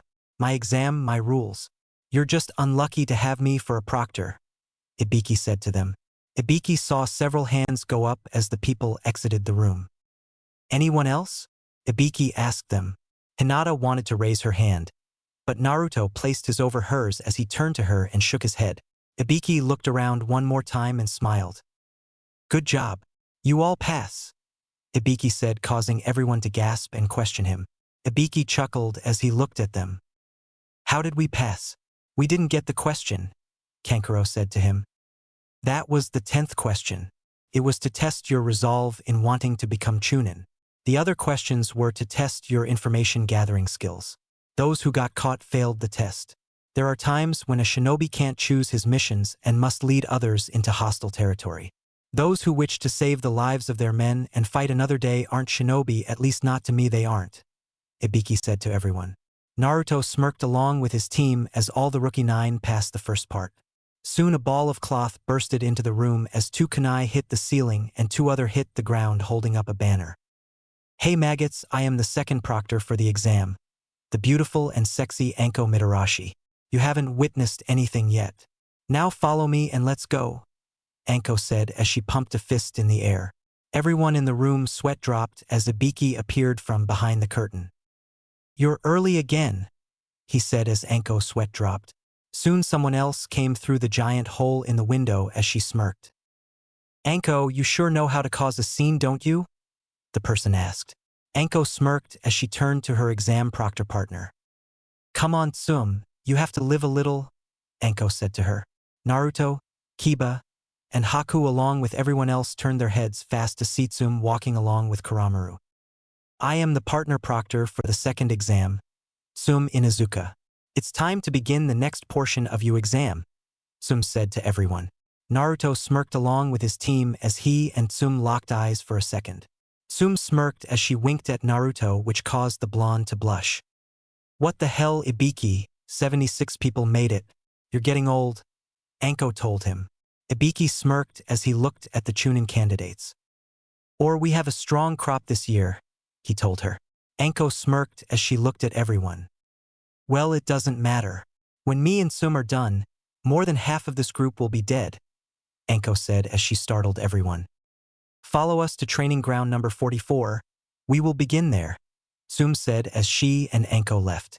Naruto and his team got up as they turned to everyone else. Well, get your asses in gear and let's go, Naruto said to them as he, Haku and Kiba left. Everyone followed out as Ibiki collected the papers. Ibiki stopped as he saw a note on Naruto's paper. To Ibiki, there is something off about that Konoha Nin, Kabuto Yakushi. He has an ominous chakra and Kasumi-chan said that he smells of snakes.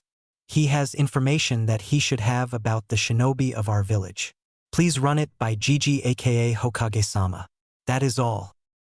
Chunin candidate. Naruto Uzumaki, the note said. Ibiki narrowed his eyes as he took the note. Not bad, Naruto Uzumaki.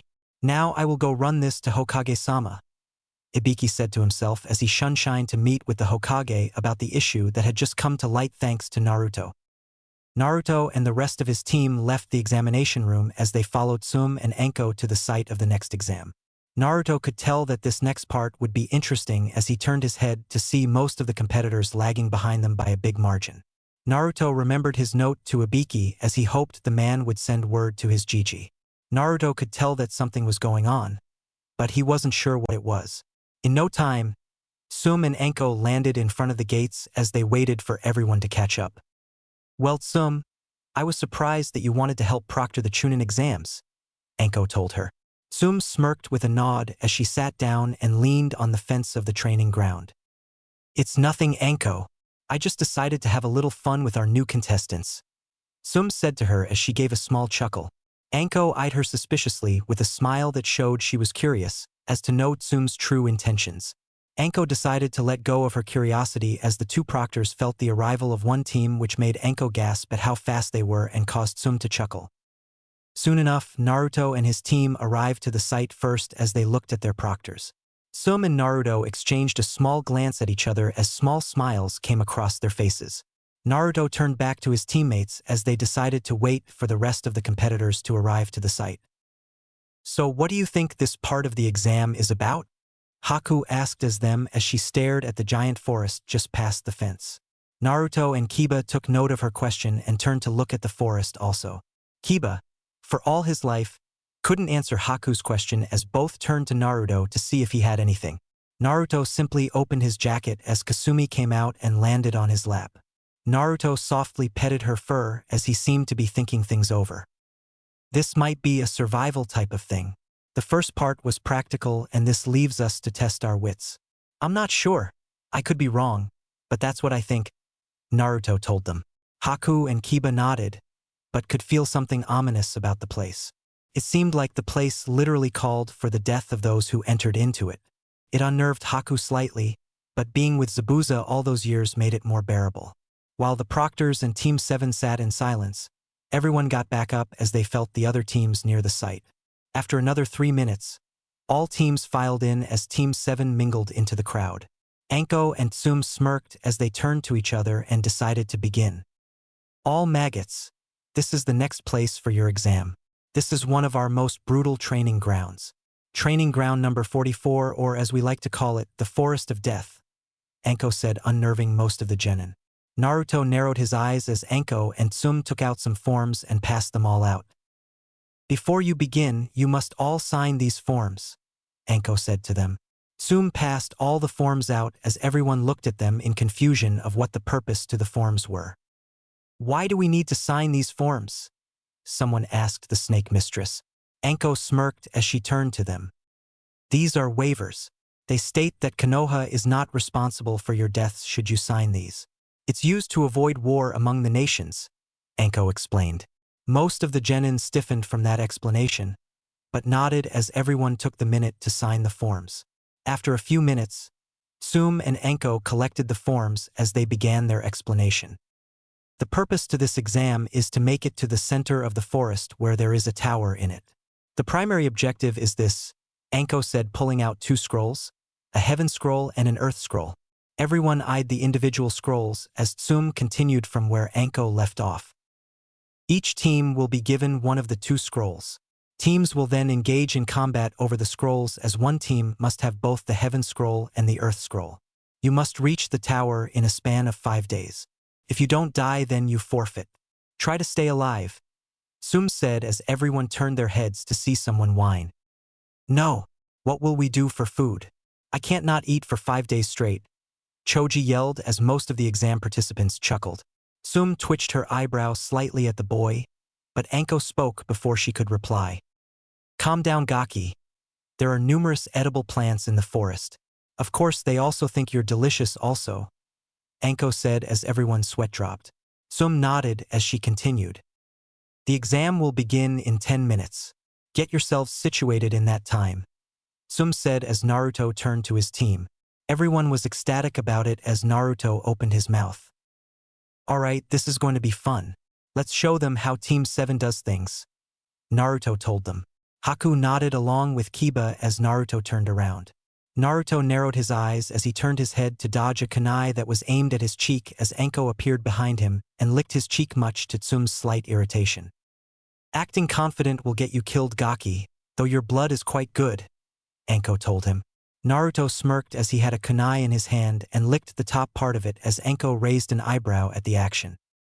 Yours isn't so bad either, Anko-chan, Naruto told her. Anko narrowed her eyes as she saw a small cut across her collarbone area. Anko smirked along with Naruto as her curiosity of him was raised. Anko turned her head fast as she swung the kunai back to a person who had a long tongue holding the previously thrown kunai. Sorry, I just wanted to return your kunai, the woman said to Anko. Anko nodded with a smile as she put the kunai away. Thank you, but don't try to sneak up on me. I could have killed you, Anko told her. The woman nodded as Naruto narrowed his eyes at the supposed woman. Naruto formed a link to Kyuubi as both decided to talk. Kyuubi-chan, do you feel something off about this woman? Naruto asked her. Kyuubi turned her gaze to the woman that Naruto was talking about. Kyuubi narrowed her eyes at the woman as she adopted a thinking pose. Naruto-kun, stay away from her. I can feel a malicious level of chakra from her. I doubt she's even human anymore, Kyuubi told him. Naruto took her warning and gave a quick thank you as he cut the connection. Naruto looked to see Anko back with Tsum as the 10 minutes quickly passed. Naruto and his team lined up to their appropriate gate as they waited for the signal. Tsum and Anko looked the genin over with Tsum paying specific attention to Naruto and his group. Tsum chuckled as she saw Naruto gave her a small smile as he winked at her. Tsum slightly blushed as Anko waved her hand. Begin, Anko yelled. The gates swung open as all teams scattered into the forest.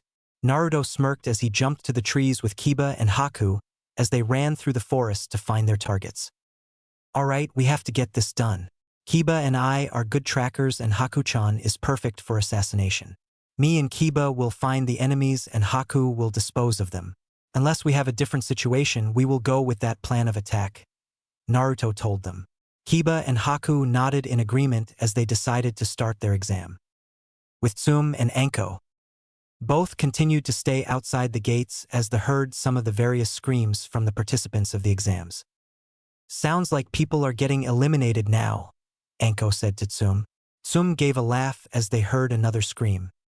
I guess they don't have what it takes, Tsum responded to her partner. Anko smirked with a laugh of her own, but both were interrupted as they saw a team of ANBU arrive to the scene. Anko Mitarashi, Tsum Inuzuka, we found something disturbing. We found 3 bodies out in the field, one of them said to her. Anko shrugged her shoulders along with Tsum as they looked at the ANBU. So, it's an exam. There are bound to be a few bodies found throughout the exams, Tsum told them. The ANBU shook their heads as Tsum and Anko turned to each other. The ANBU told the 2 women to follow them as both sighed. They didn't know what was going on, but if it warranted the ANBU's suspicions, then it was worth looking into. After running for 12 minutes, everyone came up to 3 bodies on the ground as Anko trembled and Tsum narrowed her eyes. To their faces. They're gone, Tsum said as Anko knelt on the ground and examined the bodies. We found them about half an hour ago. We aren't sure what the cause is, one of them said to the proctors. Anko knew, and it made her shiver at the thought of him being in the exam. Anko stood up fast as she turned to the ANBU. Alert Hokage-sama now. Tsum, come with me. We are about to have some trouble, Anko told her in a serious expression that told Tsum to obey and not ask questions and just follow. Tsum nodded fast as the ANBU vanished and the 2 women ran through the gates and into the forest as they searched for their target. Anko, who are we searching for? Tsum asked as she wanted to be able to pinpoint their target with her smell. Anko cursed as she gritted her teeth in irritation. Tsum, we are going to find Orochimaru. I think he has infiltrated the exams, Anko said, shocking Tsum. Tsum also knew about Orochimaru as he was someone that all Chunin and Jonin had to know about. Tsum cursed as she didn't want to have to deal with this right now. Both women vanished into the forest as they searched for the snake Sannin. With Naruto, Haku, and Kiba, Team 7 continued to run through the trees as they spotted their first targets. Naruto narrowed his eyes as he saw the IWA headband on their heads. Naruto slowly remembered his father and his heard about battles with the nation of IWA. Naruto smirked as he turned to Haku and Kiba. Alright, we have a heaven scroll. It'd be quite fun if IWA had an earth scroll, Naruto told them. Haku and Kiba nodded as Naruto and Kiba jumped out of the trees and landed in front of the IWA Genin, surprising them. All 3 Genin got up and readied their kunai as Naruto and Kiba walked up to them. Alright, make this easy on yourselves and just tell me what kind of scroll you have, Naruto said to them. One of the Genin walked in front of the other 2 with a smirk on his face as he looked at Naruto. Naruto smirked as he walked forward a bit also. We have an earth scroll. So what are you going to do? He asked Naruto. Naruto smirked as he set Kasumi on the ground. Kiba did the same with Akamaru. All 3 IWA Genin narrowed their eyes as they took out their kunai. Naruto gave a foxy grin as he turned to them. Well, that puts us at a very big disagreement. Just give me the scroll and I won't have to hurt you, Naruto told them. All 3 Genin chuckled as Naruto and Kiba channeled chakra to their bodies as Kiba became more feral and red chakra swirled around Naruto. All 3 Genin stopped laughing as Naruto got on all 4 along with Kiba. Kasumi jumped on top of Naruto as Akamaru did the same to Kiba. Both ran at the 3 Genin as they decided to end this quickly. Naruto threw out 5 smoke bombs as Kiba and Akamaru tore up the smoke and those inside. Naruto smirked as Kasumi ran forward to help Kiba and Akamaru as Naruto went through a quick flash of hand signs. Katan, Kitsune Enden, Fire Release, Fox Bullet. Naruto yelled as he sent the flame fox at the mist. Kiba, Akamaru and Kasumi got out of the way in time as the smoke exploded from the fire while Naruto smirked at his work. Kiba came back to Naruto as they turned their eyes to see the 3 Genin had escaped in time. Not bad for Konoha trash. Now let us show you the power of IWA, one of them said as all 3 went through hand signs. Naruto took out his 2 swords as Kiba awaited for the jutsu to be called. However, the jutsu wasn't called as all 3 Genin fell to the ground. Naruto chuckled as he saw 3 sanbons sticking out of the necks of the Genin. Naruto turned to a tree branch and smiled.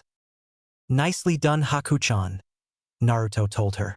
Haku soon appeared next to Naruto and Kiba as she looked at the Genin.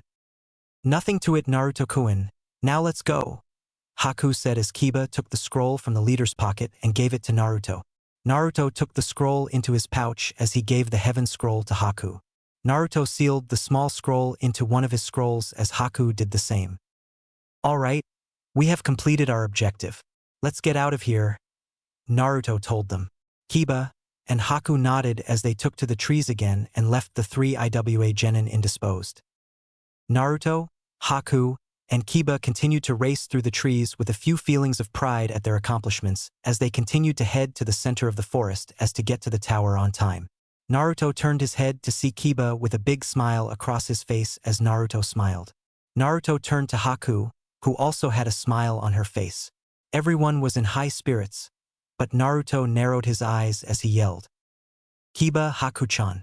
Look out!" Naruto yelled as a gust of wind came and blew everyone back.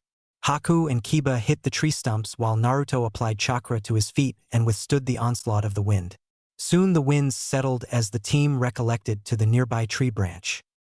"What the hell was that?" Kiba asked as Naruto gathered chakra to his nose. Naruto smelled the air as he turned to his left. "That wasn't natural. That was a jutsu and I smell Sasuke. He's fighting against someone else and losing badly," Naruto said as Kiba and Haku narrowed their eyes. Everyone felt the ominous chakra coming from the place as Naruto sighed. "I might as well help the team," Naruto said to them.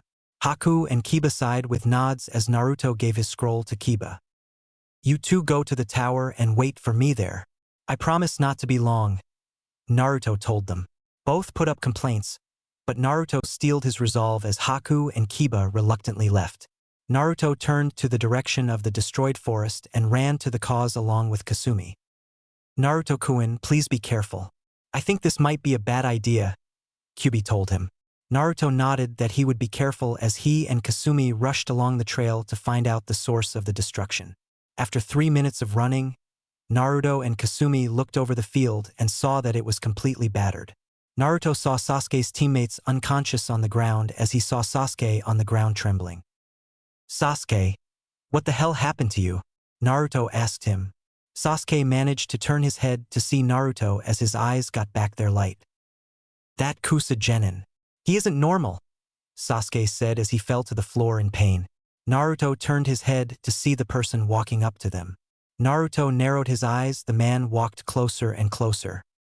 Well, if it isn't the Kyuubi brat. Are you going to interfere with my conquest?" the man said to him. Naruto cursed his luck along with Sasuke's luck as they stared off against the Sannin Orochimaru. Orochimaru, S-ranked missing nin from Konoha. Wanted for many crimes ranging from unlawful experimentation to kidnapping of innocent people. Known to target little boys, Naruto said, with the last one being a joke. Orochimaru twitched his eyebrow as Naruto pulled out his two swords. The fire and lightning swords flared as Orochimaru took out his own sword.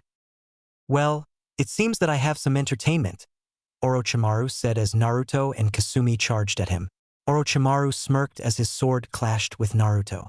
Naruto gritted his teeth as he tried to match the amazing power that Orochimaru. Naruto cursed as he saw Orochimaru disappear before kicking him into a nearby tree. Naruto cursed his pain as he slowly exited the tree. "Might as well see how I can keep up with him," Naruto said as his eyes flared with the Sharingan. Orochimaru gasped at seeing Naruto have the Sharingan. Orochimaru chuckled with a sinister smile as Naruto looked at him like he was insane. "Kukuku, so little Naruto has the Sharingan also. I must say that this is quite the surprise. You will make a wonderful host in the future," Orochimaru said as he extended his neck to strike at Naruto. Naruto narrowed his eyes as he managed to dodge the neck strike and backflipped onto a tree branch. "How the hell is this guy even here? Where the hell is the Umbu when you need them?" Naruto asked as he tried to formulate whatever plan he could. Naruto smirked as he made a Kage Bunshin and went through his hand signs and yelled. "Katan, Karyu Enden no Jutsu, Fire Release, Dragon Flame Bombs." Naruto yelled as he sent the fire towards Orochimaru. Soon the Bunshin went through its own hand signs as it yelled. "Futon, Daitapa, Wind Release Great Breakthrough." The clone yelled as the wind picked up and was launched at Orochimaru. Orochimaru smirked as Naruto was proving his worth more and more. Thanks to the wind, the fire grew much bigger as a giant explosion engulfed the entire field. Naruto and Kasumi looked around as they couldn't find Orochimaru anywhere. "Naruto-sama, is he down?" Kasumi asked him. Naruto sighed as he turned to Kasumi. "No, Kasumi-chan, he isn't. Worst of all, this is getting dangerous. I don't have the chakra to keep up with him right now," Naruto told her. Kasumi nodded as Orochimaru came behind Naruto. Naruto managed to react in time as he blocked Orochimaru's sword. "Excellent, Naruto-kun. Show me the power of the Kyuubi. Show me all of your tricks," Orochimaru said to him. Naruto smirked while Orochimaru turned to see Kasumi in Itsuga as she managed to hit Orochimaru into a tree. Naruto thanked Kasumi as he brought both his swords back. The fire and lightning flared again as Naruto swung them at Orochimaru. Kaminari no Yona Higemiru, thunderous firestorm roar. Naruto yelled as he sent multiple slashes that alternated from lightning and fire at Orochimaru as he swung fast and hard with the intent of destroying his target. Soon the tree behind Orochimaru broke as it fell to the ground. Naruto stopped his technique as he dropped to the ground in exhaustion. Naruto cursed as he felt a slight burning from his swords as his arms went numb. Naruto turned his head to see Kasumi exhausted also as they dropped to the ground. Naruto soon gasped as he felt Orochimaru's presence behind him. Naruto cursed as he saw Orochimaru clapping. "Wonderful Naruto-kun. You have exceeded my expectations. Here is a little gift from me to you. You will seek me out for power and I can't wait till you do," Orochimaru said as he bit Naruto's neck. Naruto screamed out as 3 tomos appeared on his lower neck. Naruto fell to the ground as Orochimaru left. Naruto began to lose his consciousness as he passed out from the exhaustion.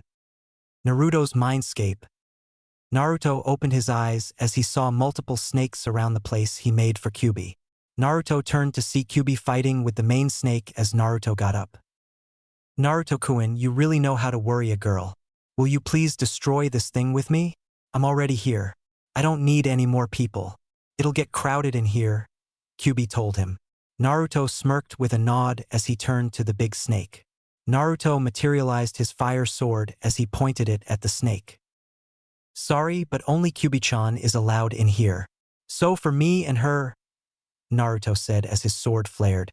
Kyuubi added a bit of chakra to the sword as Naruto swung it at the snake. "Get out!" Naruto yelled as he sent a massive fire slash at the snake, burning it in half. The snake writhed in pain, but dropped dead as it fell to the ground. Naruto and Kyuubi stayed in the Mindscape as Kyuubi slightly smacked Naruto on the head, causing him to smile. "I said be careful, Naruto-kun. Do you know what would happen if I lost you? Don't let me lose you," Kyuubi told him with a smile on her face. Naruto nodded with a smile as he crashed into Kyuubi's chest. Kyuubi ruffled his blonde hair as Naruto gave her an unexpected kiss that she gratefully accepted. Kyuubi wrapped her slender arms around Naruto as Naruto's hands roamed her soft red hair. Naruto and Kyuubi broke the soft kiss as Naruto smiled. "I'm very sorry, Kyuubi-chan. I would never mean to worry you like that on purpose. I didn't think I'd meet an S-ranked missing Nin today either. I promise to be more careful.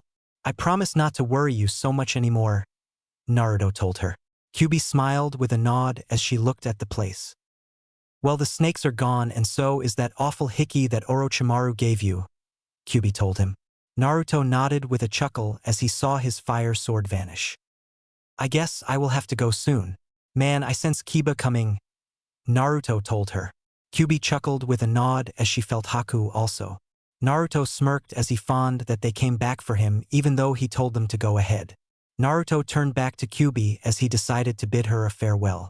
Kyuubi waved goodbye as Naruto left. Outside, Naruto opened his eyes to see Kiba and Haku as they picked him up. Kiba put one of Naruto's arms over his shoulder as Haku picked up Kasumi. Everyone ran across the trees as Naruto turned to Kiba. "I guess I need more training," Naruto said with a painful chuckle. Kiba smirked along with Haku as they got to a secure spot. "You gonna be alright, Naruto?" Kiba asked him. Naruto grinned as he felt his neck to feel that the mark was gone. Naruto breathed a sigh of relief as Haku handed Kasumi to Naruto. Naruto took Kasumi in his hand and slowly got up as he turned to Haku and Kiba. "I'll be fine. Thanks for coming back. Kami only knows what would happen if you didn't," Naruto told them. Kiba and Haku chuckled as Naruto took a soldier pill. Naruto sighed as he felt his chakra get replenished. "Alright, it's obvious that we need to finish this exam. We have to worry about Orochimaru later. Let's go," Naruto told them. Haku and Kiba nodded as everyone jumped to the trees and headed to the tower. Naruto went to his own thoughts along the way as he reviewed his fight with Orochimaru. 2 hours later, the tower came into view as Naruto and his team came up to the door. Everyone entered as they unwrapped the scrolls and set them on the floor. Soon enough, smoke appeared as Kakashi appeared in front of everyone, surprising them. Well, you made it," Good job, you three. You're even 3 days early, Kakashi told them. Everyone nodded with smiles as Kakashi pointed to the upstairs lounge. Go and rest there. The exam isn't over, so rest for these 3 days and wait, Kakashi told them. Everyone nodded with their thanks as Kakashi disappeared. Naruto, Haku, and Kiba walked up the stairs as they came into the lounge. Naruto narrowed his eyes as he heard that the Genin made it much earlier than anyone. Naruto sighed as he sat on the couch along with Haku and Kiba. So what do we do now? Kiba asked them. Naruto looked around the room and shrugged his shoulders. Haku did the same as she went through her backpack and pulled out a book on her clan's mastery of Hyatanjutsu. Naruto took out a book on seals for the intermediate that Kyuubi approved of. Kiba decided rummage through his own backpack and then pulled out a scroll that his mother gave him to practice. Everyone stayed in their room as they waited for their 3 days to pass. 3 days later. The waiting period was now over as all genin who made it came into the room. Naruto along with Haku, and Kiba smiled at the sight of seeing that the other rookies made it also. Naruto narrowed his eyes as he saw Sasuke grip his neck slightly. Naruto could only sigh from the thought of Sasuke having whatever power Orochimaru gave him. Naruto sighed as his team filed in also. Everyone looked to see Anko and Tsum at the top of the stand along with the Jonin of the Genin and the Hokage. Well done to all those who made it. We would have had a tournament, but there are too many people and thus we will hold a preliminary match first, the Hokage said to them. After he said that, a man with eyes that had probably seen better days appeared. I am Hayate Gecko, your proctor. If anyone doesn't want to do this tournament, say so right now and you can leave, Hayate said to them. Kabuto soon raised his hand as Naruto narrowed his eyes at the silver-haired genin. After him, Sasuke's 2 teammates forfeited, also only leaving the Uchiha. No one else seemed to be up to forfeit, so it was called and everyone entered the stands as they came next to their Jonin sensei. Hayate appeared on the field as he pointed to the board. This will tell us the names of the people who you are to fight. When your name is called, you will come down and fight. Know that I can stop a match whenever I chose. Now let's cough, see who's up, Hayate said as the board went through some random names. Soon the board stopped as everyone looked up. Sasuke Uchiha versus Akado. Sasuke smirked as he entered the field along with Akado. Sasuke smirked as he waited for the proctor to give the call. Well, an Uchiha. Show me what you've got, Akado said to Sasuke. Sasuke smirked as Hayate waved his hand for the fight to start. Akado's hand glowed with chakra as he charged at Sasuke.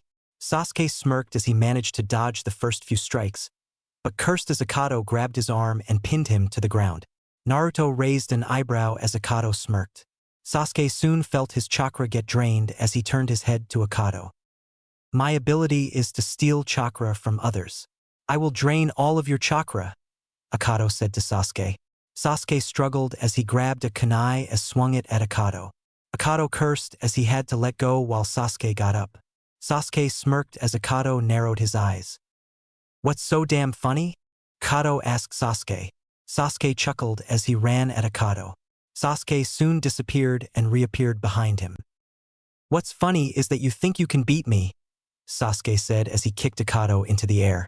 Everyone gasped as Sasuke jumped also. Sasuke appeared behind Akado as he felt the curse mark slightly spread through his body. Calm down.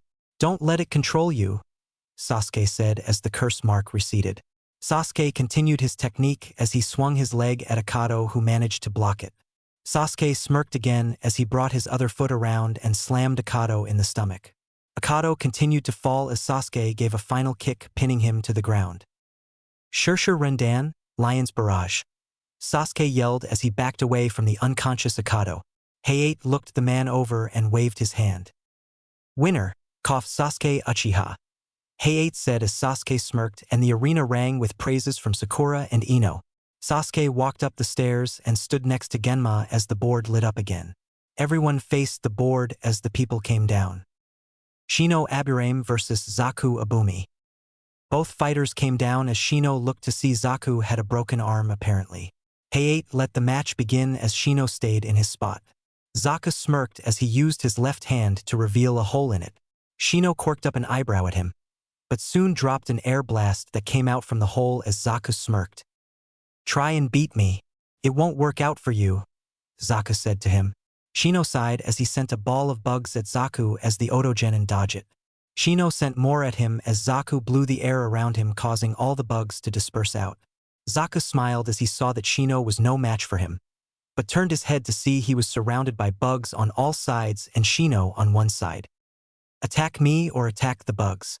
Either way, you're finished, Shino said to him. Zaku cursed his lucky, but steeled himself as he lifted his broken arm at the bugs. I'll just blast you both, Zaku said as he pumped for the air to come out, but it didn't. Zaku widened his eyes as he saw that the holes were plugged with bugs. I did that while you were distracted. It's over, Shino said as the air compressed in Zaku's arms. Zaku gasped as he felt the pain consume him. Zaku screamed as his arms exploded from all the air as he fell to the ground unconscious. Hayate looked over Zaku as he waved his hand. Winner, Shino Aburame, Hayate said as Shino walked back up the stairs. Everyone clapped for him as the board lit up again. Everyone waited with anticipation as the board announced the names. Naruto Uzumaki vs Sabaku no Kankuro. Naruto smirked as Kiba and Haku gave him a thumbs up. Naruto jumped off the railing as he came to the arena. Go Naruto! Kick the clown's ass, Kiba said, which caused everyone to laugh. Expect Kankuro, said boy made it to the spot as he looked Naruto over. Man, why do I have to get this guy? Kankuro asked as Naruto his eyes at the Chunin. Must be unlucky for you, Naruto said with a shrug of his shoulders. Kankuro grew a tick mark on his head as Hayate waved his hand for them to begin. Naruto opened his jacket as Kasumi jumped out and stretched. Well, let's get started, Kasumi-chan, Naruto told her. Kasumi nodded with a smile as Naruto unsheathed his swords. Kankuro raised an eyebrow at the swords as Naruto made a shadow clone. Naruto charged Kankuro as he closed the distance between them. Kankuro didn't know how fast Naruto was as Naruto closed the gap in no time. Naruto slashed Kankuro as he ripped his shirt. Kankuro gasped as he pulled away and took off the thing he had on his back. Naruto quirked up an eyebrow, but smiled. He threw out 3 smoke bombs as Kankuro was engulfed in the smoke. Naruto smirked as he saw his Kage Bunshin and Kasumi pass him. Both began to spin violently as they attacked the mist. Naruto made 4 more clones as they surrounded the smoke-covered area. Everyone gasped at Naruto's use of techniques as everyone figured that he was a genius among the Genin. Kiba smirked along with Haku while people like Lee and Gaara stared in awe at the power Naruto was using. All the Narutos went through their hand signs as Kasumi and the other Kage Bunshin came out in time. Here, let me show you some of my ninjutsu arsenal, Naruto said as each Naruto clone finished. Ketan, Gokakyu no Jutsu, Fire Release, Fireball Jutsu. 1 clone yelled. Futon, Daitapa, Wind Release, Great Breakthrough. The second yelled. Raitun, Ryu no Raikage, Dragon's Thunder Shadow. The third yelled. Hayatan, Raito Gekido, Ice Release, Frozen Rage. The last yelled. All the techniques attacked the smoke and collided. Everyone gasped as they felt the impact of the giant explosion. Naruto covered his eyes along with everyone else as the explosion shook everyone to their core. Naruto smirked, but knelt to one knee as he wondered if he overdid it a little. Naruto turned his head to the right to see Kankuro huffing in shock over what he saw. Naruto smirked as he turned to Kankuro. Naruto saw that Kankuro had just barely escaped his techniques as he didn't want to know what would happen if he lost. Proctor, I forfeit, Kankuro yelled. Hayate nodded as he turned to Naruto. Winner, Naruto Uzumaki. Hayate said, still in slight shock over Naruto's power.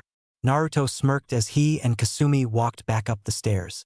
Everyone gasped at him as he felt their stares on him.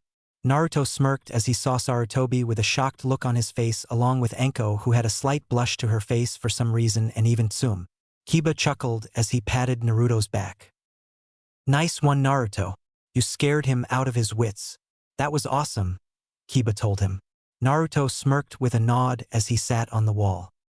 Unless my chakra reserves get bigger, I probably can't do that again, Naruto said as he rested on the wall.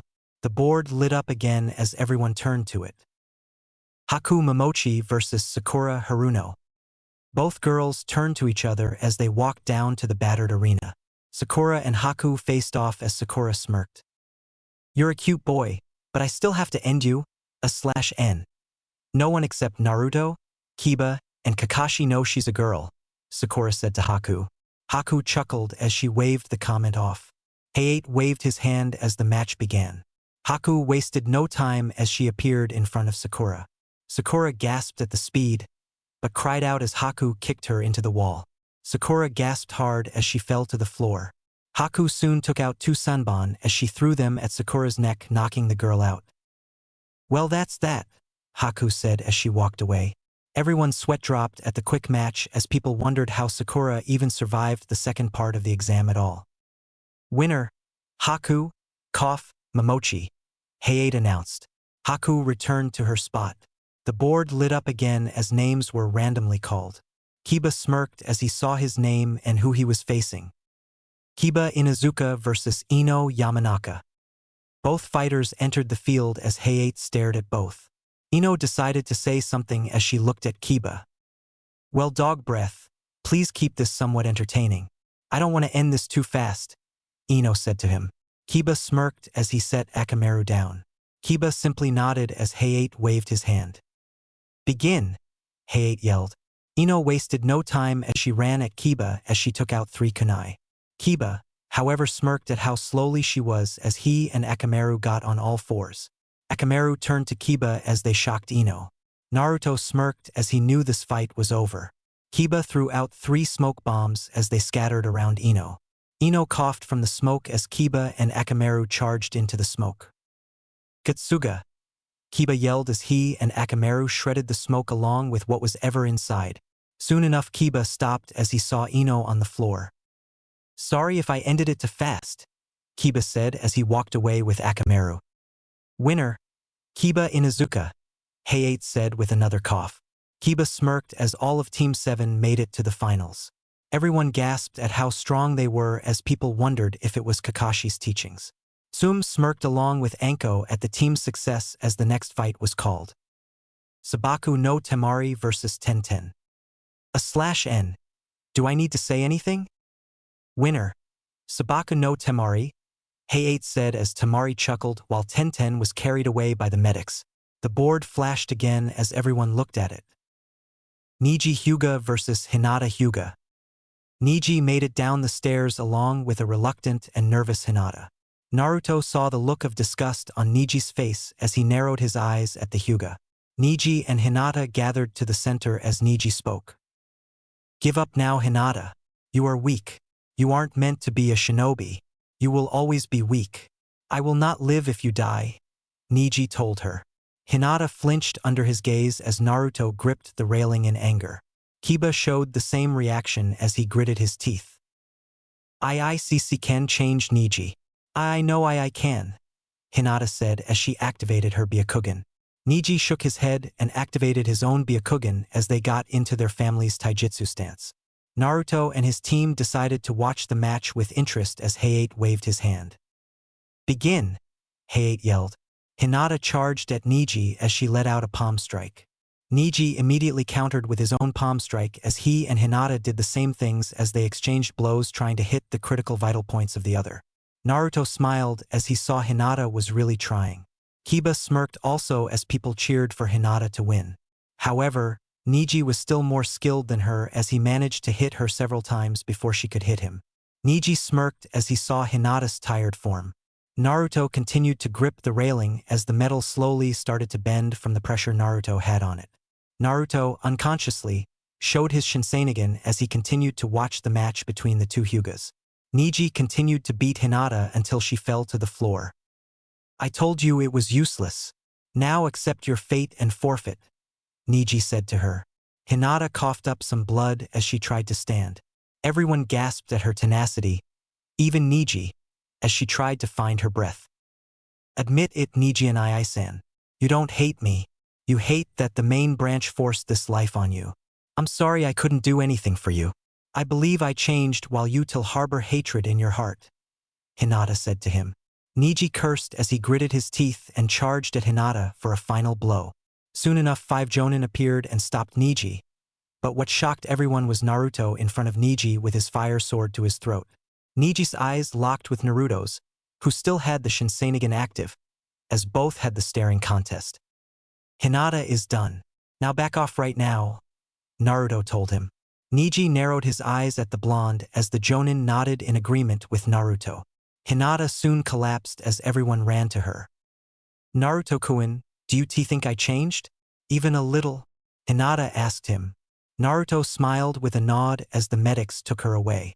Naruto sighed heavily as he turned to Neji and pointed his sword at the Hyuga. "I'll show you exactly how much of fate you know about. Know that I will kick your ass, Neji," Naruto told him. Neji huffed as he walked back up the stairs followed by everyone else. The board flashed again as everyone looked up. Shikamaru Nara vs. Kintsuchi. Winner, Shikamaru Nara, Hayate said as the board flashed again. Rock Lee vs. Sabaku no Gara. Winner, Sabaku no Gara, Hayate said as the board flashed one more time. Dosu Kinyuta vs. Choji Akamichi. Winner, Dosu Kinyuta, Hayate yelled. And with that the fights ended as the remaining people drew their numbers. "Good work, everyone. We will wait a month for the finals to take place. Practice and gain new techniques to impress the audience with and make your village proud," Sarutobi said to everyone as Hayate put the roster for the finals. Everyone gathered to look at the names. Match 1. Naruto Uzumaki vs. Neji Hyuga. Match 2. Sasuke Uchiha vs. Sabaku no Gara. Match 3. Shikamaru Nara vs. Sabaku no Temari. Match 4. Kiba Inuzuka vs. Shino Aburame. Match 5. Haku Momochi vs. Dosu Kinyuta. Everyone memorized the roster as they left the building to begin their 1 month of training until the Chunin exams begin. After hearing the news of the up-and-coming exam tournament that would take place in 1 month, Naruto and his team left the tower and the forest of death as they decided to gather at Naruto's house. Everyone filed out as the stadium became empty. Naruto's house. Haku, Kiba, and Naruto came into the room as all three sat on the floor. Kasumi and Akamaru stayed near their friends, while Haku unstrapped her sword and leaned it on the wall. Everyone sat in silence for a while as Naruto gathered his thoughts together. Naruto breathed a sigh. He turned to Kiba and Haku. "All right, it seems that we all made it to the finals. We shouldn't train together for the month.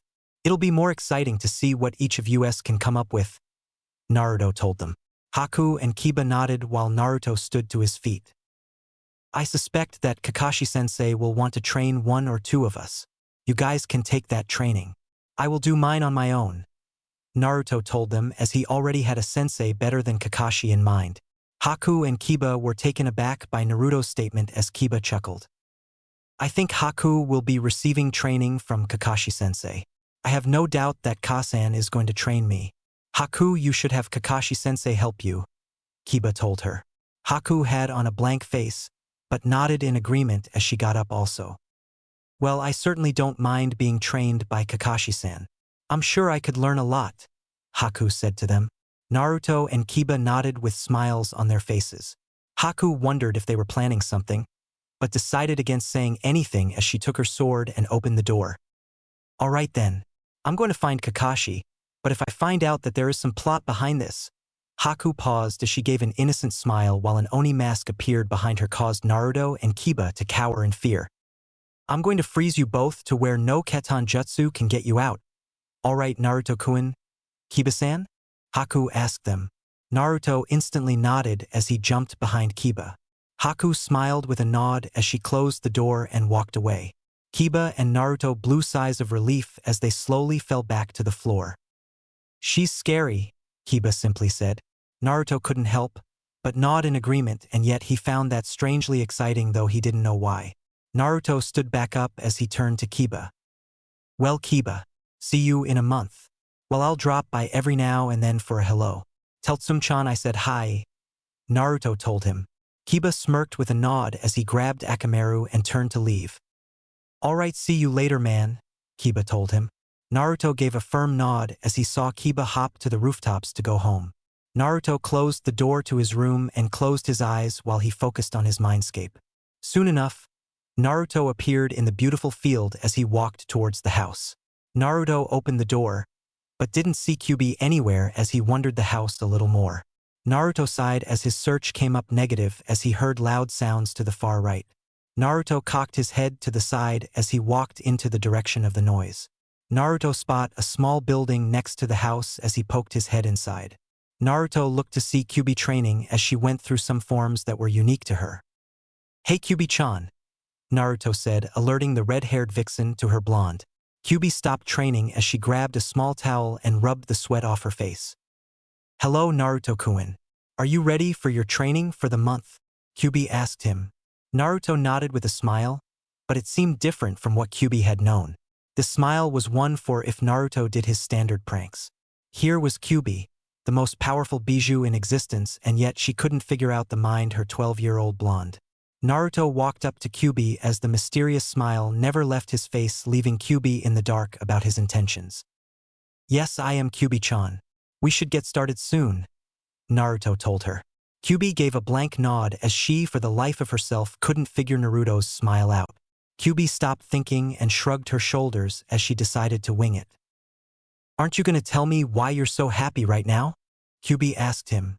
Naruto's smile widened as Kyuubi's curiosity increased as to why he could be so happy. Naruto turned his back to Kyuubi as said vixen raised an eyebrow. "I'm going to surprise you, Kyuubi-chan," Naruto told her. Kyuubi's curiosity went up even further as she wondered what could surprise her of all people.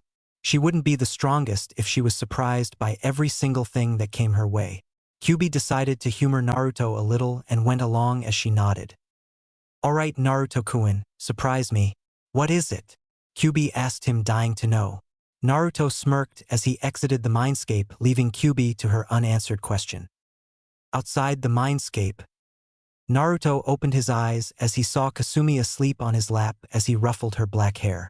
Naruto gently placed Kasumi on the bed as he formed a link to Kyuubi. "Are you ready, Kyuubi-chan?" Naruto asked her. Kyuubi was literally pacing the floor in agony as she wondered what Naruto was thinking. "Come on, Naruto-kun. Show me the surprise already." Kyuubi whined as Naruto decided to not keep her waiting anymore. Naruto did a simple hand sign as Kyuubi recognized it. "That's the Kage Bunshin jutsu, blood clone jutsu, I taught you over the last month," Kyuubi said, to which Naruto nodded. Soon an exact replica of Naruto appeared. Kyuubi taught Naruto about the next Bunshin jutsu that surpassed the Kage Bunshin. She taught him that to make a Kage Bunshin would require about 5% of a person's blood, as the clone was more self-sustainable and couldn't be dispelled, but could get hit just like any other person. Naruto had a bit of difficulty with it, but he got it soon enough in a few weeks. Kyuubi also told him not to use it too much for fear of blood loss causing death. Naruto, having made the clone, smirked as he ordered the clone to lift up its shirt. The clone obeyed as it showed the tetragram seal to Naruto. Kyuubi quirked up an eyebrow, but gasped as she realized what he was about to do. "Naruto-kun, don't tell me you're going to try to dash." "That's right, Kyuubi-chan. All those times you went asleep, I was figuring out how to release you and I just found it," Naruto told her. Kyuubi gasped as she wondered how he figured it out. Kyuubi had a number of ways to get out, but all of them resulted in either Naruto dying or entering a coma, and she didn't want either of them to happen to him. Kyuubi watched as the tips of Naruto's fingers glowed white as Naruto stepped towards his clone. "Now, Kyuubi-chan, when you get out, I want you to mask your chakra level and fast. If you don't, then Chunin, Jonin, and Umbu will be on us," Naruto told her. Kyuubi nodded absently, but snapped out of her daze as she saw Naruto near his clone. "Naruto-kun, wait a second. Maybe we should think it out," Kyuubi said a little too late as Naruto slammed the seals on his fingertips into the tetragram seal as his clone winced in some slight pain. The light glowed around the room, which made Kasumi open her eyes to the bright light. Kasumi closed her eyes fast to avoid being blinded by the light as the light shadowed the entire room. Naruto closed his eyes also as the light began to fade. Naruto and Kasumi opened their eyes and turned to the figure as Kasumi gasped and Naruto smirked. Kyuubi stood in replacement of the Kage Bunshin as her eyes widened while she looked around Naruto's room. "I am out," Kyuubi simply said. Naruto smirked as Kasumi stared at Kyuubi with a disbelieving look. Kyuubi checked over everything from her hair down to her clothes to her hands and body. I'm really here. I'm outside, Kyuubi said, to which Naruto smiled at her. Naruto gave out a thumbs up as Kyuubi looked at him. Surprise, Kyuubi-chan, Naruto said to her. Kyuubi gave black look, but it turned into a smile as she rushed at Naruto. Naruto nearly gasped at the speed that Kyuubi used as she gave him a big hug as both came crashing to the floor. Naruto smiled as he saw Kyuubi with a foxy grin on her face. Kyuubi could nearly cry. She was finally outside again. She could actually feel Naruto's body, his hands, his face, and his hair. Kyuubi smiled as she slammed her lips into Naruto's. Naruto gasped as he felt the softness of Kyuubi's lips over his. Naruto brought his hands around Kyuubi's body as Kyuubi deepened the kiss between them. Both enjoyed the moment, but stopped as they blushed as someone decided to speak. Naruto-sama, you really are quite lucky, Kasumi told him. Naruto and Kyuubi stopped the kiss as they turned to see Kasumi staring at them with a smile on her face. Naruto and Kyuubi blushed as they forgot they still had company. Both got up and dusted their clothes as Naruto sheepishly rubbed the back of his head. He's sorry about that, Kasumi-chan, Naruto told her. Kasumi smirked as she changed to her half-human form and leaned on Naruto's body, causing said blonde to blush. Naruto-sama has never kissed me like that. Kasumi pouted slightly with a tease in her voice. Naruto chuckled as he cupped Kasumi's chin as he gave her soft kiss that made her gasp. Kasumi wrapped her arms around Naruto as Naruto brought his arms around Kasumi as the girl's tail swayed slightly from his touch. Naruto soon broke the kiss as he stared into Kasumi's eyes. Is that any better, Kasumi-chan? Naruto asked her. Kasumi's only answer was to keep her mouth hanged in the air as Naruto and Kyuubi chuckled at her reactions to Naruto. Kyuubi got a gleam in her eye as she turned to Naruto. Imagine if you took it further with her, Kyuubi said to him. Naruto's face turned blank as he took in her words. Naruto's mind took a perverted turn as he wondered how Kasumi would act if he did go that far with her. Naruto gave a strong blush as a drop of blood came from his nose. Naruto broke his daze and wiped his nose free from the blood as he turned to Kyuubi. Don't joke like that, Kyuubi-chan. That's not funny, Naruto told her. Kyuubi chuckled with a smile as she stared at his blush. I don't know, Naruto-kun, you must be having some intense images to have a blush like that, Kyuubi told him. Naruto stuttered as he quickly turned his head and coughed into his head. Yes, well, let's forget about that for right now. So, Kyuubi-chan, how does it feel to be back outside? Naruto asked her. Kyuubi smiled as she stretched her arms and legs as she sat on Naruto's bed. It feels great. The fresh air and all the other things are great to see again, Kyuubi told him. Naruto chuckled with a nod as he sat next to Kyuubi. So, you think you can train me for the month? Naruto asked her. Kyuubi shrugged her shoulders as she turned to Naruto. Sure, I don't mind. Though you may have to drop by the Hyuga clan for a few weeks, Kyuubi told him.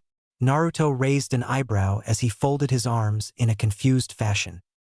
Why is that, Kyuubi-chan? Naruto asked her, clearly oblivious to the fact that he unconsciously got the Byakugan from the previous matches of the Chunin exams. Naruto-kun, you must have unconsciously activated your Dojutsu when you saw the Hyuga boy and girl fight. You were quite angry at the match and that anger activated your Dojutsu, thereby copying theirs. You probably even got down their basic stance since you didn't deactivate it for the entire match, Kyuubi explained. Naruto nodded in agreement as he was angry about the fight, but he didn't know he copied the Byakugan of all things from the tournament. Naruto closed his eyes for a second as he remembered the single hand sign they did to activate it. Naruto made the same hand sign as he focused chakra to his eyes. Byakugan! Naruto yelled as Kasumi and Kyuubi sat the veins on the side of his eyes. Both looked into Naruto's eyes as they saw the blank eyes, yet the evidence of the pupil was still there, but it was barely visible. Naruto looked at Kasumi and saw nearly all of her chakra network and turned to Kyuubi. Naruto gasped as Kyuubi was literally a wellspring of chakra. Kasumi-chan's chakra is a light blue color. It's got a calm feeling around it. It also seems needy for some reason, Naruto told them. Kasumi blushed while Kyuubi chuckled. Naruto looked at her chakra network and raised an eyebrow. Kyuubi-chan, your chakra network is really coiled. It's also red instead of blue. Some parts of it are a bit agitated, yet it's calming in a way. It seems to be completely at peace with whatever is going on, Naruto told her. Kyuubi nodded with a smile as she knew it was because of Naruto that it could act this way. Naruto deactivated the Byakugan and stood to his feet along with Kasumi and Kyuubi as Naruto took out some paper. Alright, I guess I will plan my training schedule. I guess the first week will be learning new Futon, Raiton, and Katan Jutsu along with some Genjutsu also. The second week can consist of Taijutsu and Kenjutsu training along with new collaboration jutsus with Kasumi-chan. The third week should be more Fuinjutsu training and… Getting you the Fox contract, Kyuubi interrupted. Naruto and Kasumi turned to her in confusion as Kyuubi sat back on the bed. Kyuubi had a never-ending smile on her face as Naruto and Kasumi's face begged for an explanation of sorts. Kyuubi decided to enlighten them as she brushed her hand through her red hair. I wanted to give Naruto-kun the Fox contract when I got out of the seal so I could do it personally. Naruto-kun has the potential to use it effectively. It also means that Kasumi won't be your only partner in at times. Naruto-kun, you and Kasumi can get acquainted with the foxes. In truth, I'm the head of the Fox clan. You don't need to summon me as you gave me this form. None of the other foxes are as big as me. They are at most the size of Kuramaru from the Inuzuka clan, Kyuubi told them. Naruto and Kasumi turned to each other and smiled as they turned back to Kyuubi. Thanks, Kyuubi-chan. I'll do my best to be a good summoner for the Fox clan. I won't let you down, Naruto told her. Kyuubi smiled as she supported her head on one of her hands. I know you won't, Naruto-kun. I wouldn't have come to love you if I knew you would disappoint me. Just one thing, Kyuubi told him. Naruto decided to pay attention to this new information as he and Kasumi listened to her. Foxes are naturally cunning and also quite the pranksters. Everyone in the Fox clan enjoys pranks, so they will definitely see you as a good source for entertainment given your wild ideas at times, Kyuubi told her blonde. Naruto chuckled with a nod as he turned back to his paper. Kasumi continued to watch Naruto write as he added gaining the Fox contract in the third week. Naruto smirked as he went to the fourth week. Let's see, the fourth week can be spent on training the Sharingan and the Byakugan. I should probably go now to see if anyone is training there. I don't really like to take techniques without permission, but the Hyuga clan is almost as stuck up as the Uchiha clan. Also, given my reputation for things out of my control and Kyuubi's control, they aren't the most friendly of people to get along with, Naruto said to them. Kyuubi nodded along with Kasumi as Naruto tapped the table he was using as leverage to write on. Naruto smirked as he got a gleam in his eye which to Kyuubi and Kasumi meant some kind of trouble for whoever was the target. Kyuubi-chan, Kasumi-chan, I just got the most brilliant idea, Naruto told them. Kyuubi and Kasumi turned their eyes to Naruto as said blonde whispered his special plan in their ears. Kasumi gasped while Kyuubi smiled at her blonde's ingenuity in such things. Naruto-sama, you're cold, Kasumi said with a smile. Naruto chuckled as Kyuubi lowered her chakra level as she walked out of the apartment with a smile on her face. Naruto and Kasumi left also to enact Naruto's plan of action. With Kyuubi walked through the village with a smile on her face as she stared at all the civilians as she walked towards the Hyuga compound. You all don't even know that I'm walking among you right now. It's quite the shame actually. I could take care of everyone, but I wouldn't upset Naruto-kun that way, Kyuubi thought as she continued to walk. Kyuubi sighed soon as she felt a few stares from the male population as their eyes roamed her body. Kyuubi rolled her eyes at the simplicity that men had as she arrived at the Hyuga compound. Kyuubi smirked as she hinged into a perfect Sasuke and modified her voice to match his. Kyuubi knocked on the door as a lower branch Hyuga opened the door. What can I do for you, Sasuke Uchiha? The man asked Kyuubi. Kyuubi smirked as she gave her best arrogant grin which was quite convincing. Kyuubi smirked as she walked up to the man. I have to see Hayashi Hyuga for something important. May I please come in? The fake Sasuke asked. The man not knowing any better let Kyuubi in as she had a hidden smirk on her face as she remembered Naruto's plan. With Naruto and Kasumi. Naruto and Kasumi ran to the Uchiha compound as they were sure they would find Sasuke there training. Naruto and Kasumi jumped and landed a few feet away from the Uchiha compound. Naruto hinged into a perfect Hyuga as did Kasumi as both entered the Uchiha compound. Naruto managed to sneak in the place a few times without Sasuke noticing as he got most of his katan information and jutsus from the place so Naruto knew the layout pretty well. Naruto found the main Uchiha compound as he knocked on the door. After a few minutes, Sasuke opened the door as Naruto and Kasumi smiled to the Uchiha. Of course, Sasuke saw two Hyuga in front of his door as he remained his stoic self. "What do you want?" Sasuke asked them in an arrogant tone. Naruto smirked as he took out a fake notice from the council.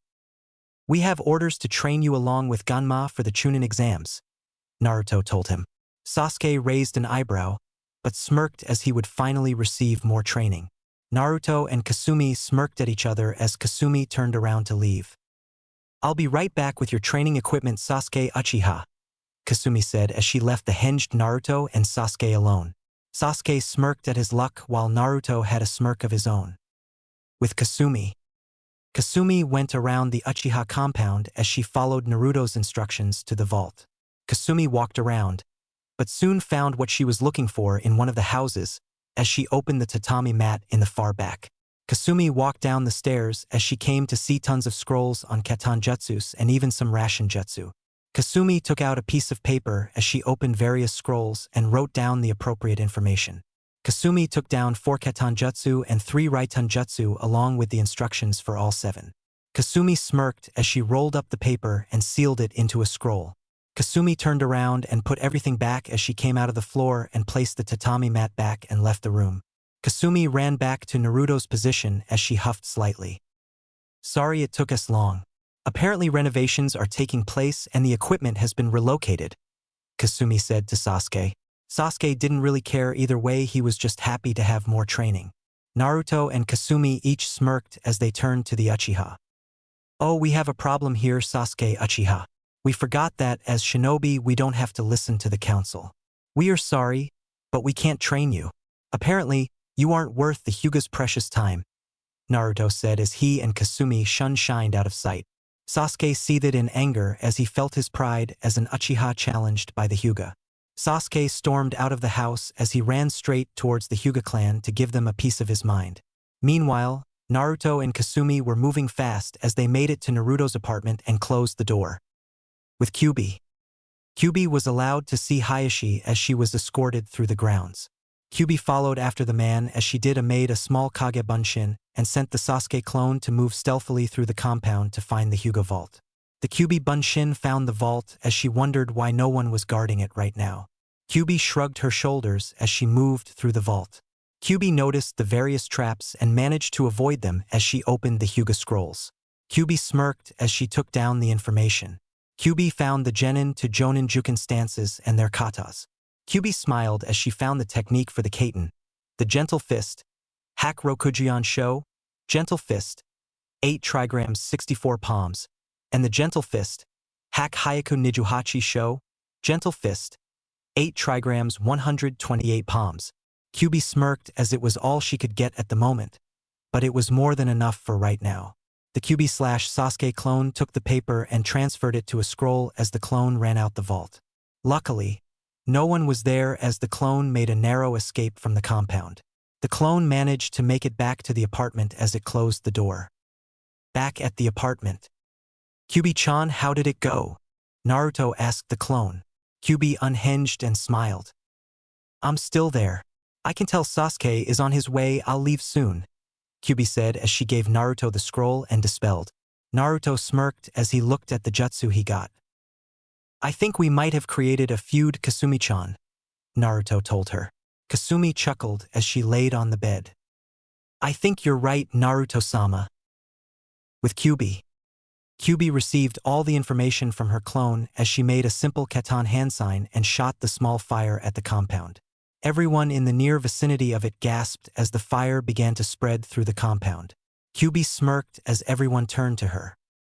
"Sasuke Uchiha, what is the meaning to this?" one of the major branch members yelled. Kyuubi smirked as she turned to the branch member. "Sorry, I just wanted to knock your damn clan down a peg. You think you're so strong since the Uchiha clan was diminished. I just felt the need remind you of your place in the pecking order," Kyuubi said as she ran into town. Most of the Hyugas were pissed as they followed her. Kyuubi could only chuckle at the rush of being chased again. Kyuubi found a good place and dropped her henge as she came out in her normal attire. Kyuubi smirked as she saw a number of Hyuga rush past her as she smiled at the connivance. She turned her head to see Sasuke coming also as the Hyuga met with the single Uchiha. "You damn brat, who the hell do you think you are?" one of the Hyuga yelled. Sasuke seethed as his Sharingan was in full blast. "Me? Who the hell do you think you are, tricking me and mocking my clan?" Sasuke countered. The entire village formed a circle around the arguing clans as Kyuubi tried not to burst out laughing at them. Kyuubi soon shined out of sight and appeared in front of Naruto's apartment. Kyuubi came in laughing along with Naruto and Kasumi as they all laughed to their heart's content. "Naruto-sama, that was ingenious. I've never had so much fun in my life," Kasumi said to him as she held her sides while rolling on the floor laughing. Kyuubi nodded in agreement as she wiped a tear from her eyes. "Oh man, we might have started a clan feud. That was so much fun." "I was right. The Fox clan is going to love you, Naruto-kun," Kyuubi told him. Naruto nodded as all three had began to settle down. They could still hear the shouting from Sasuke and the Hyuga as they wondered what was going on. Everyone soon stopped laughing as they glanced over the scrolls. "Alright, Kyuubi-chan got me the Kaiten along with some Taijutsu Hyuga forms and 2 of their signature moves. Kasumi-chan got me 4 Uchiha Keton Jutsu and 3 Raiton Jutsu. Thank you both. That was fun, we should do it again sometime," Naruto told them. The 2 women nodded as Naruto changed his clothes. Naruto put on a black jacket and black pants with his shinobi shoes and walked out along with Kasumi and Kyuubi. All 3 smirked as they saw Sasuke arguing with the main branch family. Ironically, Kyuubi missed the side branch family houses and aimed for the main branch. The side branch actually had smiles on their faces from Sasuke's act. All 3 passed as they entered a small training field. Naruto decided to begin his schedule as he made a multiple number of Kage Bunshins. "Alright, we will get started on these Katon and Raiton techniques from the Uchiha vault. Split up into group and practice these hand signs. Another group will do Futon training and Genjutsu training. Kasumi-chan will increase her stamina and strength through her laps around the training field. Kyuubi-chan and I will be working on one of her Katon Jutsu. That is all for this week, go!" Naruto yelled as everyone disappeared to their assigned places. Kasumi began to run her laps as Kyuubi sat with Naruto. "Alright, Naruto-kun.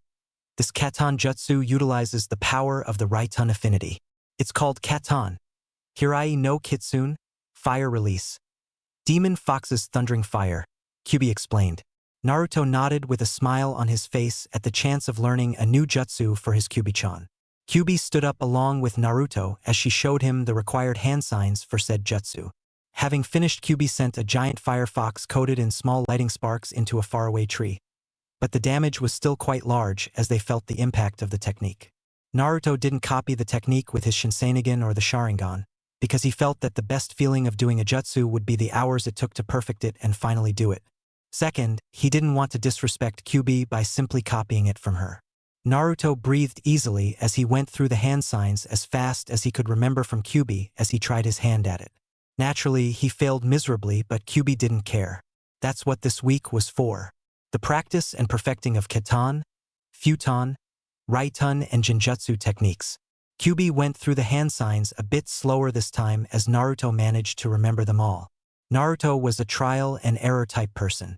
Kyuubi knew he learned better from mistakes and making corrections. Naruto nodded in understanding of the hand signs as he tried his head at them again. Naruto smiled as he sent a small fox towards a few trees, but it wasn't near Kyuubi's level.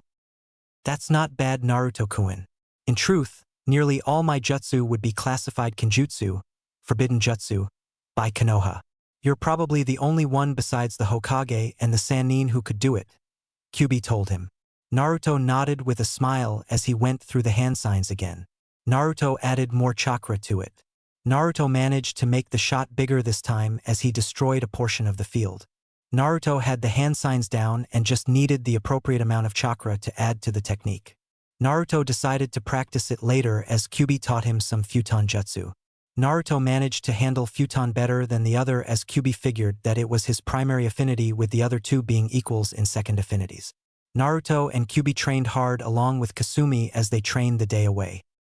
Training field, nighttime. Naruto, Kyuubi, and Kasumi all huffed from the training as they all fell to the ground. Naruto chuckled as he dispelled his clones.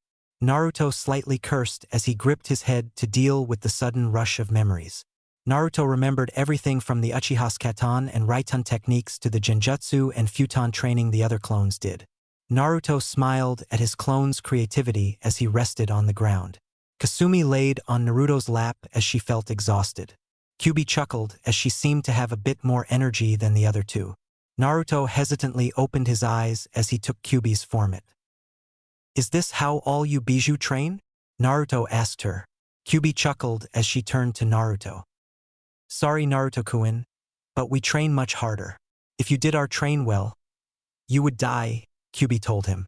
Naruto sweated slightly as he saw Kyuubi give an innocent smile, which meant she was very serious about what she told him. Naruto nodded sheepishly as he picked up Kasumi slowly as not to wake her. Naruto willed his legs to move as he and Kyuubi returned back to the apartment. Naruto's apartment. Naruto took out his key and smiled as he opened the door. Naruto managed to find the light switch as he gently placed Kasumi on the bed. Naruto sighed as he took off his clothes. Naruto turned to see Kyuubi standing as he offered her a t-shirt and some of his shorts. "Sorry, Kyuubi-chan. I promised to buy you some clothes tomorrow," Naruto told her. Kyuubi smiled with a nod as she took his clothes and went to go change. Naruto went into the shower as he washed the sweat from his body. Naruto's hair fell down and lost its spikiness as he heard the door slid open. Naruto turned his head fast to see Kyuubi and Kasumi in their towels. "Kyuubi-chan? Kasumi-chan. Why are you in here?" Naruto asked, though in his heart he knew the answer. "Oh, na are you Takuen?" they said as they neared him. Naruto's sweat dropped as he understood why Shikamaru called women troublesome. Soon the multiple screams of Naruto could be heard in the bathroom as the two girls did who knows what to him. Later, Naruto emerged from the both room with a major blush on his face as Kyuubi and Kasumi followed out with smiles on their faces. "You two are mean. How am I supposed to resist that of all things?" Naruto asked them. Both girls turned to each other and smiled as they shrugged their shoulders. "Sheer willpower, Naruto-sama," Kasumi told him. Naruto sighed as he changed to his pajama clothes. Kasumi didn't have a need for one as she changed back to her dog form. Kyuubi put on the t-shirt and shorts that Naruto gave her as all three went to bed. Naruto turned out the lights as Kasumi took her spot on Naruto's stomach and curled into a ball and went back to sleep. Kyuubi climbed into bed also and grabbed Naruto's arm as she held it tenderly. Naruto turned to Kyuubi as she gave him a small but satisfying kiss on the lips. Naruto smiled as he looked at her wonderfully red, slitted eyes. "What was that for?" Naruto asked her. Kyuubi chuckled as she tightened her grip on Naruto's arm. "My thank you for getting me out. Even though our lives are still connected by the seal, I'm happy that I can be out here and be next to you like this. I love you, Naruto-kun," Kyuubi told him. Naruto gave her a foxy grin as he massaged the back of her red hair. "I love you too, Kyuubi-chan. I was more than happy to do it. I want you to be with me," Naruto told her. Kyuubi blushed, but smiled as she kissed Naruto one more time and went to sleep. Naruto smiled as he closed his eyes to wait for the next day with full energy as usual.